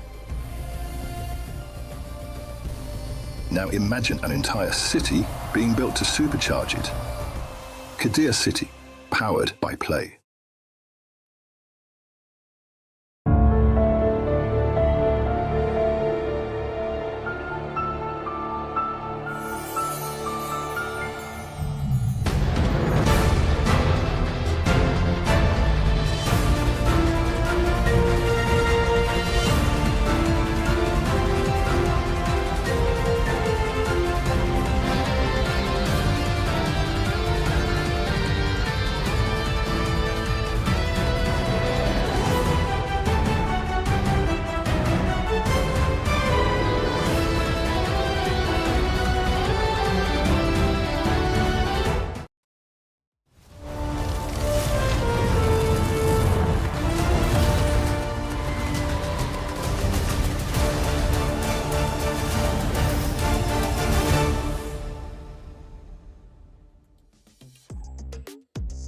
And welcome back. Ingan definitely won something, especially from Naisu. Speaking of, Gideon as well as Naisu. In that game, Nightmare really didn't show up. But Falcons, it looks like they were more than ready for that game. What are the changes that we really have to see from Nightmare? Oh, the changes? Yeah, there's got to be quite a few, Gideon. I did's positioning, I think, number one. Like, actually, almost not. I don't even want to just put it on I did. I think the team as a whole. Really? The positioning. I feel like you're the kind of coach who's just like, do better. That's my advice for you. Keep doing better. Do better. No. Yeah. Positioning's important, though, you know? I do agree, but it's one of those things where it's like the players really need to just wake up, right? Number one, wake up. Two, drafting solutions. I think right now, Falcons clearly have a plan in mind, and they're playing around that, around Sanji, but they also have to keep in mind that the secondary win conditions also lean into Coffin as well. So I think they need to attack the mid lane first, and then look which side they want to play for. Yeah, I feel like Nasu's the kind of guy, right? After I display, just pull him to the side and be like, you're the kind of mid laner I like. You wanna know why? You're very easy to kick. You're very easy to catch. You're the kind of guy that I always want on the other side of the team. That's what your opponent is feeling right now. And then what? That's supposed to motivate him? That's how you think I would motivate my players? Yeah. And then just stare in the eye and then... Okay, maybe that last part is probably accurate. The first part, I'm not so sure. I would just say, hey, give me 10 push-ups right now. Oh my god. And then the marshal came in and is like, sir, we're about to start the draft. He's not done yet. You leave. The quicker you get your 10 push-ups, the quicker we get to draft. Hey, and that's why I've never been invited to be a coach or an analyst. You know, leave that to you guys. Leave that to the analysts. Hey, wait until they hire you for their sports psychology. You know, that's when the good times are going to happen. But if anything, right, I don't only want to talk about Nightmare because their adjustments seem a little bit more obvious. Yeah. But I've noticed that Falcons, every single time that they play the game, they played the game during the group stages here at Wildcards, they kind of shake it up a little bit, right? Yeah. Whether red side or blue side doesn't really matter. Sometimes they play for Sanji, all of a sudden they start switching over back to Sano. So I think this time round, since we saw quote-unquote 2 to 3 bans on the EXP lane, they might lean that into the jungle. You know why they did that? Why they did That's that? their own San duo, man. That's their own San duo. Let them interchange if they have to. Now we have San Mina and San PH. That's gonna be the branding. We dropped the teasies. Now it's gonna be the Sans. I already know what the memes are gonna be. The images are gonna be good. I swear. I swear. He's thinking about it. No, for like Malaysia, the closest we got is like, Sesto. What? Sakai's story me. Storium. Storium. Yeah, we don't have a banger. Hey, we got a couple weeks to workshop that, right? You know what? Let's go back to our old countries. We'll figure it out on the flight back. Yeah. Y'all got some long flights ahead, but hey, just chat. as long. Hey, chat. But with the rest of these teams, nobody really wants to go home here. Everybody is looking for the opportunity to go into the main stage. And yes, it is later down the line, but that's so much time to learn this new meta. And that's exactly why actually whoever competes in the wildcard, remember yesterday I was like, oh, the weak point is everybody studies you, everybody sees your wildcard games. But it's also it can be an advantage too. You got all these reps in on this, new meta that's forming, and you can take that information as well and prepare for the main stage. And they have what, two-ish weeks or so before the main stage starts. So whoever ends up getting through the wild card will have, I feel like, they can look at it as an advantage, or maybe it's a disadvantage because everybody's studying you right now. And at that point, like, I'm harping on what you guys said earlier, like playing their style, because you have 2 weeks plus to readjust, right? So might as well just do what you know works. Yeah. And then start to, recalibrate to make a new style. To what Moonton wants you to do. That's exactly what I'm hoping for. But let's not forget the real life implications here, right? Jet lag, the people having to fly in. Those are the main stage guys. That day one is going to be looking good for any of the wildcard teams because they're well adjusted, they're warm. Yes, you know our information, but can you play at 100%? Oh, yeah, and so wait, the wildcard team that wins stays here, right? It's pros and cons. Right? You don't want to go home. Paris is great. Yep. Yeah. You can walk around. The sun is there all the time. That's true. Daylight savings, but yes. Yeah, we went on a run last night, and I was like, is it really 10 p.m.? I slept and woke back up, and I did not see the moon. I spent an entire day without the moon. I never thought I'd have that experience. Yeah, that can throw you off, actually. Actually, now that I think about it, I haven't seen the moon here at all. Yeah. It's now that I think about it. We haven't. Yeah. That's an interesting observation. Something that's going to be keeping me up at night. But now, Matilda alongside with the Arla is going to be the ban. You wouldn't know it's nice. The moon doesn't come out. Yeah. It was keeping you out during the day. Yeah, I was going to say. I was thinking about that, too. I was like, oh. Well, anyway. Nightmare is going to be the first pick. Falcons second. We're going to be playing on Broken Walls. Marcel has been banned out by Falcons themselves, alongside with the Arlet. And now the Phobius and the Matilda banned out by Nightmare. Nightmare is the first pick here.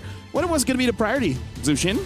I think Zushin probably. I mean, now we're not seeing as many quote-unquote EXP bans coming out from the side of Team Falcons, and I think it's probably a good idea. And usually, when we see teams banning out similar picks, or at the very least picks that they think is generally good, it reflects.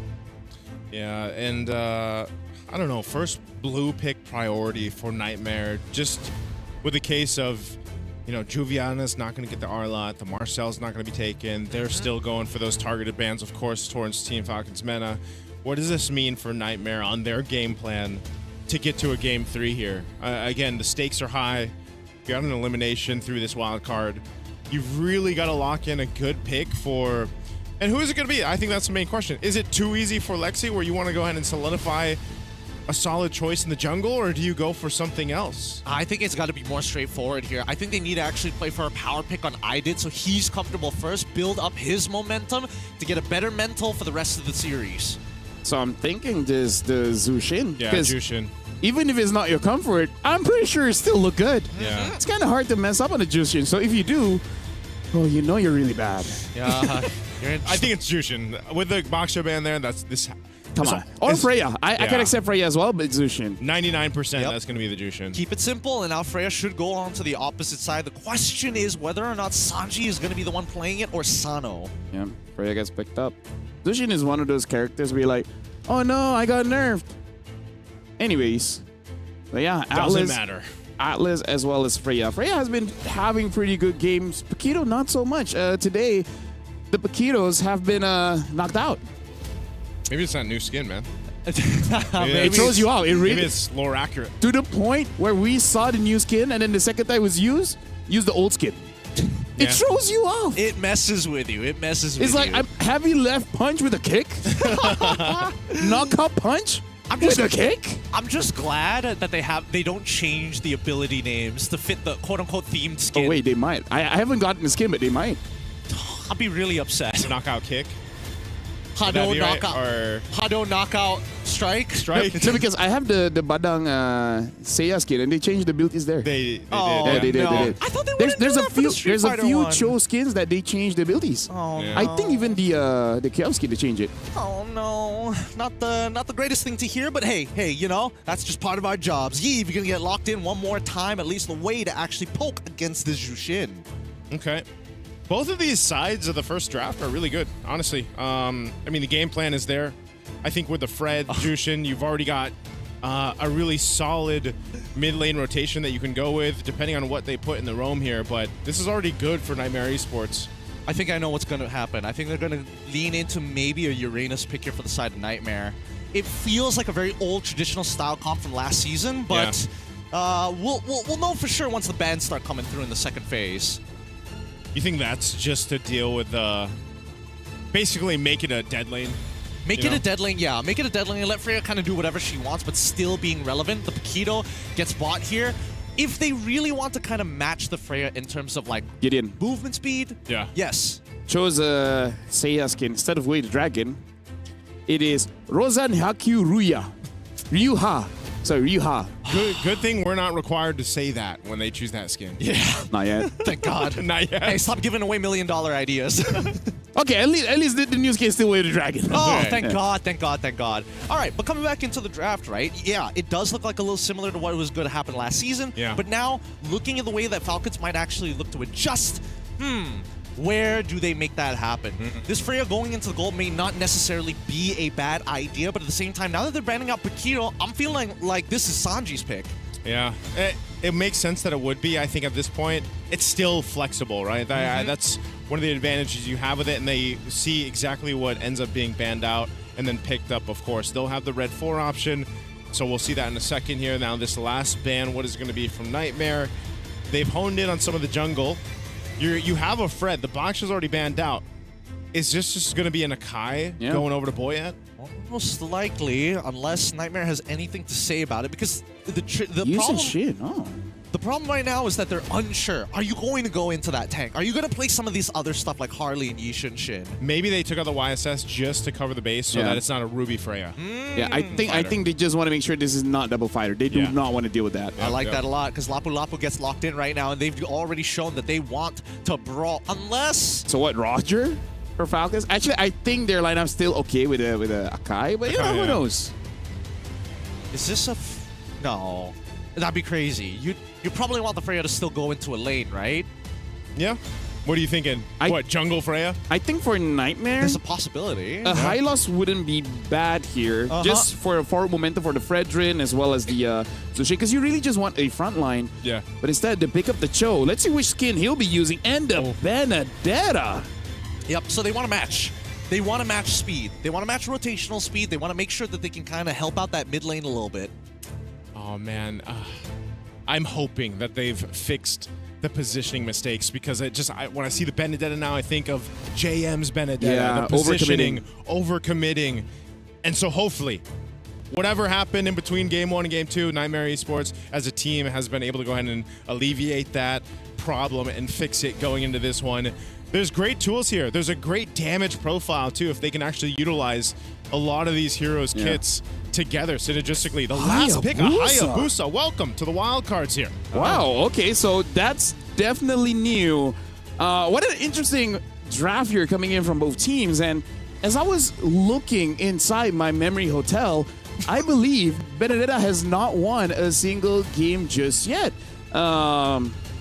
Yes, I have a memory hotel. I'd love to check into your memory hotel, man. I read it not. Admission is not free. So I'm going to give it over to you guys to cast Falcons against Nightmare. Oh, man, I've never heard of a memory hotel. But you know what?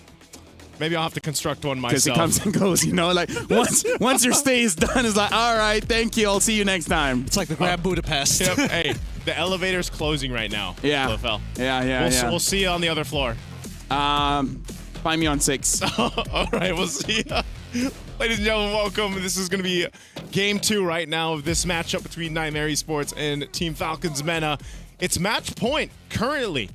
Can Nightmare Esports drag this further to a Game 3 with their life on the line here for the MSC wildcards?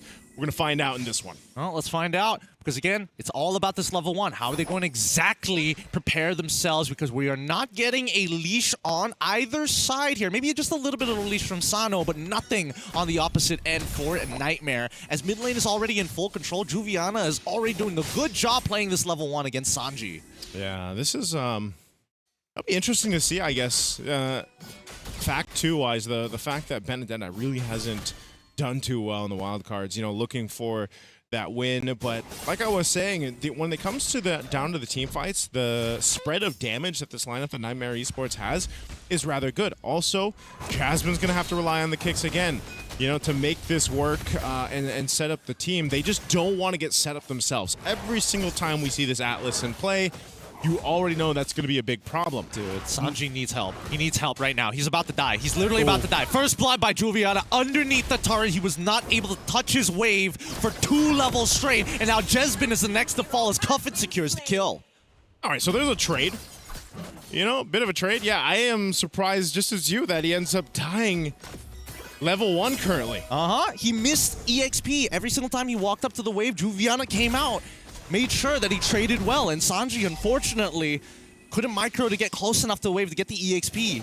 It's a losing matchup at this point, right? That 1-level lead is just too much for Sanji to deal with. Let's see if he's actually able to go ahead and recuperate there. They might have to rely on Boyette. Sano's on this offside, though. No mid. Are we not punishing this? Okay, I guess we're not punishing this. We're going to go straight to the turtle. Going to leave the gold laners on an island as Sanji honestly really can't do much about this. Goodness, level 2 to level 4 Juviana. He's pretty much not going to join this XP or this turtle fight. It's better they just give this up. Let's see. Boyette. They're going to try. Jesbin takes a bit of damage, but he's not afraid. As long as Sanji ain't level 4, there's nothing to be scared of. It's too easy for Lexi aura farms in their tri-brush. Yeah, so this is a problem right now for Team Falcons, just because of the mere fact that you really can't compete in the XP lane currently unless some type of miracle happens. I mean, looking at Sanji here, you just see he gets comboed and gets brought to half health. Now the Petrify is available. If Juviana has the Electro Final Blow or not, he could probably kill Sanji at this point. There's pressure on this turret. Sanji Gonna clear this minion out. He'll do just that. Hits the level 4, so at least now he's got the bravest fighter. Oh, Juliana. That he did have an opportunity, a window while he was level 3 to maybe go for the kill here. Boyette tries to make an attempt of his own. Troll now in some trouble. He might have to use the Fatal Links, but decides not to. Gonna make sure that he gets on out of there safe and sound. Need to cover this purple buff for Boyette, but now Sanji should be dead. Oh, he flickers out of there just in time. You talk about the value right now from Juviana. Oh, hold on. Okay. Nice. He's able to get away. Good reaction time. Good reaction time. Making sure to use the CC immunity to not set up for another kill. However, Sano on the opposite side realizes too easy for Lexi is here. Juviana in some trouble. Oh, yes! The Electo final blow is technically an iframe. You love to see it, right? And he also picks up the blade of Hespes off that. So now he's got the blade. He's going to do even more damage to Sanji. And this is why Boyette's still going to stick on him. Oh, how long can he do this for? Because again, without that ult, it's a bit dangerous. Fatal Links comes through, and now Jesbin really has no means of escape. Oh, flickers out of there, but the RWM is going to catch him in the net. Fish caught, and now they're looking for a second one. Boyette, oh, he gets hit! He gets it! He gets out of there just in time. He still has that Purify, though. Lives to see another day. Somehow. I was gripping the desk because I thought that he was going to stay there way too long. Would go down. He could have gone out a little bit sooner, but at least he had the beacon to use. He didn't have to burn the Purify. Team Falcons gets set up now. The second turtle of the game is up. Juviana, a big threat, though, to this front line. Here they go. Oh, the Sentinel Valkyries into the Electro final blow to try to zone the rest of them out. Too easy for Lexi. Tries to secure it, and he gets it. And now the back line already having to move away. Troll lost too much health. They back. They're safe. Even Nomad getting double waves this time round. A better adjustment as the Xamot Force comes on up.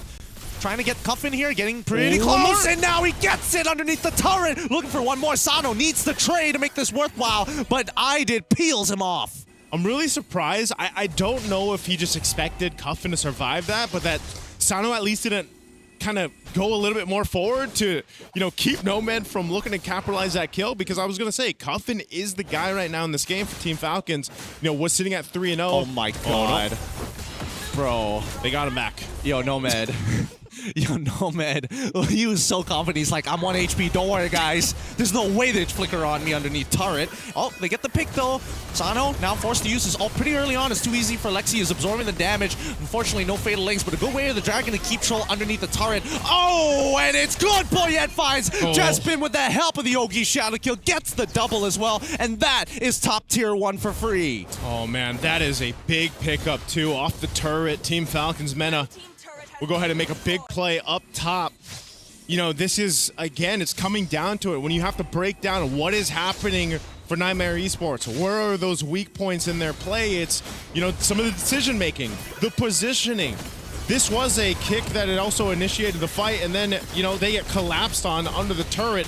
Boyette has a clear sign to go ahead and use the Wiki Shadow Kill and capitalize on this around the real-world manipulation. So even under your turret, you are not safe. Well, hey, look, Juliana now in a 1v1 against Sano, which is basically unwinnable for him. Petrifies Electro final blows, doesn't have enough time. It's too easy for Lexi. A millisecond off to get him out of there. Really unfortunate, but also, why? Hey, man, that's their Sansan duo, right? The double fighters. It's working for them this time. Nightmare Esports keeps wanting to fight. Yep, they're trying still. Oh, it's good, but Sanji has already taken out Nomad. Purify a little early there. I don't know. It's going out of control as Falcon now sending the reply, hey, we messed up mechanically last time. This time, we're going to outplay you. Team Falcons Meta, this is what we've seen before. They're able to make these quick adjustments on the fly, punish the mistakes from the opponents, and that's what they're doing. Now Sano could be in trouble. All right, here's the cavalry, though. Hey. What is this, the Brady Brunch, right? Another episode, once again, still going, the feel's good. These French princes so far doing a lot of learning, a lot of mistakes here.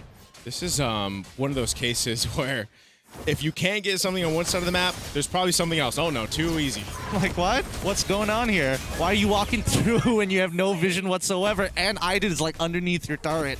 There is a breakdown in communication, and I think that's clear enough for people to see. They need to start being attuned to each other.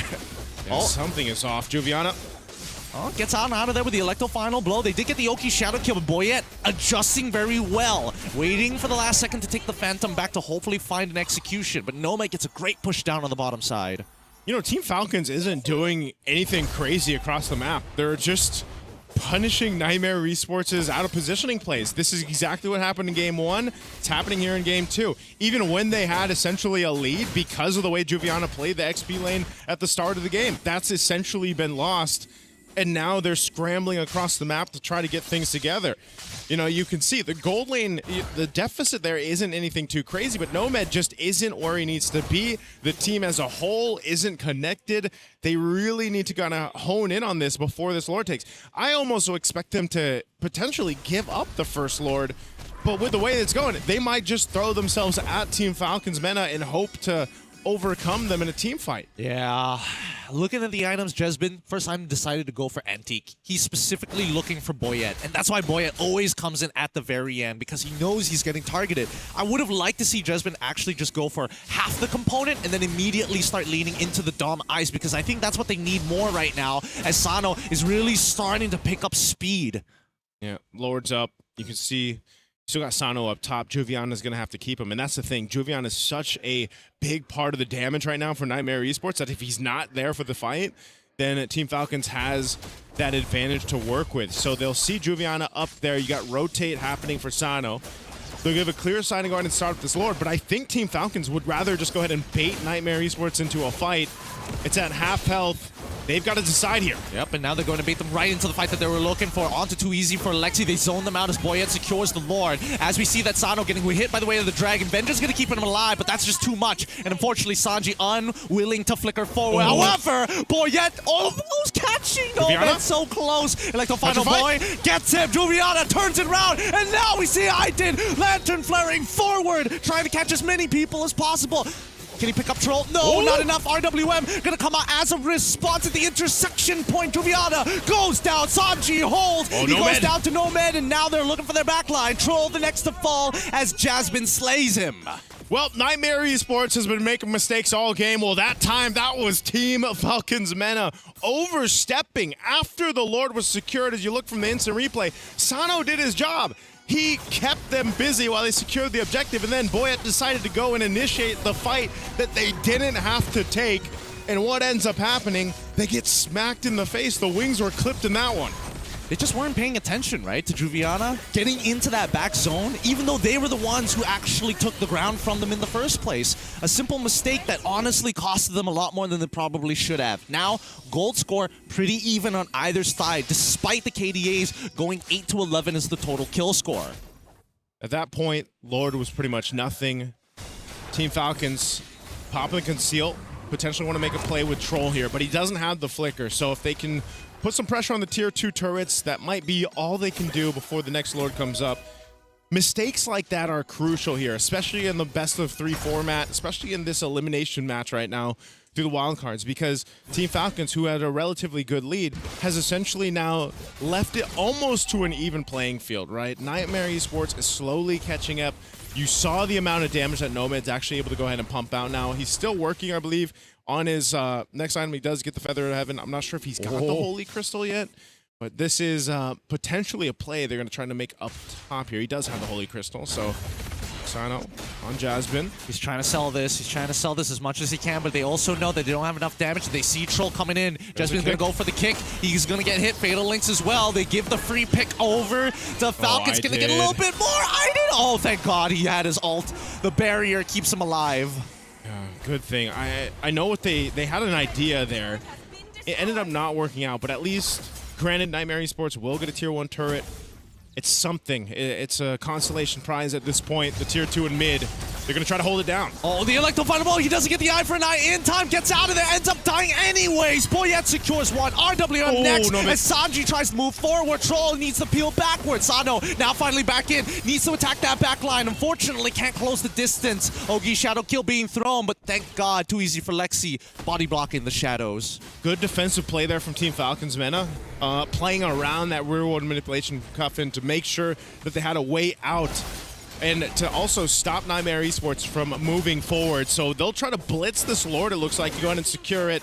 The rest of Nightmare Esports just came back up. They are in position, though. It might come down to a retribution. Let's see it. Let's see it. 50-50 here. The kick on towards Boyette's side. Retry open. It's anybody's turtle. And Boyette finally gets the Lord. Neutral objective secured. Backline now under attack as Sanji gives up his life for the greater good. See what's happening here. Both Sano and Sanji giving up their lives for the team. This time around, though, Team Falcons Mena made that adjustment, said, hey, guys, we got the objective. Let's go ahead and reset, even if we lose one, to get to these base turrets of Nightmare Esports. Because if it goes on too long, the Nightmare Esports is back in positioning. They're almost there. They're getting to that point, especially like I was saying, Nomad now has the items he was looking for. Feather of Heaven and Holy Crystal locked in. Lord's making its way. Down one member, this might not be too much value with this Lord again. Oh, Jasmine. He finds it, gets the kick onto Boyette's side. Unfortunately, Juviana just a little late to the party there. Sano. Now Sano in the fight. The backline troubles the RW and cuts the fight in half, and they're going ham. Ida trying to peel backwards, and finally the Yogi Shadow kill comes on out. Too easy for Lexi, still maintaining his life, but Sano says no. With endless battle purchases, this could be an endgame angle. Boyette's ready to fight, and inhibitors start to fall. All right, Lord is work done. They couldn't get the mid turret just yet. They do have a wave pushing in still. Two members are down. Nomad. He's trying. Salmon Force is already through, but he doesn't find any kills. He gets hit by Landshaker, and unfortunately the Raging Blades is going to be enough to keep him off. They're running out of health, and Troll finally dies. Juviana gets it. Yoki Shadow kill going for more as Jasmine takes out Sano, and they manage to hold at least one of their damaged inhibitors. Okay, Nomad is still up. That's fine for Nightmare Esports. This is what we talked about with a double fighter lineup, though. You know, that range to knock down these base turrets, it's a little difficult. As we just saw, even with that Lord making its way, they really have to maneuver around those fights perfectly. So they only got one base turret. Yes, there's a sliver of HP left on that mid-base turret for Nightmare Esports, but ultimately, they kept it together. So as long as Nomad is staying alive in these fights, you can see there is a chance for them to stay in, potentially turn things around. It can just take one team fight. You're starting to get to that point too with Team Falcon Men in the lineup that if they don't essentially have that Fatal Link setup they're looking for, or forcing a fight around the rear world manipulation, they sort of have to be a little hesitant on being overzealous into these team fights. Oh, that's what I'm talking about. Fatal Links won't land. And I think it's fine for now because Troll understands, hey, by the time the next Lord actually comes up, we're going to go back into that dance. He's going to get it back up. Yeah. Again, sometimes it might just be, can I get a Purify out? Can I get one of the battle spells out? That might be best case scenario, but... Oh, good sidestep here from Idid. These shadows. Again, keep in mind, Boyette, he is dangerous. He's 6'1" and 6 right now. He's got very relevant damage. Everybody is afraid of him except for Too Easy for Lexi. Jasmine, he knows that he's not the target. Yeah, he's not. Lord's coming up here in just a couple seconds. Again, biggest advantage, too, right now for Team Falcons is they've only lost one turret in this game. Not too much that they have to worry about. Jasmine gets spotted out by Troll. Troll will go ahead and back off here. Both teams kind of feeling things out. Now, I personally like the way that Falcons kind of play the macro game, right? If we are going to send somebody to set up for the push on the opposite side, let's just cover No Man's Land, right? Yeah. So that we can actually start spreading from that side over the Lord. Okay, Lord, quarter of health here. They're going to make the attempt here. Jasmine tries, but Boyette's the one who secures it. Descent of Valkyries is good, but Boyette gets Idid as well. The RWM is out, and they can't get out. Nomad trying his best, dashing back and forward. He actually gets one, looking for a second, survives, but Cuffin says no. Double on Yves. Juviana finally out and about, but Cuffin, he's not letting anybody escape. Falcons get the full team wipeout and the Lord. That's a full team wipeout, and Team Falcons will soar through this. Ready to win the series here in a sweep. Off of that team fight, they'll clear out the minions. They're going to go ahead and lock on the base. They don't need the Lord. Team Falcons Mena will knock out Nightmare Esports. Oh, what a game. What a chaotic game. It got desperate at the end. You could see composure being lost and being able to calm it down. But at the end of it, just the macro coming up from Team Falcons was just too much. It looked so close, you know, in that moment where they had the setup potential. Juviana, like I was saying the whole game, he had the damage. I mean, think about it, from the laning phase to that last fight even, he was their biggest threat. And unfortunately, the rest of the team just took too long to catch up to where Juviana was.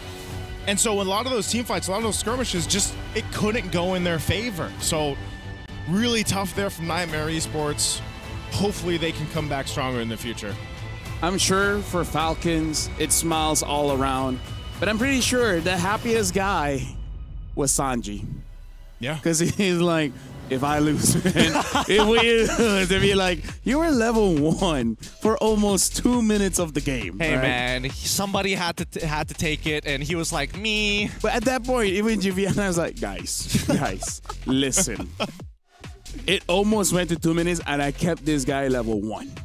Yeah. What were y'all doing? What were y'all? What were y'all?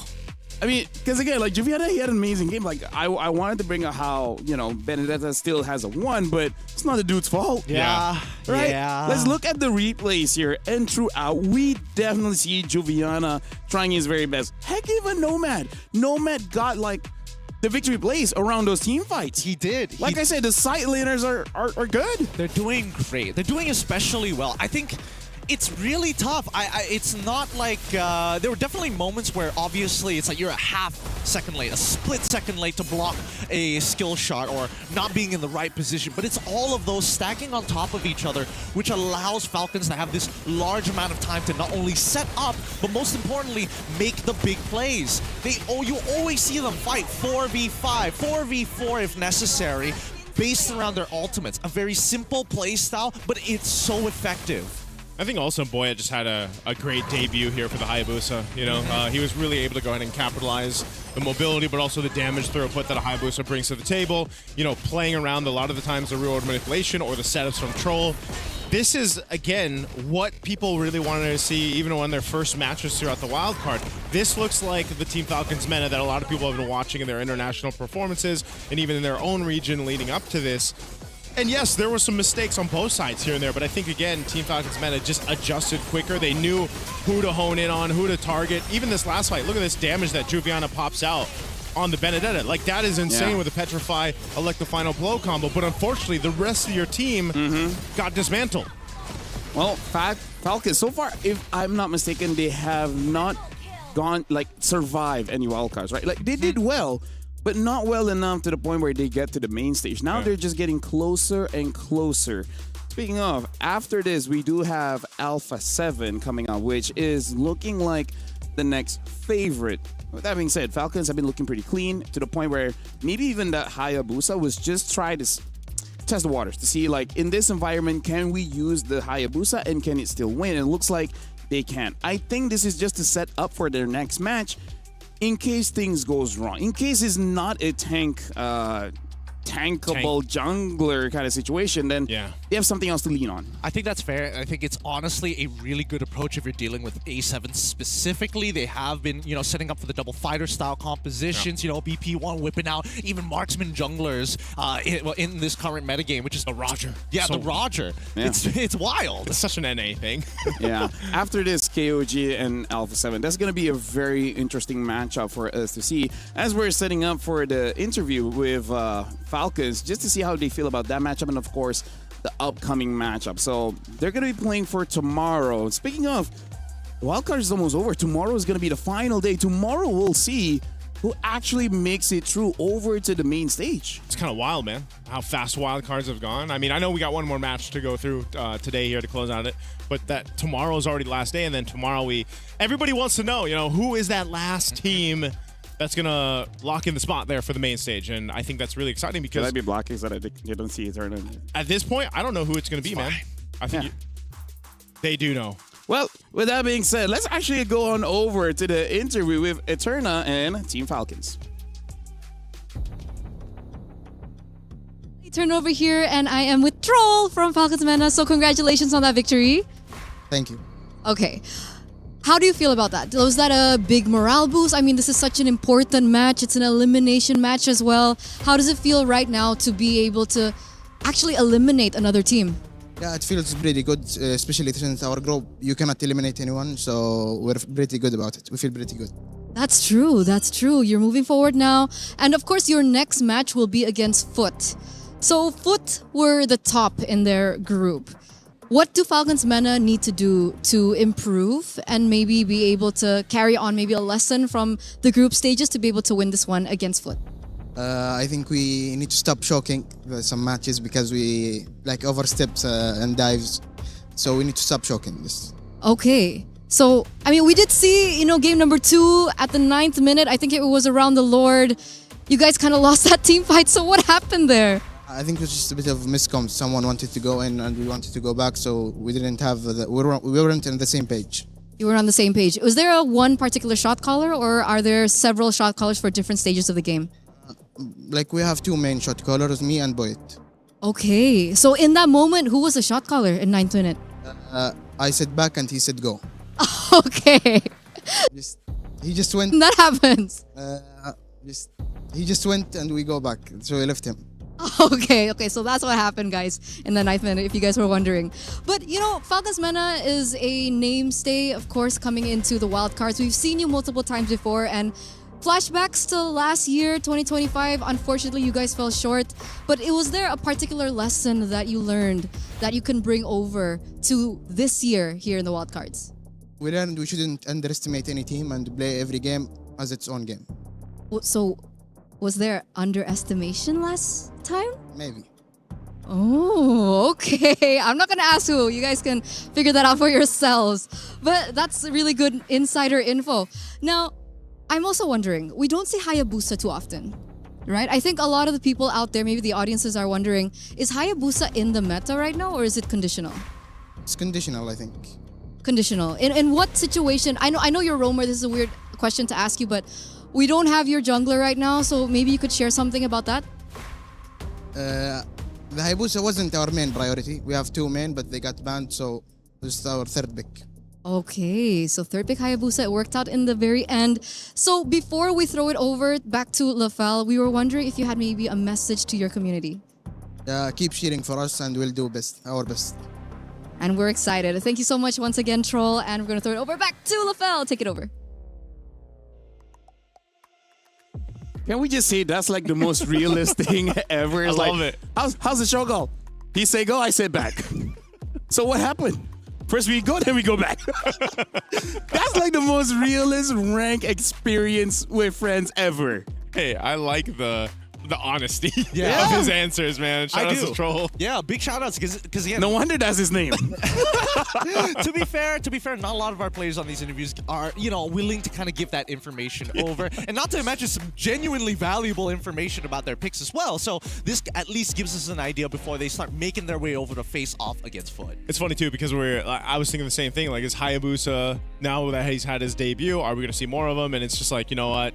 He was like our 3rd pick because everything else was banned out, which is true because that is going to happen more often than not, especially when you get to the main stage where you've got a lot of the utility junglers being banned out. So, now it's a toss-up of, all right, what do we bring back out? Even earlier today, we saw the Suyo in the jungle, come back through, now the Hayabusa. So, Roger, I feel like some of these picks are bringing some flavor to the jungle. Haya must be feeling just a bit sad. Like, I'm number 3? I'm not even a second choice. I'm the 3rd one. Oh boy. Oh, right? 3rd wheels. With that being said, we have one more final best of 3 for today. It's, again, an elimination match. It's going to be KOG going up against Alpha 7. So make sure you guys don't go anywhere. This next one might be a banger.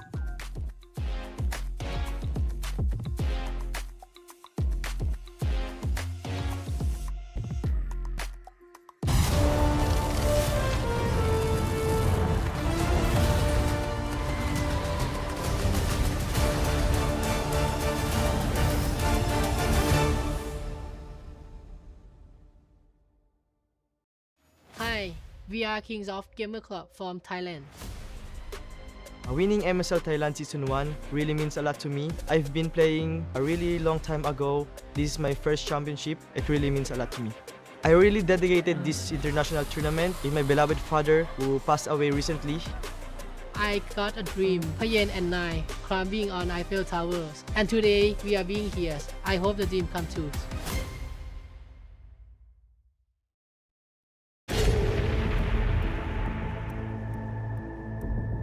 Hi, we are Alpha 7 Esports from Americas.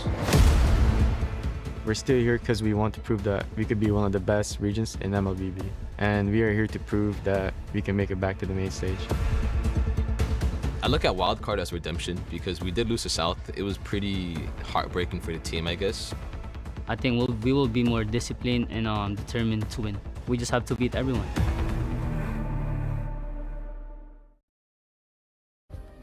Play is in our DNA. Whenever we let it out, it becomes our superpower. Now imagine an entire city being built to supercharge it. Kadea City, powered by play.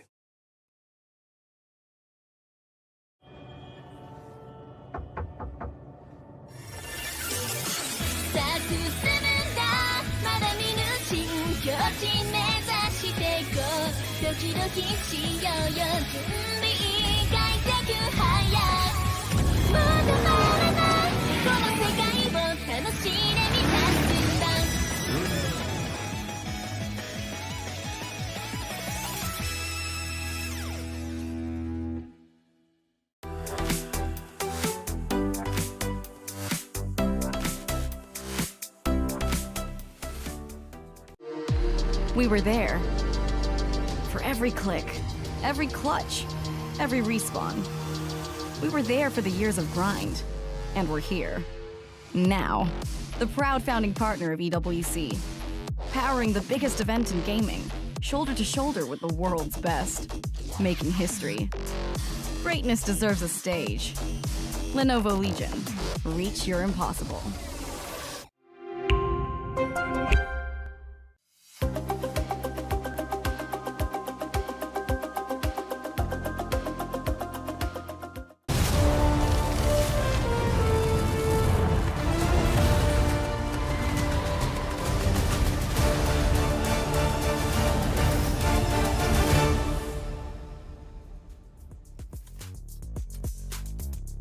Final match of the day is going to be Alpha 7 going up against KOG. And again, it is an elimination match here at the EWC 26. This is the Mobile Legends Bang Bang wildcard. My name is Zafel. Alongside with me is Getting Q as well as Naisu. So far, Alpha 7 really looks like they only had one bad game. The rest has been looking pretty good. Yep. KOG, it looked like they roughly understand how they want to play. And even in an interview earlier with Eterna, they said they have studied extensively for a lot of different teams, including Alpha 7. But I believe we have discussed just a little bit. It looks like the bans might not be enough for Alpha 7. So it will become, for me, I'm curious, what will we KOG do to disrupt the drafts? I think that instead of disrupting the draft, let's just make the draft predictable, something that is straightforward. Hey, I don't want to deal with your double fighter nonsense in the Yi Shin jungle. Let's get rid of the Yi Shin and force BP1 to go back on a tank. But that's what we just saw, though, too. Like they got rid of pick up the Roger. Yeah. They pick up the Roger. In that case, in the previous matchup, they picked up the Hayabusa, so they still had essentially two fighters. Suyos as well. Yeah. So I think Alpha 7 is that team that, like, even if you have a game plan when it comes to the draft, and we talked about how the advantage of going through their own little like global ban system has kind of made them a little bit more of a threat, I feel like, when it comes to certain types of bans. They still have the potential to go ahead and surprise you with a draft that's more unique than what you're expecting. So let's talk about the must bans, and that will give a picture of how difficult this is, right? You must ban the Marcel. Yes. And then this is debatable, but I feel like you must ban the Arlet. I think that's the two guarantees. Right? Yeah. But then, what about the Freya? What about the Zushin? What about the Yi Shin? What about like, even with all the jungle bans, eventually something will get through. And if jungle has such a bad hero, it's an almost guarantee everyone else will have S tier heroes for themselves. That's the the choices. That's the conundrum you find yourself. Good thing it's the coaches, not the players. No, I'm joking. It's a community effort, but that's the thing. You are at this point where you've seen these crazy performances with certain heroes and certain players that you kind of have to take that risk, right? You can say the same thing for KOG. Throughout the course of their games, you've seen different variations of success with certain heroes. I mean, Payan especially. Whenever he gets his hands on one of the gold laners, the Claude especially is what he performs good on. So that's also going to be the case for Alpha 7. Yeah, we even see Zed utilizing the gourd with the Sky Piercer. Probably overkill, but it's just one of those situations where I just can't get away with it, right? So comparing between Alpha 7 as well as KOG, KOG switched things up quite a bit compared to Alpha 7, where Alpha 7 has power picks. They have power picks. For KOG, it really does seem like they change their flavor based on the opponent. Sometimes that's good, sometimes that's bad. And Alpha 7 just plays their game. Yeah. I think, I think, well, despite everything, having the ideas of like trying to play against these specific teams, I think coming into this best of 3, right, instead of the best of 1, the mentality has already changed. Yeah. Now it's more so of like, hey, even if we drop game 1, it's not the end of the world. It might just be more beneficial to, get the information early on. Yeah, I think as we get to the draft here, you're going to have to go ahead and see, exactly what the play is for Alpha 7, because we've just seen so much different priority, and the same can be said for KOG. Yeah, honestly, looking at this lineup here, it's going to be the ultimate test for the coach, honestly, right? Yeah. We are going to be playing on dangerous grass. Alpha 7 will be the first pick, KOG on the second. We already see KOG batting out that R-lot. Yeah. And Alpha 7, they're like, you know what? We will make it so that even if it's a good time to use a tank jungle, we will not be using it. They're banning out the Akai, the Boxia, and I'm guessing the next one is going to be Fredrin for KOG. This has to be a Marcel ban.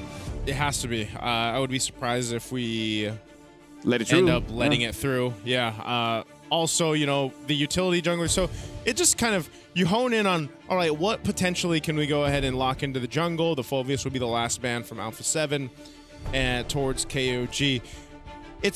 I don't know if this would be the case, but if maybe one of the options, and I don't know if we've seen any teams do this just yet through all the games, but what if you just prior the Claude? Like for Zia. As a Malaysian, that's what we've been doing. Sometimes in the Philippines too. You just take the Claude. But Atlas is raising in stock value, man, already. Think about it. 15 times it's been picked up already. And let's also talk about how many times Shark's Hero got prioritized, right? Yeah. Marcel, Atlas, and Atlas looks like to be the top dog here. So for KOG, in terms of tank jungle, there's still the Fredrin, but I kind of feel like you have to take the gourd. If not, you will have a very, very bad time. Who knows? Maybe Alpha 7 will go for a Valir or something just to make sure that data feels bad. But yeah, I feel like for KOG, either Claude Gourd or Gourd Fredrin. But instead, they pick up the Harif here. Very interesting. As well as the Fredrin. The reason why I don't care if they don't pick up the Fredrin, because come on. There's no way, right? There's no way that Alpha 7 will take Fredrin. Yeah. That's what I was thinking. I don't see best player 1 picking up the Fred. Although, it's not to say he can't play. He's played it before. It's just one of those things where it's like, they might want to go with something else. And with the Atlas priority, it's kind of already telling us things. This YSS is the case. Now do you grab your Ruby? There it is. Now you're going back to it, what we saw them do yesterday, right? The double fighter. So what does this mean for the last 2 bans for KOG? Do they have to kind of waste bans on making sure they narrow down the options for the XP? One thing that I do have to say, going up against a Yisun Shin, you wish you had the Claude. Yeah. Claude is one of those heroes that can dive and kill the Yisun Shin. Hive can kind of do it, but not without its risks. Yep, there's definitely some risks there, and I think overall, with everything that's going to be playing out, I think it's pretty straightforward for KOG if they want to start attacking Nats again. Get rid of the Paquitos, the Benedettas, and now you're stuck with things that have to wait till level 4. Man, wait, Yuzong as well. Yuzong. Yeah, Yuzong. Right, that's why I'm Yuzong. saying there's so many bans. Now that you see the YSS and the Ruby, it's like, all right, our automatic mind, our mind switches, we got to take out XP laners. But this is also Navs that we're talking about, right? This guy has a pretty big, deep hero pool when it comes to how efficient he can be on the XP lane options. And there's the Paquito. That'll be one of them that's taken out for KOG. You can expect the last one to be an XP lane ban too. Hylos is the answer right now from Alpha 7 to go ahead and not let that be paired up with the Fred Kimmy, who is usually that pair that's tough to deal with.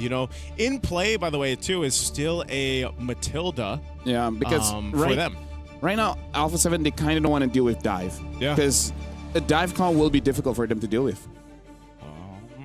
What else could they go for? So yeah, I'm actually looking forward to see a Matilda. It might not be great because you're not tanky, but fight fire with fire, Yeah, maybe that might be the actual way to go. I think that there's an honest argument for a Gatot here. Because now you don't have access to Akai because you're already going into the Fredrin. What is your disengage mechanic from this point onwards? We haven't seen have we seen the Gatakacha yet? Nope. He hasn't No. popped up yet, right? He hasn't debuted in the wild card. So He's that's jumped crazy. up in the air, hasn't landed. Yeah. He's still in the air. He ulted in the last tournament, which is Asia Games, hasn't landed. We have slept on Revitalize. It's far from Singapore to Paris. It takes a while. It takes a while. Yeah, he's No, a demi. you know, he got visa issues. he's a demi guy, but he's still, demi. Hey, he abides by the law, okay? Yeah. Even if he doesn't have to be on the airplane. Yeah, It's fine. Yeah. But these are some great... Padang shouldn't have issues. Malaysia is fine.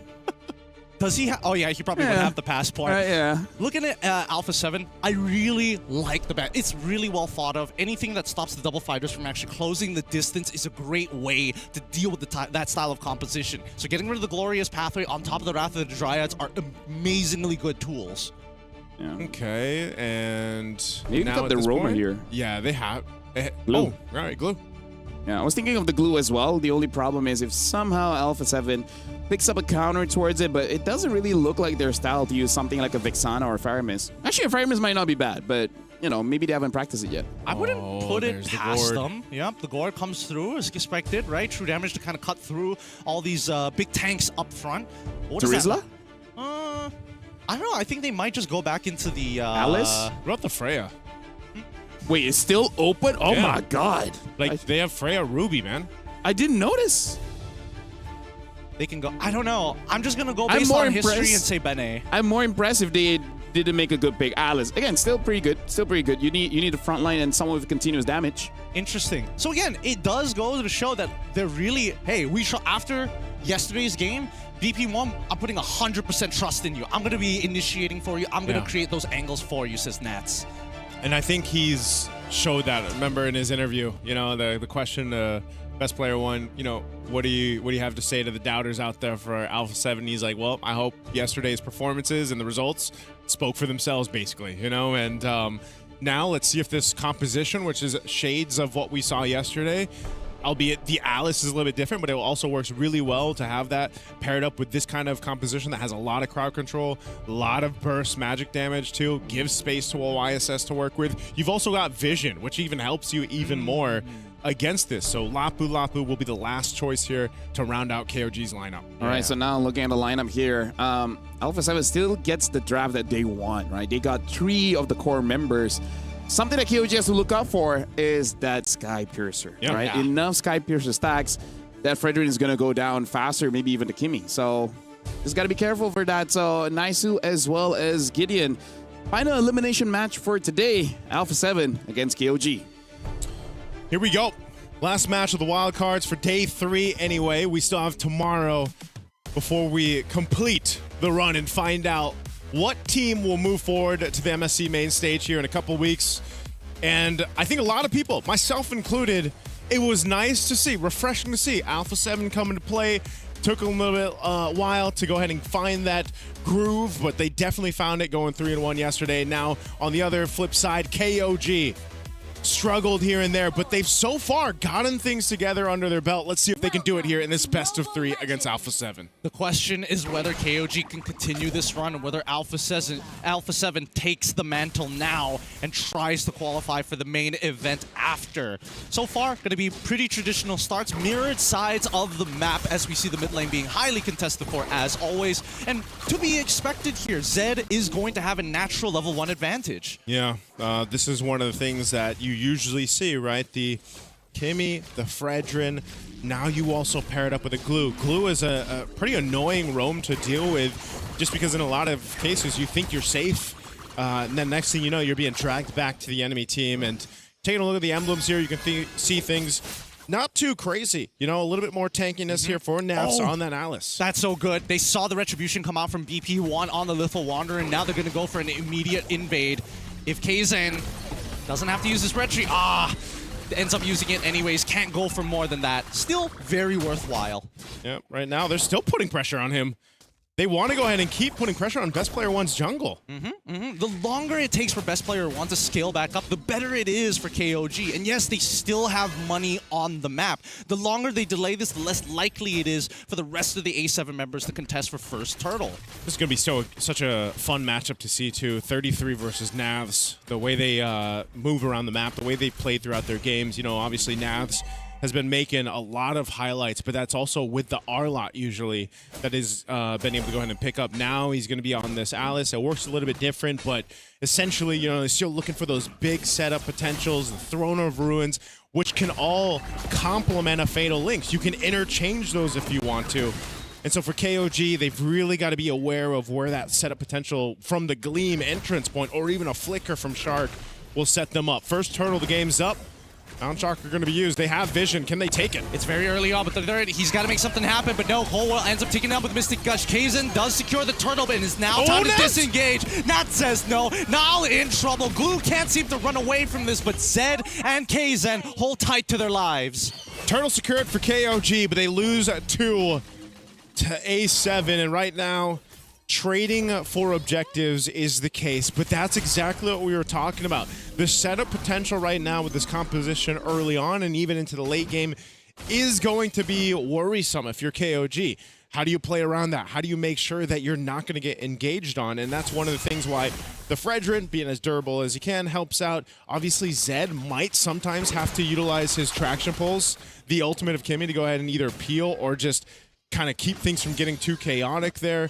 Nile also going to be big, and as we know with the Harith, even from game to game, it's going to take some time for Payan to get there, right? Zia is a little bit of a different case because he's on this gold lane Ruby where it's like, even if you're not crazily scaled up, your crowd control, your ability to even surprise people by, oh my god, he's so low, but then he gets all this health back is a problem for KOG.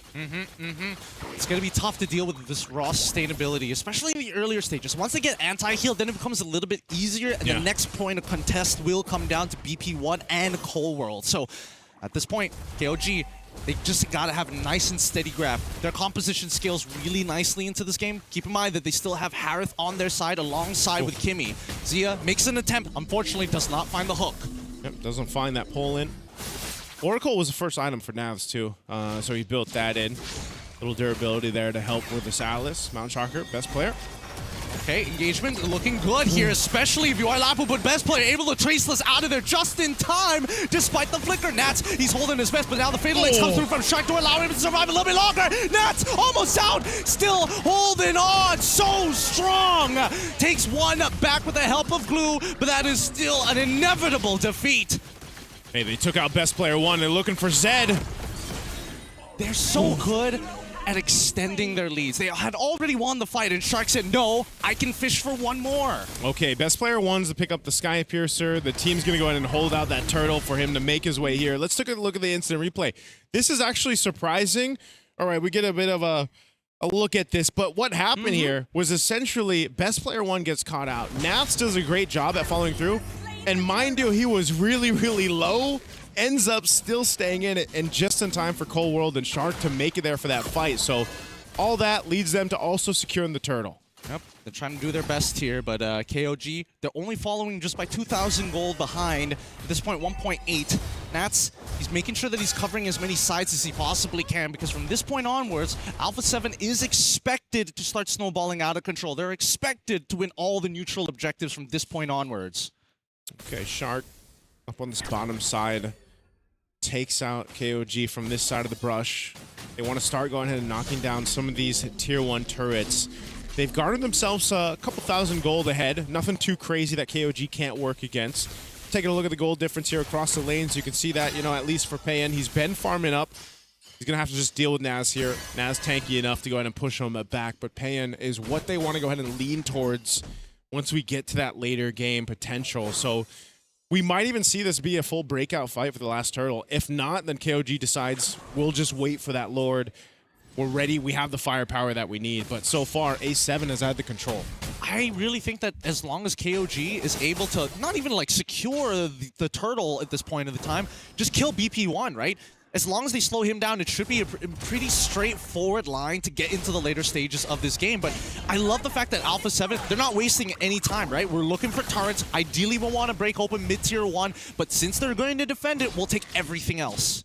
Yeah, Alpha 7's really playing this cleanly right now. Very good flicker all coming in from Zia, but not enough to secure this kill. 33rd does lose his flicker, so that's great for Cold World.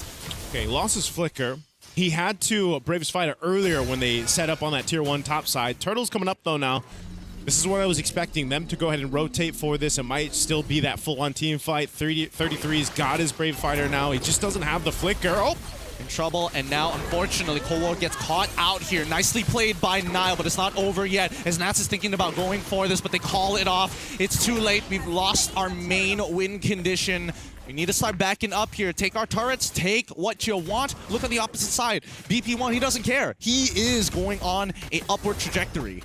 Yeah, good use of the traction pulse there. I think that's kind of what you have to do for a YSS, is be a little greedy. Now it's tanky enough, man. 1v3 doesn't matter. He's going to be fine in the lane, just clears out the minions, will hold it down, giving space for BP1 to do what he needs to do across the map. You know, continue to go ahead and farm up. He's just a bit ahead of Kaysen right now in terms of levels, but that's what you want to be able to do on the YSS. They're still putting pressure here, bottom side tier 1. The KOG will finally go ahead and back off on it, but I will say this for KOG, they've essentially stopped the bleeding. It could have gotten too far out of hand. You know, we were looking at 2,000 gold earlier. They basically maintained it, which all this means is they're in really good contest period for that next lore, for that first lore that comes up. They just have to avoid the setup potential that comes through this, with the Gord especially. So as long as they take their time, I feel like they're going to be in a good position to hold things down before the Lord comes up. Oh, look at this. Shark now having to take the turret path just to make sure that he survives and disengages. These movements coming in from KOG is putting A7, having them to get taxed underneath turret, losing a little bit of HP, but really they don't need to had they just moved a little bit sooner. But that's the idea, right? It's about taking and giving away the space, the constant push and pull.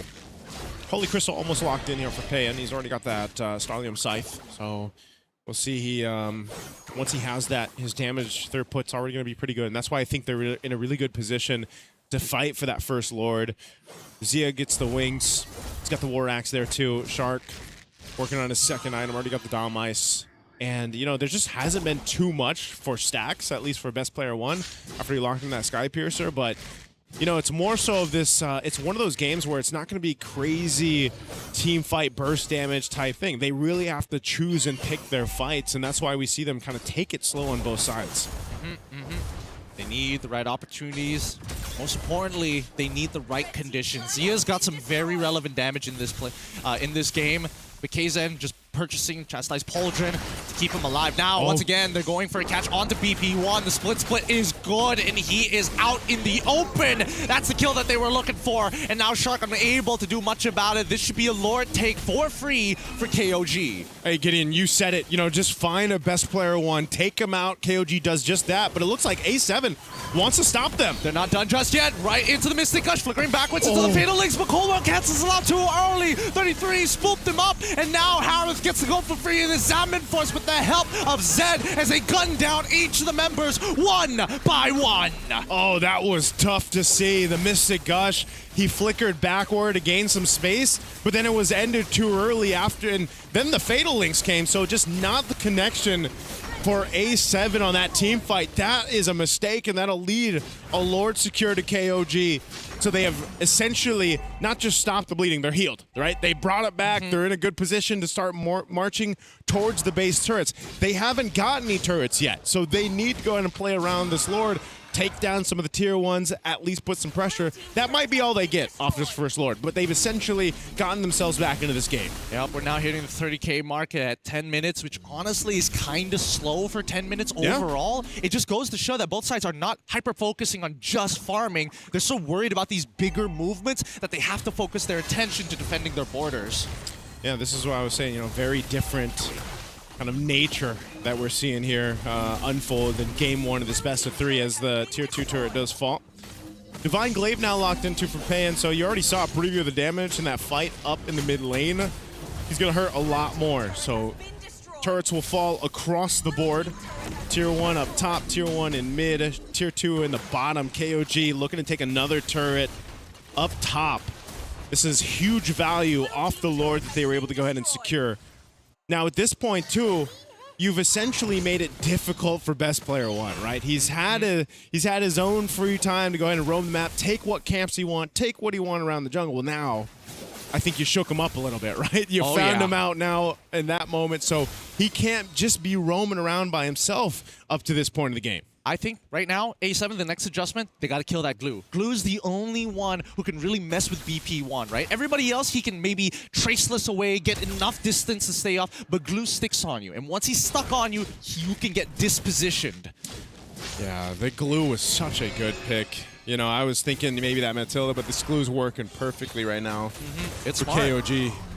And they can pretty much continue to just keep Alpha 7 on this side of the map, you know, keep them onto the turrets, keep them kind of in check. They've got about a minute for that lore to come up. Look at the lord advantage, man. You see how much towers they were able to go ahead and knock down, that tower damage there. Really good value, considering the fact that they really had to kind of just buckle themselves in before that lord broke out here. Oh, they might be looking for something. Oh, the flicker is good, but it's on to Zia. Oh, they Zaman Force as well, but they're out of position. Fatal Links comes through. Kaizen able to tank the damage, and Zed's got to be careful, but the line has been drawn in the sand, and they can't force any further. Nats! He catches 4, and now they take out Payan. This was the fight that they were looking for, and best player 1 securing Kaizen's life. Now with Glue still able to find the big reset, they need Zed and 33rd to get in here. If not, they're just going to have to watch as their friend is going to get cut down openly in the mid lane as Nats holds them back. 4v1 compared to a 1v2. Navs was so good there.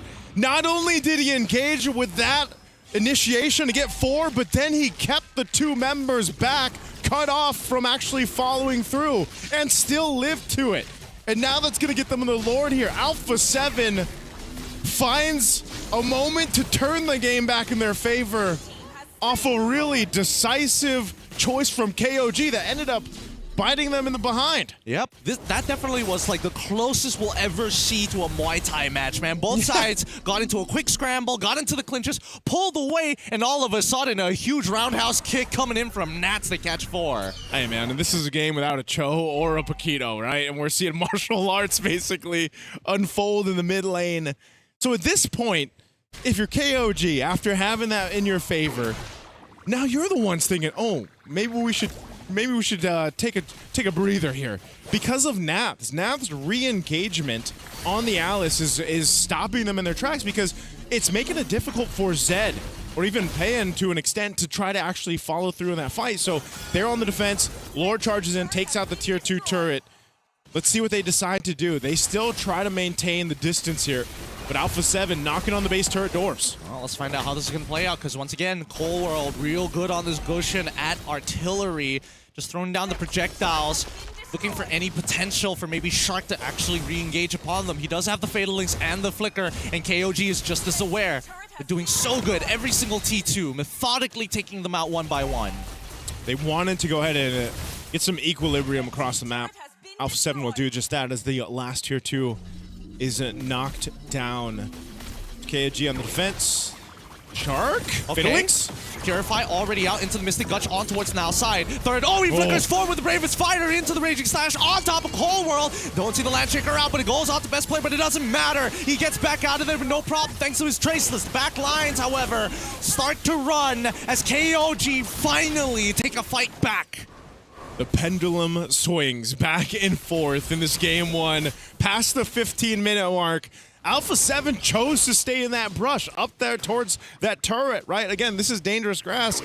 And unfortunately for them, they ended up now getting shot and counterpunched in the face because of that. KOG is now knocking on the base turrets a little bit. They're not going to be able to put it too much, but what we're seeing is, you know, this setup that Alpha 7 is looking for really is built around that Mystic Gush from Cold World. The problem is, once they see that big beam come through, KOG is very quick to just force themselves towards Cold World, so either he ends it early and he's forced to flicker backward and try to run away. And then you just have this full try to retreat from Alpha 7. They get collapsed on, and that puts themselves in a very difficult position because with the double fighter lineup too, you know, what are you going to do? Just crowd control them? Keep them there? You know, you don't have someone like a marksman, a traditional marksman, to go ahead and fight back or keep them at their whims. It's all about just working off the ultimates right now for the side of A7, right? True damage is a powerful, powerful tool to have, but it has its limitations. For now, wait, how is he... Wait, how did Kaizen... Hold on. They know where he is. They quickly use the turtle button. They notice that Kaizen's already in their backline. They quickly split into two as Cold World looking to reposition in their place. Thank God. That could have been way worse for Alpha 7. Kaizen, I don't know how he ended up there. That's one sneaky Fredrin. Very sneaky indeed. But they don't have the turtle boat. And Nats doesn't have his ult as well. No traction pulse coming in from Zed, but still... The ult economy is better for KOG, and their battle spells are coming back up, except for Payan, so they have to be careful. And A7 willing to roll the dice. KZen now initiates right on top of Nats. He gets knocked up as now is looking for space here. Best player one's thinking about 33. It. And 33 gets on top of him. Traceless forward. He's trying to zone him out. Flickers to get the stun. Can somebody take this Lord? And it looks like 33 gets best player. Cole takes out KZen. It's Zed with the Lord. Now Nats looking to clean as many as possible. And Payan managed to survive for so long, but really, what can he do against the unkillable Nats? He's waiting for the Zaman Force. He needs now. He gets it back up, and now he can fight back. Nats, he just has to wait it out. Just wait it out. Don't let him get another reset. And they find the Fatal Links to secure the kill onto Payan. And the whole time, Zia's up there on the turret, walking with the minions. Oh man, what's happening here? KOG, it slips through their hands as Alpha 7 will win the fight. And they'll clear out what they can. They need some more minions though. They need a little more time. Oh. Kaizen's back up. Wait, just Kaizen absorb the minions, absorb the minions. No! He needs to hold it. The next wave is about to spawn. So close. And yet they couldn't close it out. The minions spawn just in time. And nothing they can do about A7. They found the opportunity, unable to close out the game, literally 3 seconds away from it. So close yet so far. I mean, looking at the instant replay, this one again. All right, we missed it a little bit. This is the live cam, but what happened there is they went for that fight. They end up, again, dissecting things. Nats bought so much time. It was the Mystic Gush that actually killed Kaizen. So, but surprisingly enough, Zed secured the Lord for them. And then they were able to go ahead and keep them into the game because of that Lord, those powered up minions. Because if that wasn't the case, then that would have been the game-winning push because Zia had just decided to go take that base turret and make things happen. But unfortunately for them, with those powered up minions, KOG is able to stay in this game a little bit longer.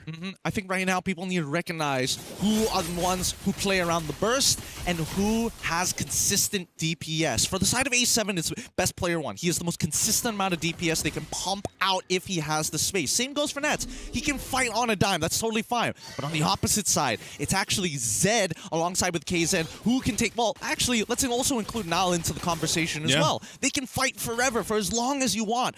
33 and as long as Payan, they must play around their ultimates to make it work. Yeah, that's what we saw in the last team fights too. Again, just how long they stay alive. And I almost think too, in that last one, 33, maybe if he stuck to Cold World, put a little more pressure on the gourd there, that could have been a different case because that Mystic Gush, if it gets that full use, that efficiency there, that's where, you know, you get the majority of the damage burned through. Taking a look, not too many stacks, right, for best player one with that Sky Piercer, but that does still have a value to it, just having a couple stacks here. Lord's coming up this time, powered up, evolved, 20+ minute mark for this one. A very long game one so far from what we used to see in the wildcard matches, but either team here, at this point, when they start to switch in some of these defensive items, now we're seeing the immortalities come to play. They want to make a play on Payan. Well, they're going to try. Wow. Now on top of Payan. Payan is 1v1 again. Almost gets it. The Fatal Links in time. Oh my goodness. He's able to swap items into the immortality, but still dies anyway, nearly finishing off a 3v1. That got a little close because I was gonna say if best player one died there, they can't get the Lord. They can't do what they wanted to do. So threading the needle on that one for A7. They stay alive. They've got a clear sign for this Lord, but it's not going to be easy to take because KOG has the tools that they need to stall this out, to play up front. Immortality for Kazin. Niall's got his own as well. They got to go ahead and fight for this space. They need to buy time. 20 seconds for Payan to be up. Oh, and now they're making the attempt. Early Purify. Oh, and now the engagement from Nats is beautiful. His best player wants secures the kill out towards Zed's side. The front line, however, now slowly getting whittled away. BP. Oh no, he's caught by Kazin. He should be able to Traceless out of here, but he has immortality. Traceless saves him anyway. His 33rd, unfortunately, is the next to fall. And there you have it. After all this time, you have Alpha 7 taking the win 4-0. Payan is the only one left. Can he truly clean this up? Oh, this is dicey. Zia, does he get the pull here? The stun's gonna come out with a projectile! It's good enough. And before Payan could even wait for his Purify to come back up, Alpha 7 take game one. Took them a little bit longer than they probably wanted, but Alpha 7 will make it happen to come through in game one. It went the distance. It would have been a little bit longer than we expected. But what a game. Even for KOG, back and forth, making things contestable. I mean, down to the wire. It was really what it came down to is both teams had their moments where they were able to go ahead and find a certain member on the opposing team, take them out. Again, that would have been very different if best player one ended up dying in that exchange up top. But good thing for Alpha 7, they didn't. And I get it. KOG wanted to stall it out. Maybe they had enough time to wait for Payan to come up. But, hey, Navs and the rest of Alpha 7 did not even give them a chance to think about it. Yeah, looking at the kill score, you wouldn't know that the game was actually quite close there. And I feel like KOG, they got what they wanted, was to be able to deal with best player one, because that wasn't his standout game. The standout game really is coming in from Nats. Nats is the enabler on making sure that Alpha 7 looks amazing, right? And I feel like the mindset of this draft is KOG understands that Alpha 7 wants to overload on the crowd control, funnel every single thing onto best player one. So they try to make a lineup that's a bit tanky. Even Zed on his Kimmy, building the Demon Hunter sword, make it so that eventually he'll be able to have enough damage to deal with Nats. But the problem is, the target, look at this. That was so clean. Nats has been having MVP plays over MVP plays. Like, he's making it easy for his team. Let's just put it that way. Yeah, I really got to give it to not only Nats, but alongside with Shark, because they're the only two who can force out Purifies from their opponent, and they work well in tandem. If Shark is the one who initiates, then it's Nats who's going to catch them at the end. If it's Nats who initiates, it's Shark who comes in at the very end. Oh, man, even this is what I was talking about. It's great that best player stayed alive there, of course, through that. Really good decision from the team, but this, too, Zia, the one who had to get the Purify, and then there was the follow-up there with the Throne of Ruin from Nats into the Gush. So the layering is what worked so well with Alpha 7's lineup, because it had to be someone to get the battle spells out, or even so the Purifies out from this lineup from KOG for them to actually fully utilize this. And so it was just really good layering of the kits that their heroes brought. Honestly, looking back at the clip of the 1v3, there was very little chance that the Hive could have gotten the kill there, actually, because what he wanted to do was to throw the dash forward, but then Zia was there. And looking at a clip, Zia has been saving the Don't Run Wolf King. So the moment he moves on forward, he's going to get stunned up and he's going to die anyway. So I think it was hoping for more crit coming in from the Chrono Fission. Hopefully that's enough to take down best player one. So it was a very, very good attempt, but also Zia just making sure he doesn't use the second ability, making it so that there's hesitation. Enough for best player one to get a kill. Yeah, I think, again, the teams are going to have to start to really consider that double fighter. That double fighter from specifically Alpha 7, but even as the meta develops and we get to the main stage, because now it's just showing that it's working really well. It's able to work. I mean, yes, it's an Alice, you know, in that case, but still, that early oracles and the tankiness that an Alice brings play so well with Nast's playstyle. How about this? Instead of banning the junglers, you ban the gold laners. Ooh. Right? The enablers for this double fighter anyways. And right now, what has been Bible for the last 6 months is Paquito, Freya, as well as the Ruby, right? Ruby, yep. I feel like try to attack some of them and try to see what else do they have in the pocket to actually play that gold lane. But for now, we will be going for a break as we're thinking what other things that KOG could have done. We're going for a break. We'll see you guys right after this.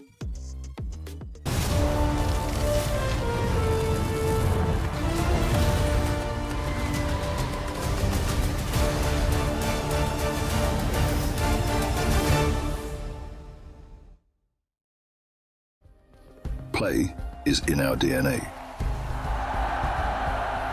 Whenever we let it out, it becomes our superpower. Now imagine an entire city being built to supercharge it. Kadir City, powered by play.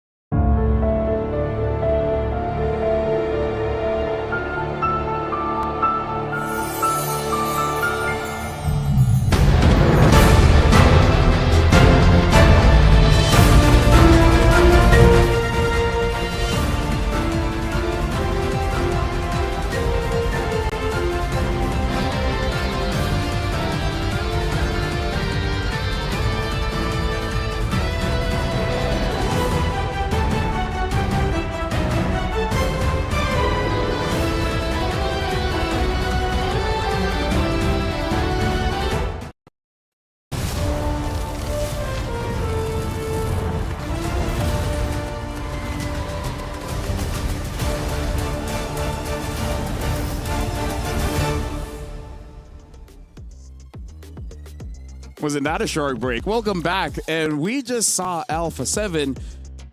It wasn't a close game, right? But they won a lot of fights in the previous one against KOG. So, not gonna lie, I feel like KOG is moving in the right direction, right? Like, they have semblance of an idea how to deal with Alpha 7, but it looks like they aren't there just yet. There's some missing pieces left that they got to figure out. I agree. I think that right now, a lot of the problems really just come down to who are the key players on the opposite side. What are some of the key picks that need to be taken advantage of? Because as much as we talk about so many of the other picks, there are those common ones that always reveal itself. Like, I don't know if we can really commit to all these gold lane fighter picks when you still have to deal with Marcel, the Atlases, and is on top of the Zhuxians. It's too much. Not enough bands. Not enough bands. Hey, he's gonna stick by his statement of we don't need more bans. We don't need more bans. I prefer global ban. Makes it exciting. I had fun watching Amir. Yeah.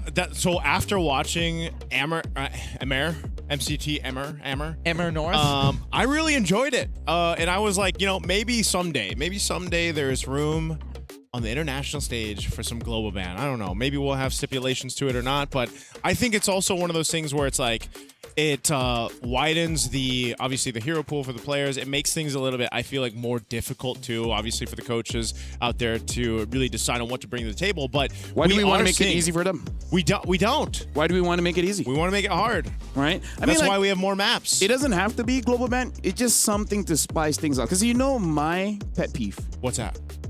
A lot of grand finals is a sweep. A lot of 4-0s. Right? Malaysia has been hitting it. And what are the chances? Can't relate. What are the chances that MSC will be like that? I don't usually. Yep. Okay. Yep. Oh, I'm now looking back at history. It's 4-1. Like 2024 was all 7. After that, no more. What if before more bans or before global ban, what if they just made more maps? What if we had 8 different maps? I think that's one that's going to be difficult because... Like, what else could you add? Yeah. Or what else can you subtract, Yeah. I don't know. I think I would just apply for a gun license at that point. I don't think that's the right way of doing things. 8 maps is ridiculous. And not to mention that we're already in testing in some places, allowing you to pick what kind of maps in not only the sides, right? Yeah. Especially because I feel like some heroes, honestly, unbalanceable. Yep. Like... Facts. If you nerf too much, it's unusable. Then it's unusable. It's some here, some not all. Some very hard to find that middle ground. For example, Ollis.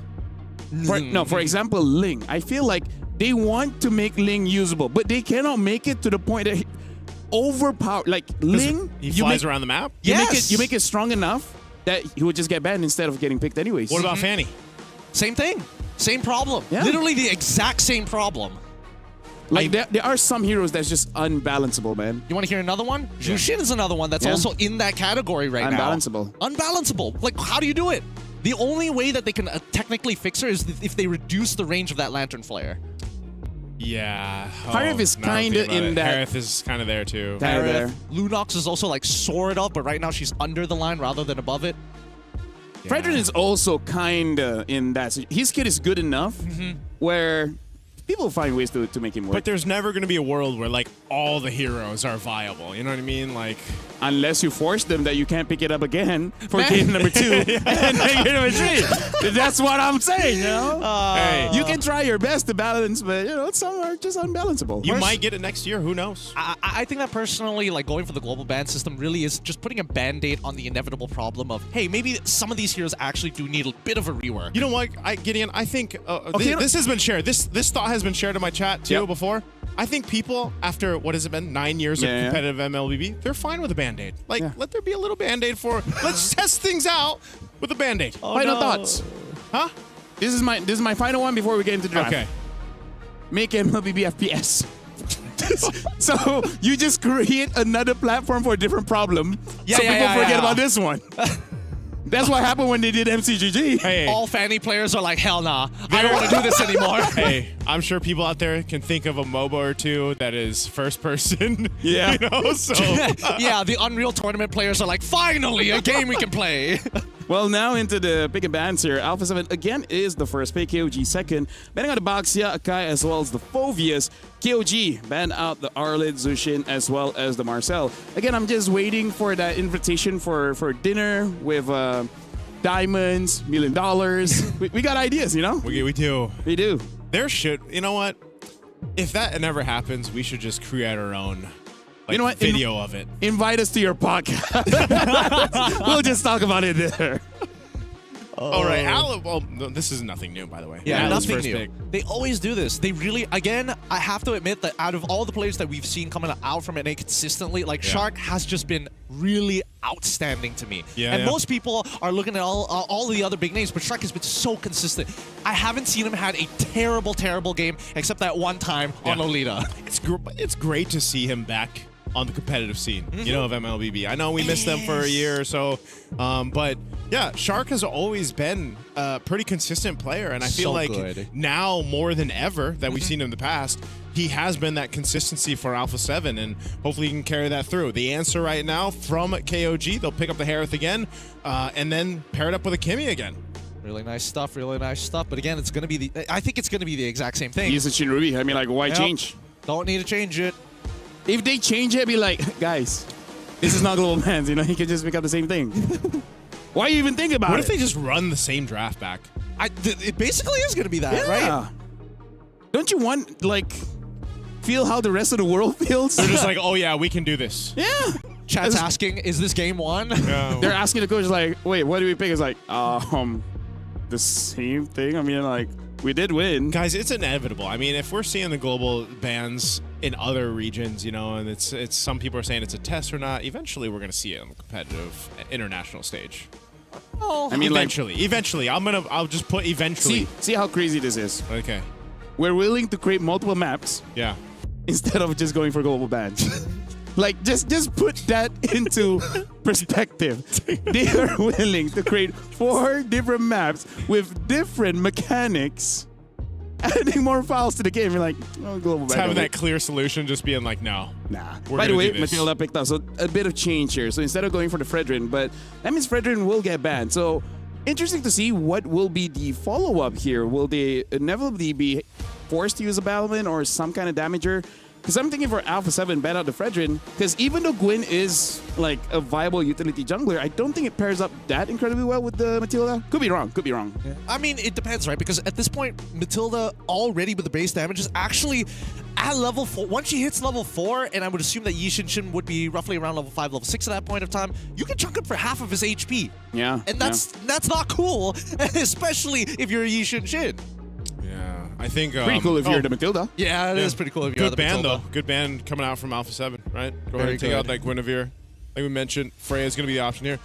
Honestly, at this point too, I'm wondering if you just see the Alice again. Now this might pick something else, but it works so well in the last one. So if it just happens to be the same exact draft for Alpha 7, where does KOG make the adjustment, right? Other than the Matilda pick right now. It has to be in the EXP, no? Yep. I agree with that. I think that it has to be in the EXP, and I think that as much as I want to see Alice again, I think they're pretty confident that KOG is going to lean into that Lapu Lapu once more. So maybe you can actually lean into something that's more lane dominant rather than just sandbag, so you can eventually invade enemy territory. We need to eventually make an EXP laner that will just make other lanes puke, where he gets stronger when he gets hit by CC. You know how Phoveus likes going up against dashes? Yeah. So make a fighter that likes when he gets crowd controlled. Like He gets basically an empowered auto attack every time he gets crowd control. a martial artist. Someone who likes pain. Martial artist that's masochistic, exactly. That's Aldous, dude. You're trying to get your stack off the minions. You're just getting hit the whole time. Yeah, but he doesn't get a benefit out of that, you know? Like imagine Argus another revamp. When you get hit by a crowd control, it increases your body, reduces your ult cooldown. It increases your sword's range. At maximum range, he's hitting you halfway across the map. Exactly. And you don't have to press your ultimate. And at enough stacks, it gives you life bane. Meaning that you can't stop. So does that, wait, hold on. Sorry, I know this is sidetracked, but does that mean Argus only technically has 2 abilities? Yeah. Didn't they say Harara was the first hero? Well, technically it's Argus. Yeah. Because you don't have to press his ultimate. It's the first hero to have 4 abilities at level 2 for Hirara. There we go. And unfortunately for Argus, it's always 2. But I like the steal coming in from KOG, right? They take the Alice, and in response, Alpha 7 is like, you know what? If you want to be a nerd, I'm going to be a nerd. I'm going to get the Uranus and sandbag this lane harder than you can. At least he can't, like, 4-man stun, you know? And then the Barats. Barats Matilda.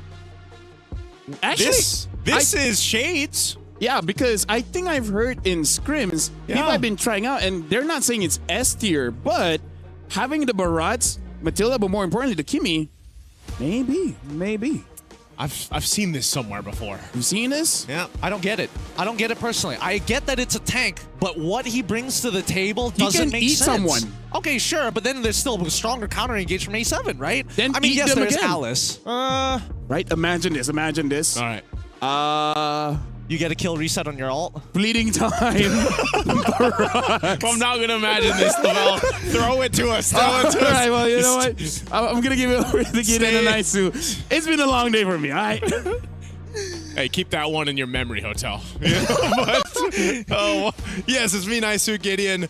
We're about to jump in to game 2 of this one. Again, it's the last match for today. Wildcard day 3 here. Alpha 7 is inching closer to get to the next stage. KOG, they need to go ahead and win this to get to extend the series. I know what you're seeing on there. It's a little mixed up, but hey, here we are in the land of Dawn. Yep, here we are. I do really want to see how this Barats is going to work, right? Now they've got like much better engage and disengage tools on their side, making it a little tougher for best player 1 to really start taking advantage. But here's the thing. The big problem with Barats is those stacks, right? The bigger you get, the more stacks you technically have, and you have to maintain it throughout the course of the game.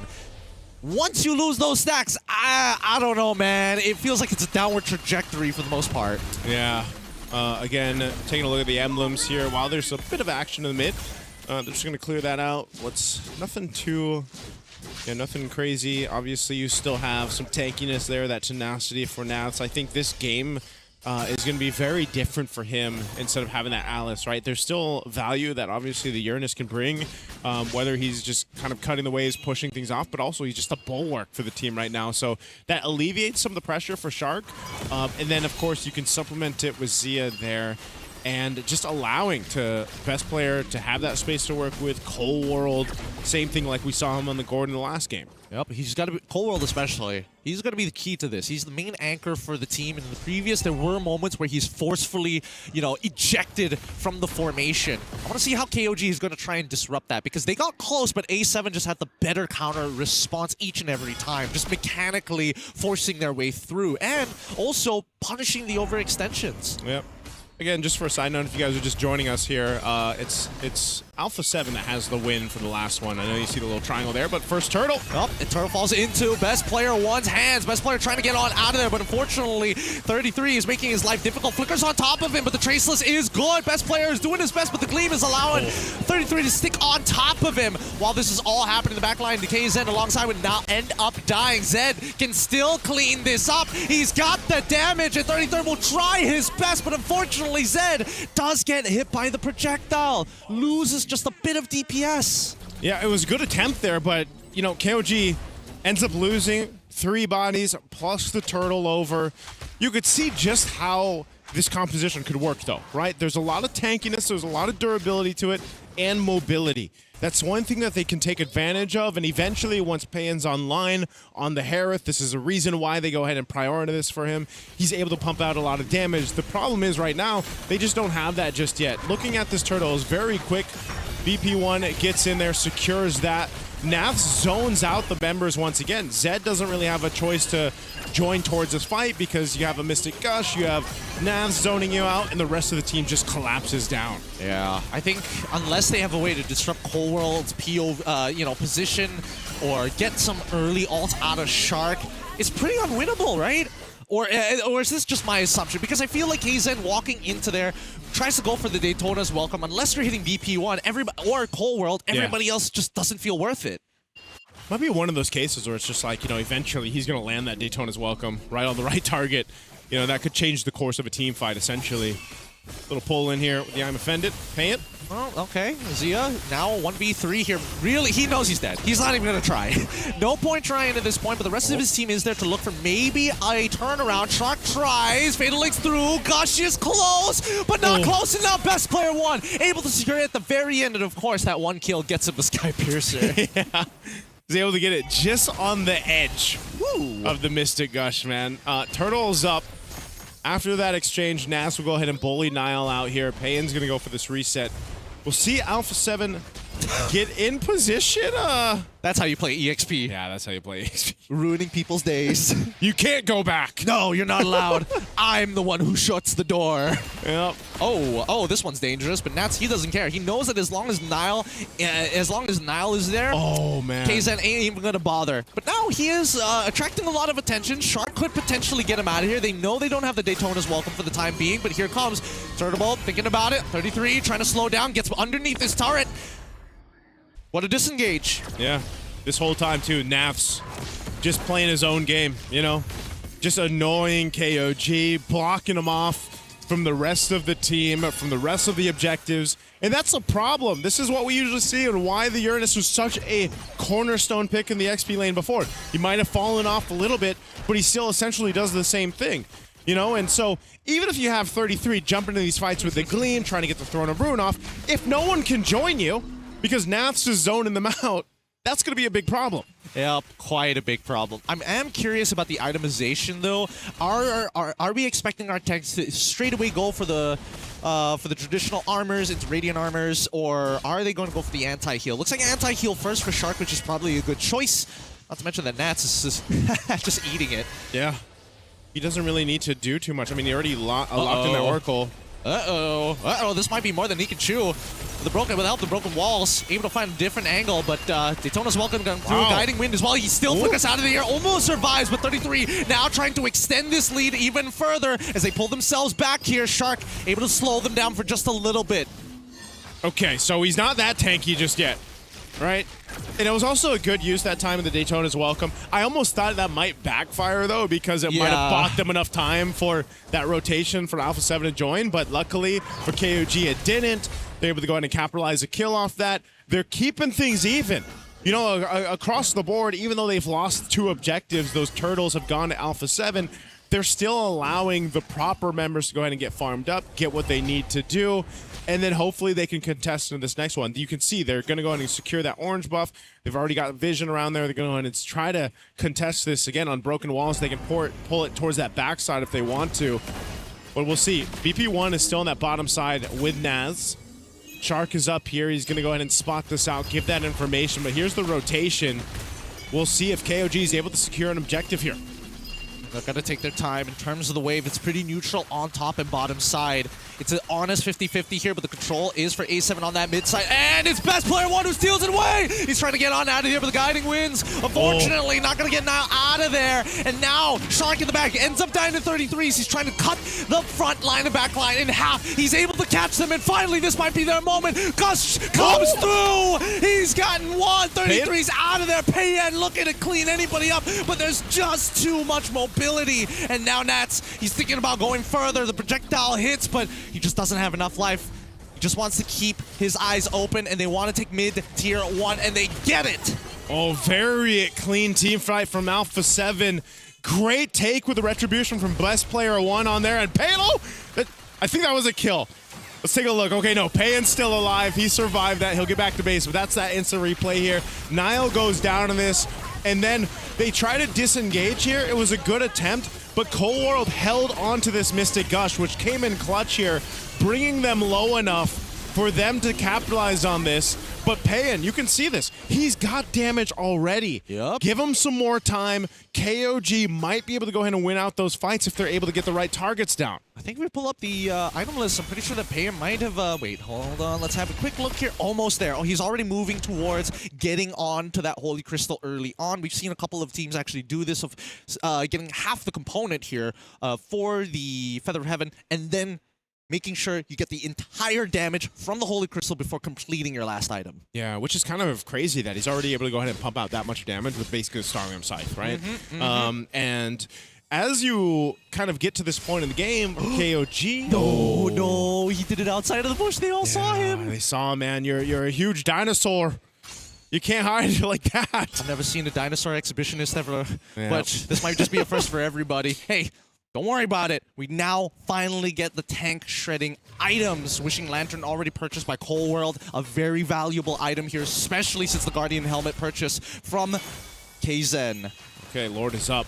They know that they're on that bottom side, so KOG, they're going to take the risk. They're just going to try to blitz the Lord. Oh, here comes BP1. He's going to try his best. Guiding Wind's going to come through. Oh, no, the Traceless might be good enough, but somehow Niall is able to secure it. KZen ends up losing his life. How did Niall get that? How did Niall take the Lord? Hey, maybe one of the Wisps came out clutch for that one. They do get the Lord. KOG still has 4 members. They've got plenty of Purifies, too. Oh, they're going to jump in. 33. Okay, 33 right on top of Cold World at this point, and as long as he gets... Oh, he gets pulled in by Zia, gets hit by the Mystic Gush. The Gleam is in the wrong direction. It's now Payan. Tries to clean up the 2 members, holding 33 down. Now in some trouble, Niall gets topped up with help of Payan, and as well as the Flask at the Oasis. Not a bad fight there, actually. Not a bad fight. It was just seconds off for them to have crucial ultimates for the re-engage there.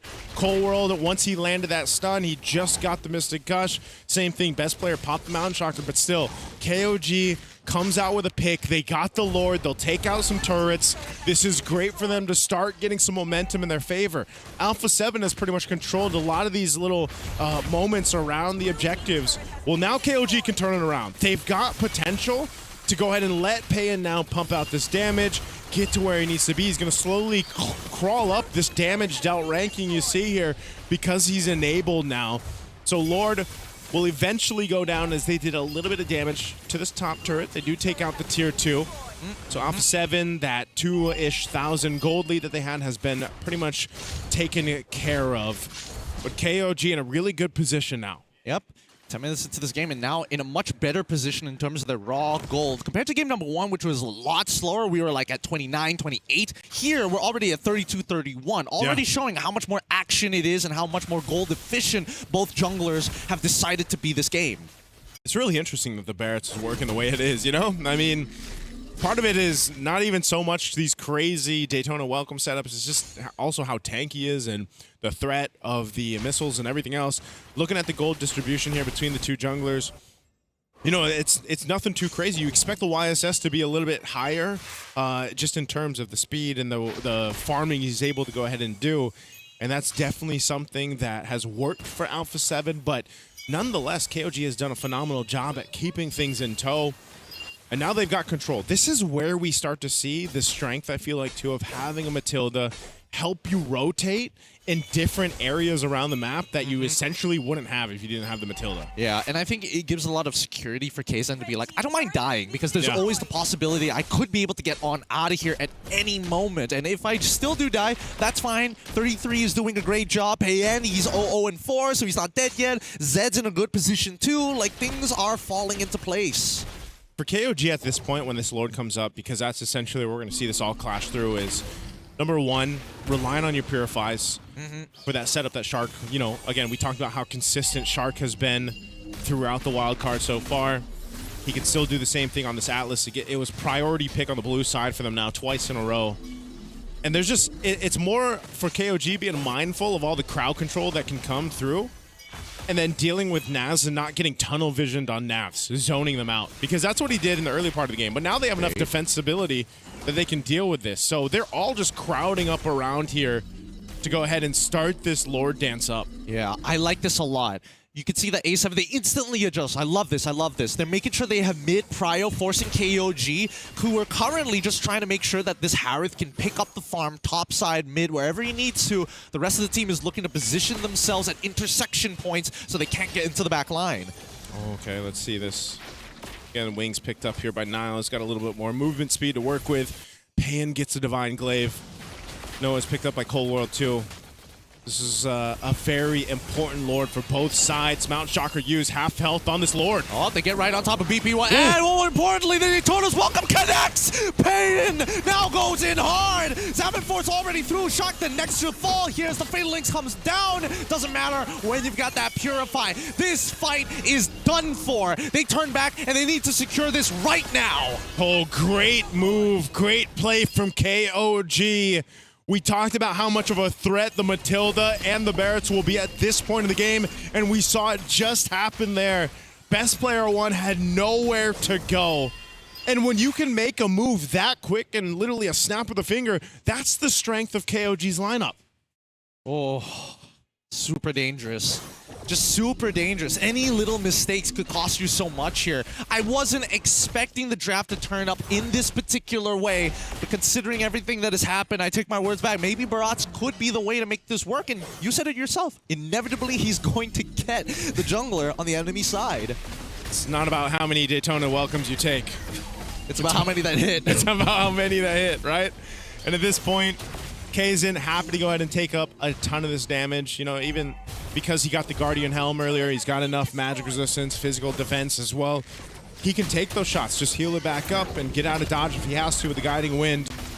So Alpha 7 trying to stop the bleeding on their side right now as they have to deal with this Lord. They cleared out some of these lanes. But KOG, do they have the potential to actually just force a fight? I think that's one of the biggest things here. Honestly, they probably shouldn't. Ideally, they don't, because A7 want KOG to actually come into them rather than the other way around. I feel like if KOG need to try anything, it's with 33, and then afterwards, nobody else, right? 33 and now should try something. If nothing happens, that's fine. They can at least get out. I think KOG is more comfortable just waiting to go ahead and fight around the Lord.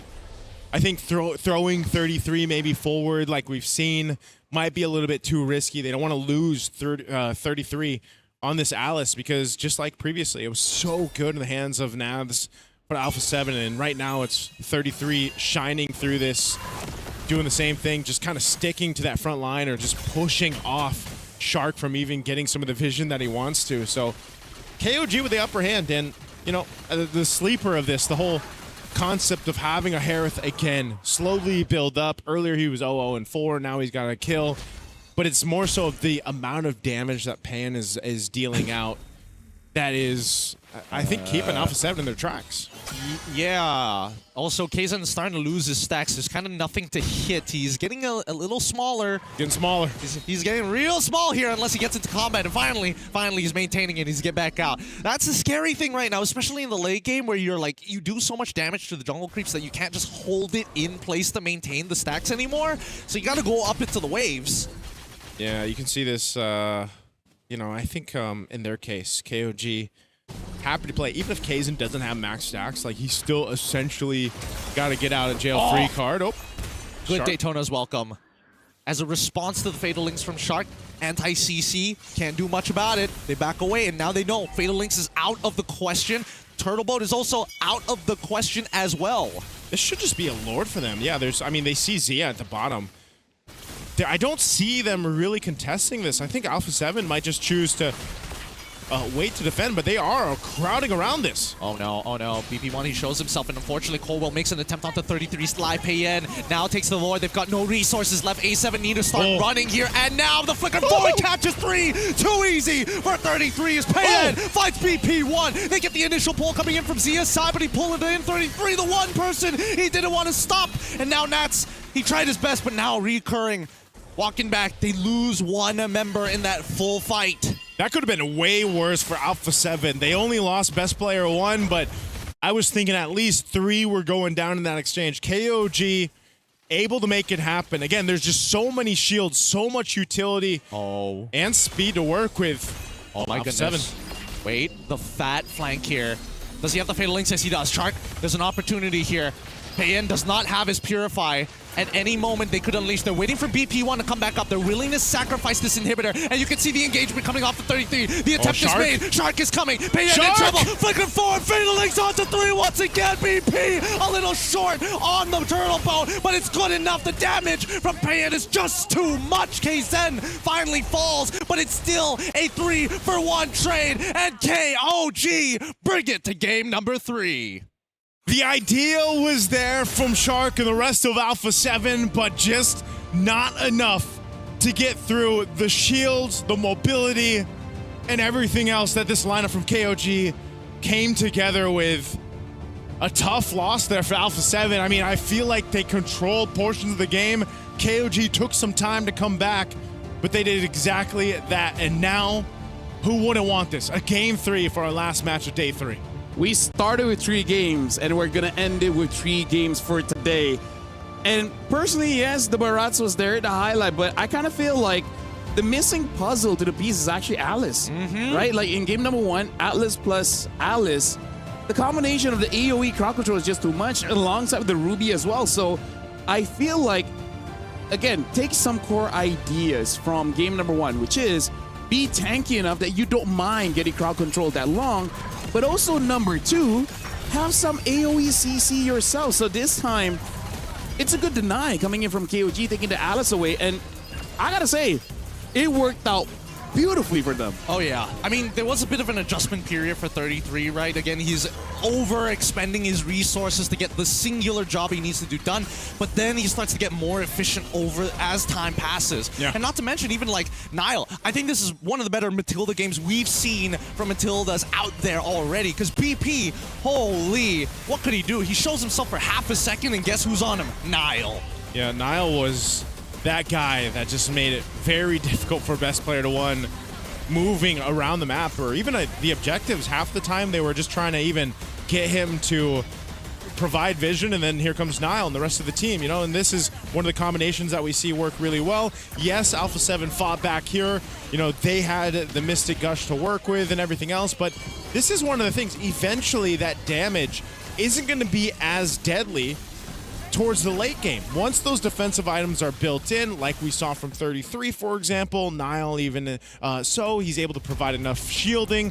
Even the Zaman Force for Payen, there isn't enough damage to just kind of get through all of that eventually in the late game. So now, honestly, there's multiple layers of question that we have to ask coming into the next game, because it looks like for both teams, AoE crowd control is the name of the game because they like to clump up. So either deny some picks, maybe change the bans a bit, or they got to make a draft that makes it so that you can fight in a spread position, right? So there's multiple different ways to tackle the problem, but for now, it looks like both teams do it differently, but they like to play clumped up together, right? So in a way, they have the same identity, just maybe a different playstyle. Yeah. Well, I'm not or sure. Or same playstyle, different identity. Yeah, same playstyle, different identity. But then you could see that both KOG alongside with Alpha 7, right? In that second half of the bans, they were already thinking about the wide open AoE ults as well, right? Belleric's high loss is already getting taken up. The one that I'm surprised about, again, God Thought hasn't been seen, not as an engaged tool, but I really want to see more disengaged tools if you're just running out of resources. Yeah, and it's different now too because the nature of the team fights have changed since we don't really have all these revitalized roamers coming into play.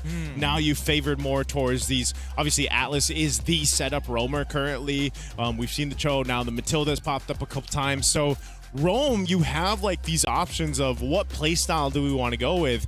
And, you know, we were going through that draft, and I'm thinking now, maybe we won't see that same priority. We won't see that Atlas, the YSS Ruby pickup first 3 picks, because now they've tried to run it back, ended up not working. Maybe the biggest weakness of that was not getting the Atlas. So I think, yeah, game plan for Alpha 7 has to change. KOG executed really well on that one, though. Well, for now, we will be going for a break, giving time for Alpha 7 as well as KOG to figure this one out. We'll see you guys right after this.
Jumping into the last game of the day, we got to make sure everyone understands the stakes here, because elimination as well as another fighting chance to get to the wildcard stage. And here's the thing, KOG came in as one of the favorites to make it all the way through into the main stage, but then during the best of ones didn't look that great. And then during the best of ones, Alpha 7 looks amazing, and then they became the favorites. And now both teams look like they are on equal footing, because not only is it a 1-1, but both games went all the way to the late game. They've adapted well, and I think at this point, right, unless they want to have some new breakout strategies to kind of change things up, I feel like it's going to look the exact same way, this time with a couple more bans in that second phase rather than just the first. And that's the thing.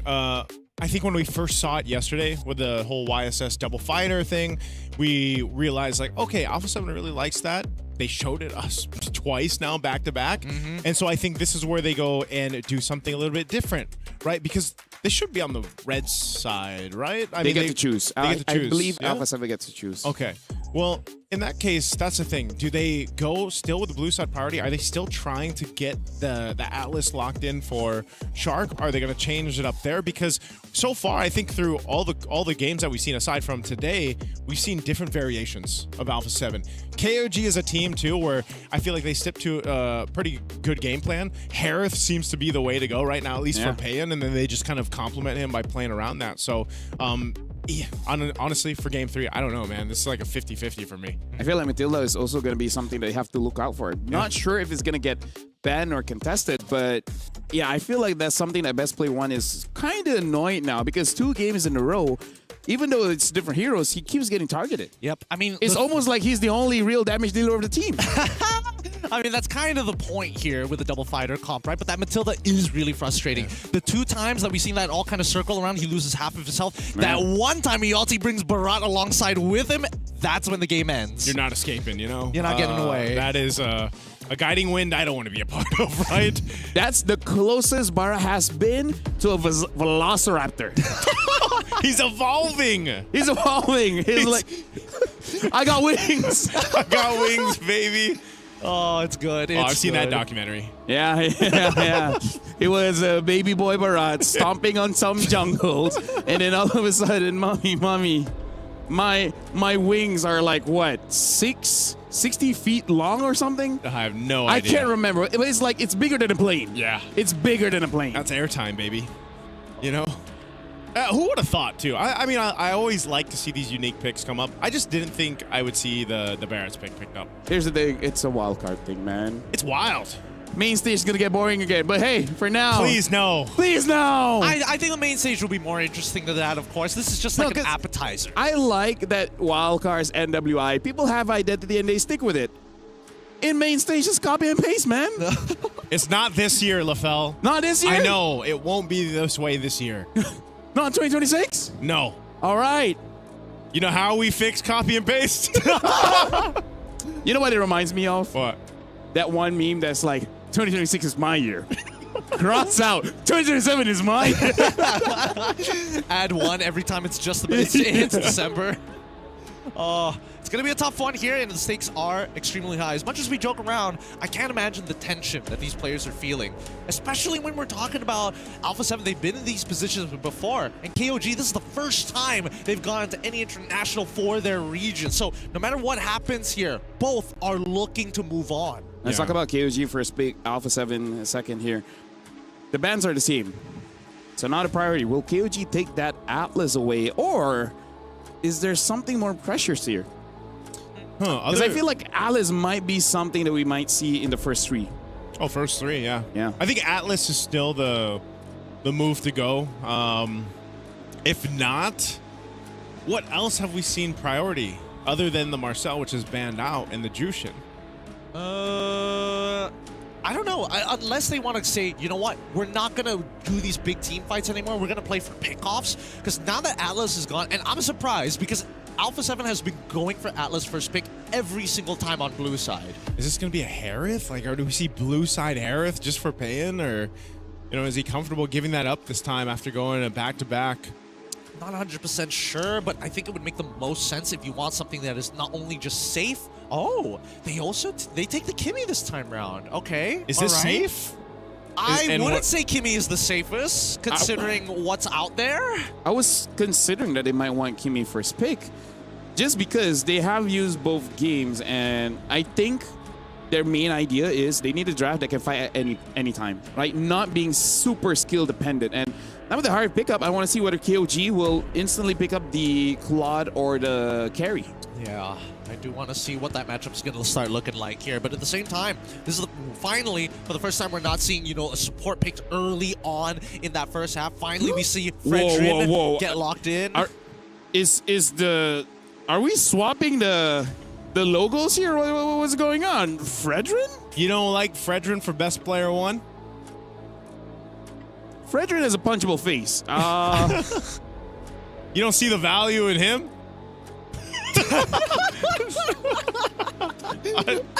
Daytona!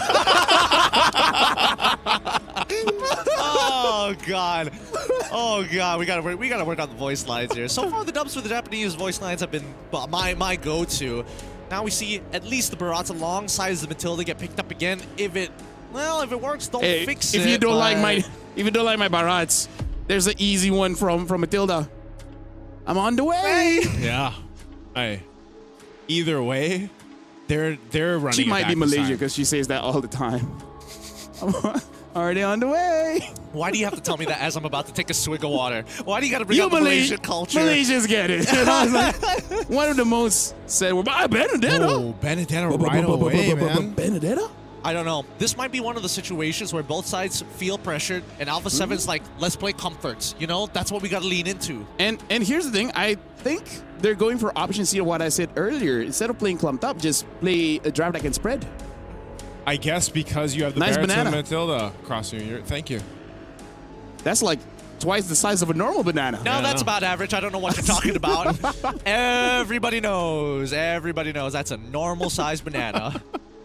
Can one of you guys take a story so people know? we already got a photo. Don't worry about it. No, keep it in no context. No context? Yeah, no context. That's even funnier. Well, the carry has been banned out, so that's a direct counter for the Harith. So now is it just going to be defaulting to the Claude? I mean, like, why not? That's one of Payton's best hero. He even got a backdoor just earlier today. That's true. That's true. It's not a bad idea. Yep. And you probably want to have a Trinity build user when you're dealing with, especially when you're dealing with Fredrin on the opposite side. Belleric? Man. Belleric has, I'm so surprised at how much he's banned out. Right? I'm actually just surprised about that. I understand because he's a 3, and right now KOG, if they pick up the claw, they got a lot of animals there. Yeah. They got an eagle. They got a dinosaur. So they're gonna have a monkey. They don't want to deal with the tree. Kimi's the scientist experimenting on them. Yeah, science experimenters are there. They're animals, clearly. Yeah. Yeah. Oh, boy. So what is going to be the roamer here? Well, looks like they're still going to hide it. They're going to pick up the E first. Solid pick against the Kimi. I'm okay with that. This is a very old school kind of concept too already that Alpha 7's going with. The Eve, the Fred. You've got a Benedetta to slice things up within the real world manipulation, so if anyone's caught in there too. I mean, we saw this before too. A Petrify right on the targets might be enough, but again, what's the last pick for them? You know, what do you put in the roam to make that happen? Is it just going to be a Hylos?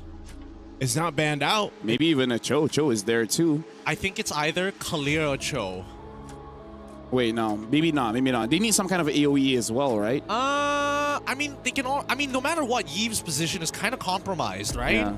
Like, there's no way you can defend her if Alice is there. Will they use a support too? They still need a front line, but sometimes as a roamer, you get mildly infuriated with healing, so you kind of want to use it as well. Yeah, there's also an argument for like Valir roam just to be able to kind of like push people away. Kaja, all right. We were thinking of Catch, but Kaja's so left field. Yeah. Hasn't been revamped just yet. I don't know how I feel about Alpha 7's lineup, man. I think it's okay. Generally speaking, I think that Kaja, the only reason why they didn't go for Kalia or for the Cho is the fact that at least when I catch you with a Divine Judgment, you have reduced MR. So now Yeve and Harith can start doing real damage early on. That's true. The only thing that I worry about as a Kaja player, I learned this the hard way. Yeah. I can ult the Claw, but the ult still goes through. It still goes. It doesn't cancel. So crazy, right? Naisu, this it. If I get tied out, I probably stop shooting. Anyways, Naisu, it's your turn. Final game of the day. I guess the guns don't work like that for Claude, right? He's not restricted enough to stop shooting. No, if you tie Claude's hands, Dexter's the one going That's at true. it. That's logic. Okay, ladies and gentlemen, welcome to the final game for day 3 here at MSC Wildcards at EWC 2026. It's me, Naisu Gideon, and this is what it's come down to. KOG or A7, who will move forward to tomorrow and who will be knocked out? Let's find out right here, right now. Level 1 already going to be extremely dangerous on the other side, and Zed unfortunately does not win out the level 1 trades, losing out his regenerate early on. That's, at the same time, this is tough, right? Like, as a Benedetta, like, yes, I get to push first, but now that I've got Shark on my side, like, even then, it doesn't feel like I'm quote-unquote winning the lane yet. Yeah, it's just one of those things playing against the Alice here. You know, seeing Nats on the Benedetta is very nostalgic. One of those picks for him especially. Ooh. Okay. Oh, look at this motion. Look at this movement, Nats. He forced the level 2 to get the early Lethal Crab, and now on the opposite end, they've already gotten first blood just because of it onto Kaizen. So that will stall out Kaizen a bit. Oh, Nats. Okay, he should eye for an eye. He's fine. He's going to go ahead and get that XP too as before he goes back to base, resets. So that bit of an exchange actually kind of stalls out Kaizen in the jungle for KOG for now. That was a really well telegraphed play coming in from A7, right? They call Shark early from the mid lane to come and help out Nats to get that first push and minimize the damage, the life loss, and then contest for Lethal Wanderer and take out Kaizen at the same time. I mean, Kaizen was trying to go for an invade if I was being perfectly honest, but even so, it's a good adjustment.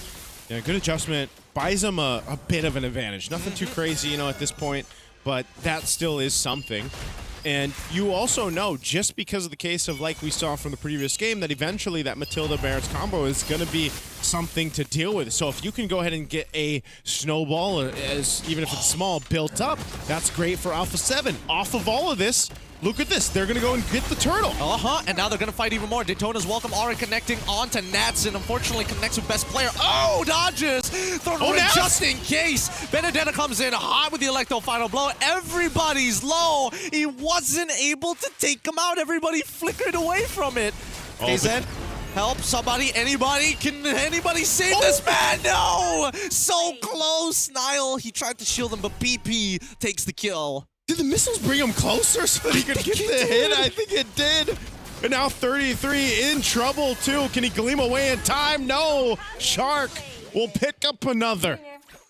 This has got to be the best early game start for A7. Like, they've got the tempo on the strong side of the map when technically it was supposed to be weak. They were able to take KZen down 2 times already to maintain a very solid lead for best player. At this point, invades are necessary, and look at that, immediately punishing Nile. Oh, Nile trying to get away. RWM as well being utilized. Oh, he just makes it out of there!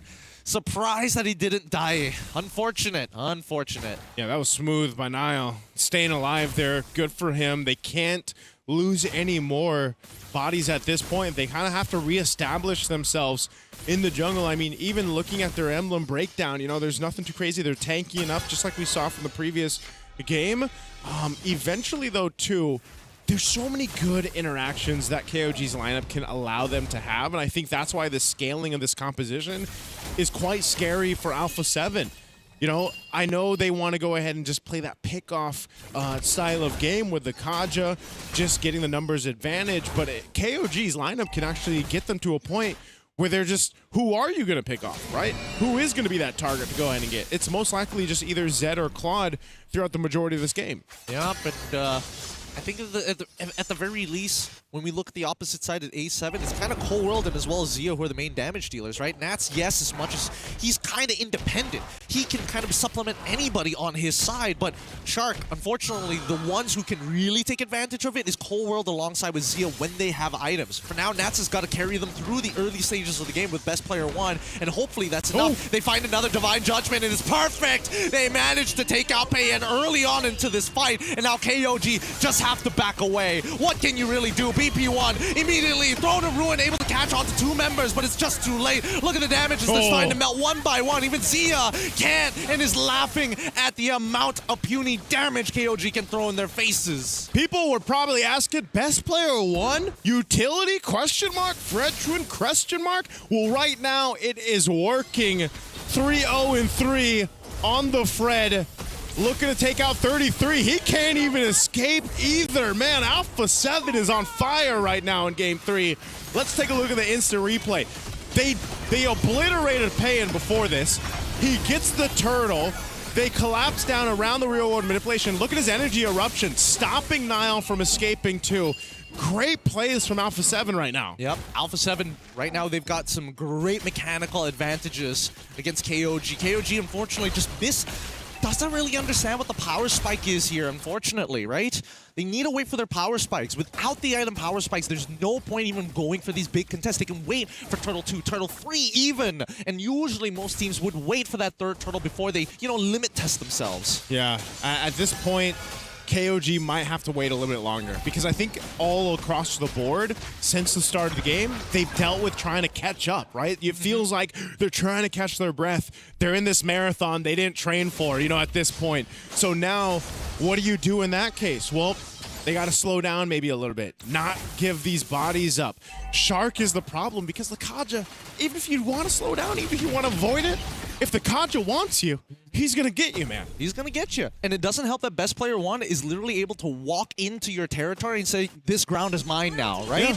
He's able to take space naturally. He's got the lead to do that. And he's honestly dealing a lot more damage to Zed and Nile than they would have liked. Yeah, let's see what happens here. See how we're pick up by Nats. Going to go ahead and help deal with a lot of the sustainability, the shields that come out from the Matilda like we saw previously. If they get caught in a petrify, the RWM, they're in trouble. Whoa, flicker forward. Onto 2. The knockup is great, but now immediately we see the Zia dropping down. Oh, the RWM as well. They're thrown to ruin. Everything has been thrown underneath the sun. Cold World in trouble. Tries to get away. 33 flickers forward and trying to enable it, but unfortunately the peel might just be too good. The backline, however, Nats tries his best. Can't get Zed. KZ ends up going down. Nats is down for the count, and 33 is just trying to get on out of there. No, he walks away. Oh, the Gleam able to pull him through, and still yet they are slippery. What a trade. The 1-for-1, Navs had the right idea, but essentially he cut off the team from each other.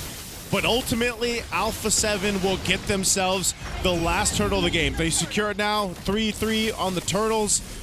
I don't think they're too worried about losing Nats in that exchange. The job was done. They got it done.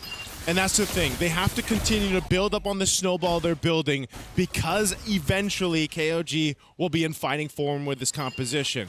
Payan, once he gets the Trinity on the clock, that'll be a big part for them, right? Zed can then just rely on maybe being a little bit more of an assister, just throwing out the traction pulls to set things up. You're already seeing, too, even despite 33 dying twice, he's quite tanky already, right? That's what the Alice has showed us now back-to-back games. They catch him, okay.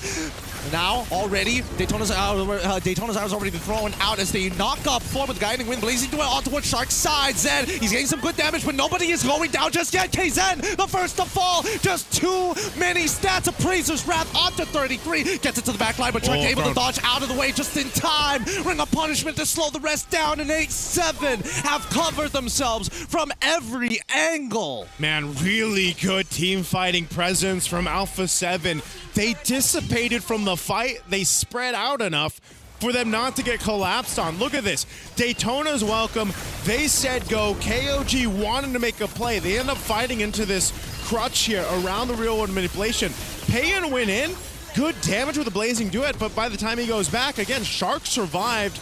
They weren't too worried about it, and they're tanky enough and ahead enough in terms of itemization that they keep themselves into that fight. No one falls into that. Yep, which begs the question. 7.2K, one of the biggest leads we've seen here in this match between A7 and KOG. Let's pull up the item list to see how far they truly are, because that's Thunderbolt. That's fleeting time already for Shark. On the opposite side, first item completions are through, but we don't have the Trinity from Payan. Man, the jungle gap, especially here. Best player one because he's 4-0-5, you know, tanky enough to deal with a lot. Eventually, that might not be such a big factor. The Lord is up right now, so they're going to go ahead and start this up. Alpha 7, Shark, and Naz will make their way. Shark very quick on this Kaja. They might potentially just go for a pick-off, use a Divine Judgment, get a numbers advantage to work with. They can take their time with it.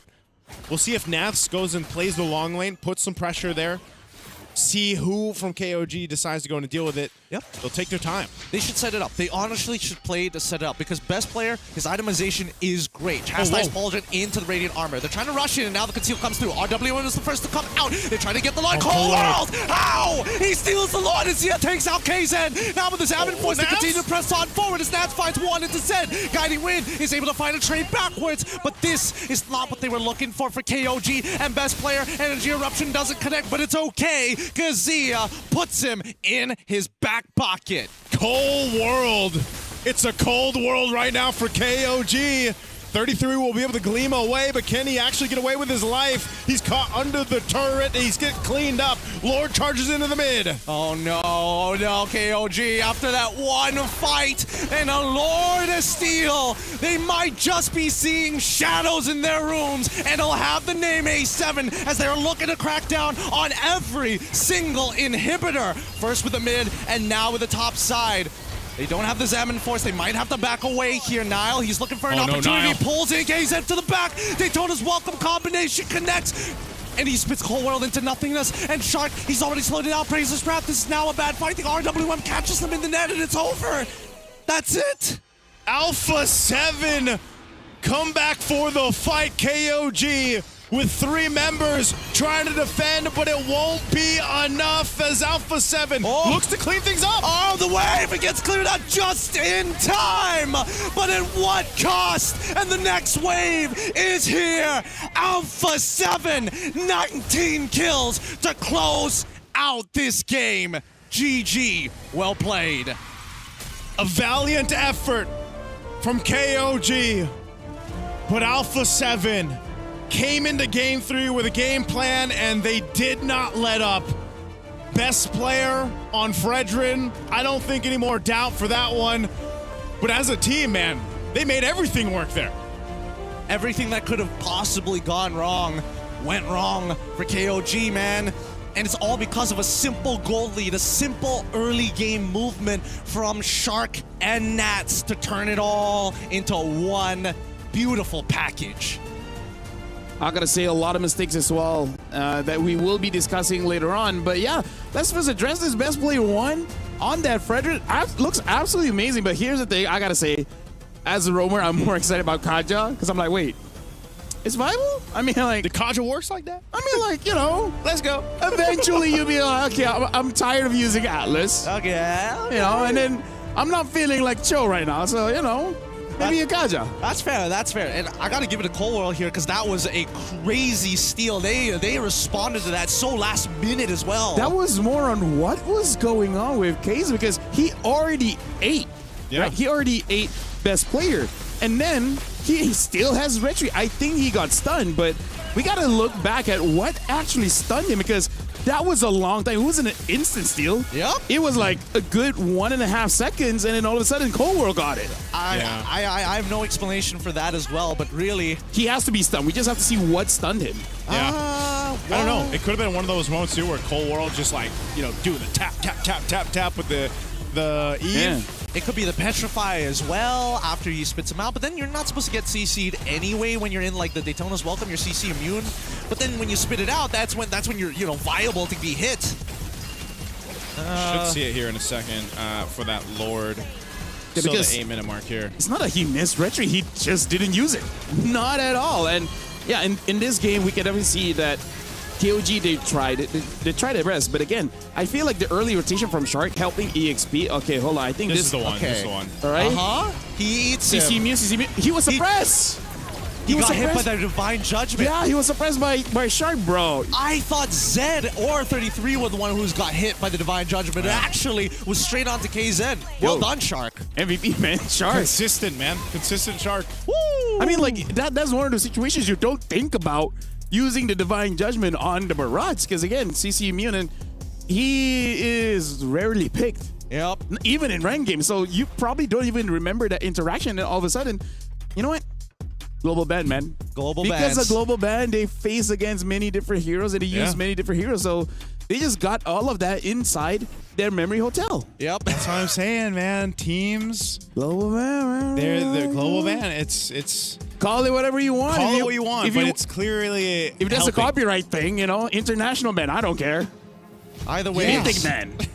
Mythic ban. Mythic ban. When you get to mythical honor or mythical glory, you have mythic ban. Either way, still, KOG, as much as you see them, they're not walking away disappointed with this. They still, a couple of them side smiles. They understand that this is only one step in a very long journey for the region of Thailand, and we were happy that they came here and put on a great performance. Yeah, again, you know, it's great to have MSL Thailand, you know, to have that first season for them. I think they really surprised a whole lot of people. It was great to have them here for the wild cards, and just like with any of the regions that are finding themselves in the wild card for the first time or on the competitive scene, it's great to see the faces, even old faces, by the way, you know, from 9 years ago. Yeah, honestly, right now, for everyone from North America watching, this is a good time because now you can unclench your butt cheeks, right? Because now you're like, oh, okay, no, that's good. Well, there's still tomorrow.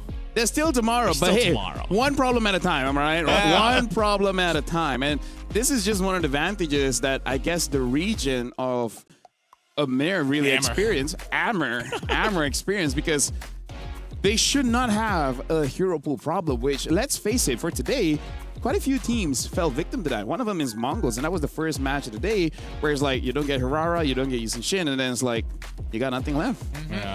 Everything needs to be played at a high level, and I think that's the really scary part because we heard it from so many regions already, so many influential people within our esports scene saying, hey, the rest of the world's catching up quick, so you better buckle up. Yeah, I like that also you got to see kind of the versatility from Alpha 7 so far. If you think about all the games that they've played, it's been very different strategies from them, and I think that makes them a big competitor going into tomorrow. And you know what? Global man, tough situations make tough men. Speaking of tough men, we're going to be throwing it over to Alpha Eterna, man. the Alpha woman. Welcome back, guys. Here on stage, we have Nats. So congratulations, Nats. I have to shake hands with every player now. Congratulations. Thank you so much. Okay, how does it feel to go one step forward here in the wildcards? Honestly, I was really excited to, you know, be in the grand finals. Really one step closer to grand finals. So It's okay. Take your time. Take your time. You know, absorb how you feel. As of now, I'm just really happy to like be here. Okay, he's happy to be here. He's happy to be back on the international stage. And of course, all the viewers out there are very happy to see you, especially on your Alice pick earlier on. What was that? Is that like your power pick? Can we consider Alice your power pick? Actually, yes. Before the damage XP meta came up, it was really one of my special heroes. Back then in Amer, I was always using it. And I never lost in my Alice. In my league. 100% win rate on the Alice. That's something that, of course, we need to take note of in the coming future.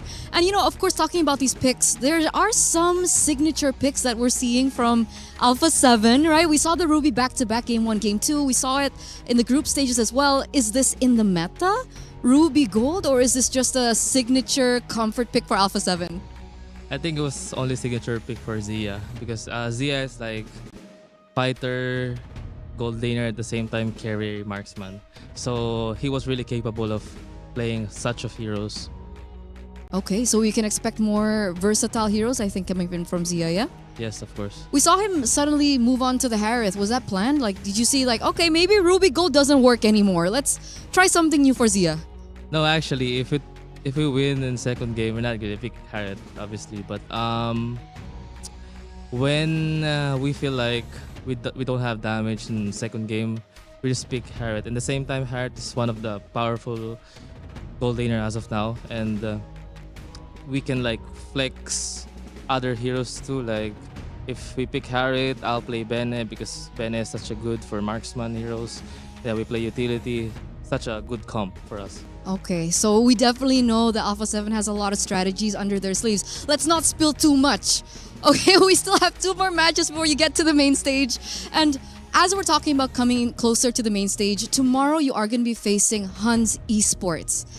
Now, what do you think about them? Did you have time to study their games perhaps yesterday? What do you think is going to be your main challenge up against them tomorrow? Actually, I haven't studied Hans yet. But now that we're up against with them, after I get home, after we eat, I'll just study all their game style and how they play. Is that usually your job? Actually, it's all of us. But sometimes, you know, as an individual player, I still review games, especially if the enemy we're up against is them. Okay, and we're curious to know, is it a short amount of time, you know, overnight or? Actually, I'll just watch the game to see what are they doing, what's their specialty in the mid-prio, what's their XP always gonna do, is he taking crab or he's like more on the turtle fight. Okay, so more on specifics of rotations per player. That's what we're getting. Okay, so earlier on we got to speak to 33 and he mentioned that you guys once were coached by the same coach, Coach Panda. And earlier on, he was like, yeah, I'm really excited to go up against Nats in particular, and he really wants to give a good match. So maybe do you have something to say to him as, of course, unfortunately, they will have to be eliminated today? I feel bad because me and him were both coached by Coach Panda. But, you know, this is esports, so I really feel bad about him. But it was a pleasure game. It's an honor to fight him, and he was really pretty good player. I think that's going to hit with him. If he's watching right now, that'll probably hit that message. So thank you once again, Nats, and good luck, of course, for tomorrow. Good luck studying tonight as you do. Okay, and that's it. Congratulations once again to Alpha 7, and we're going to throw it over back to Lafel. Thank you very much, Eterna, as well as Nats. She didn't even address Alpha woman. Alpha Eterna. woman. Hey, you know what? I was already saying, oh, you know, it's like self-woman. You know what Nats is gonna do? What's Nats gonna do? He's gonna study his mind up. He's gonna study his mind. Old inside joke. If you guys heard that before, then you guys are real OGs. Speaking of, again, like, still an amazing performance coming in from KOG. Unfortunately, they have been eliminated. And like Eterna said, tomorrow we'll be starting with 2 best of 3s and then rounding out the decider match to see which team actually make it outside of the wild cards and go straight into the main stage, where we got Falcons Mena going up against Foot, and then later on it's Alpha 7 going up against the Huns. Yeah. Right? So right now, a lot of basically everyone's coming in from different regions. They're all representing their own regions here. Oh, that's hard to choose, man. I don't know. No, I feel like if you start pulling lots, you probably get the same prediction rate as everybody else. It's tough. It's tough. I don't know. I think looking at all the regions, everything they've showed us so far in the wild cards, I think whatever team ends up getting to the main stage, they deserve it because this has been, I feel like this has been a really good competitive wild card though, like from what we've seen in the previous.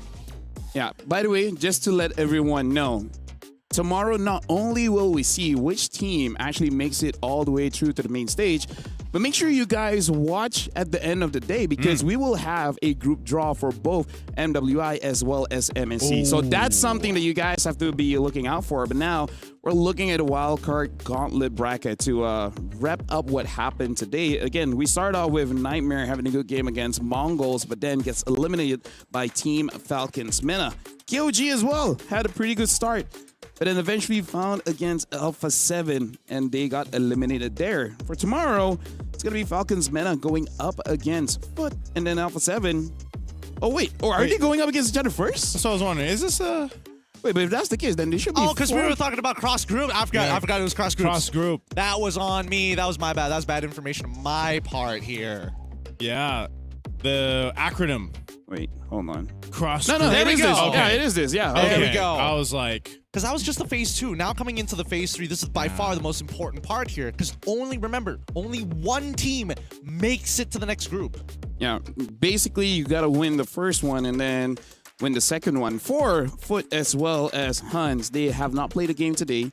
They've had, I would say, plenty of data. You think that's an advantage? The resting today, basically? After what Nat said just now, I think that's a lot of information you can work off of the next draft. I feel like it's less about the rest and more about the information. I feel like Foot has less so because Falcons Mena, they showed the Hayabusa, right? Which for some people is like, oh, you revealed your card, but at the same time, it might make you paranoid, right? Makes it so that you don't know what they're going to pick. So for now, we're going to be looking at the schedule for tomorrow just to see the matches as we saw just now. We're going to start with Alpha 7 going up against the Huns Esports and then Team Falcons Mena against Foot Esports. Again, winner will fight for the final best of 3 to see who makes it all the way to the main stage. And then once we know, then we'll proceed to the group draw for MWI and MSC. So once you know that you're in the main stage, you just know like who you're going up against. Oof. Yeah. And by the way, I think Mirko is going to be the one doing the draw. So Oh, no. Good luck. Do with the information as you please. I'll be there, but I won't be touching any balls. Mirko said he wanted to do it. Hey, let him. At that point, let him. He's on stage. He's dressed fancy. Let him. At that point, just call him Bruno. Don't even call him Mirko anymore. Yeah. Because, you know, Bruno. Bruco. Don't you dare. Murno. That's the one. With that, thank you very much, Gideon, and thank you very much, Naisu. Tomorrow will be the final day of the MLBB wildcard. Tomorrow we'll see who will make it to the main stage, and we'll see all the draws. And so with that, we'll see you guys tomorrow for more EWC 26 MLBB wildcards.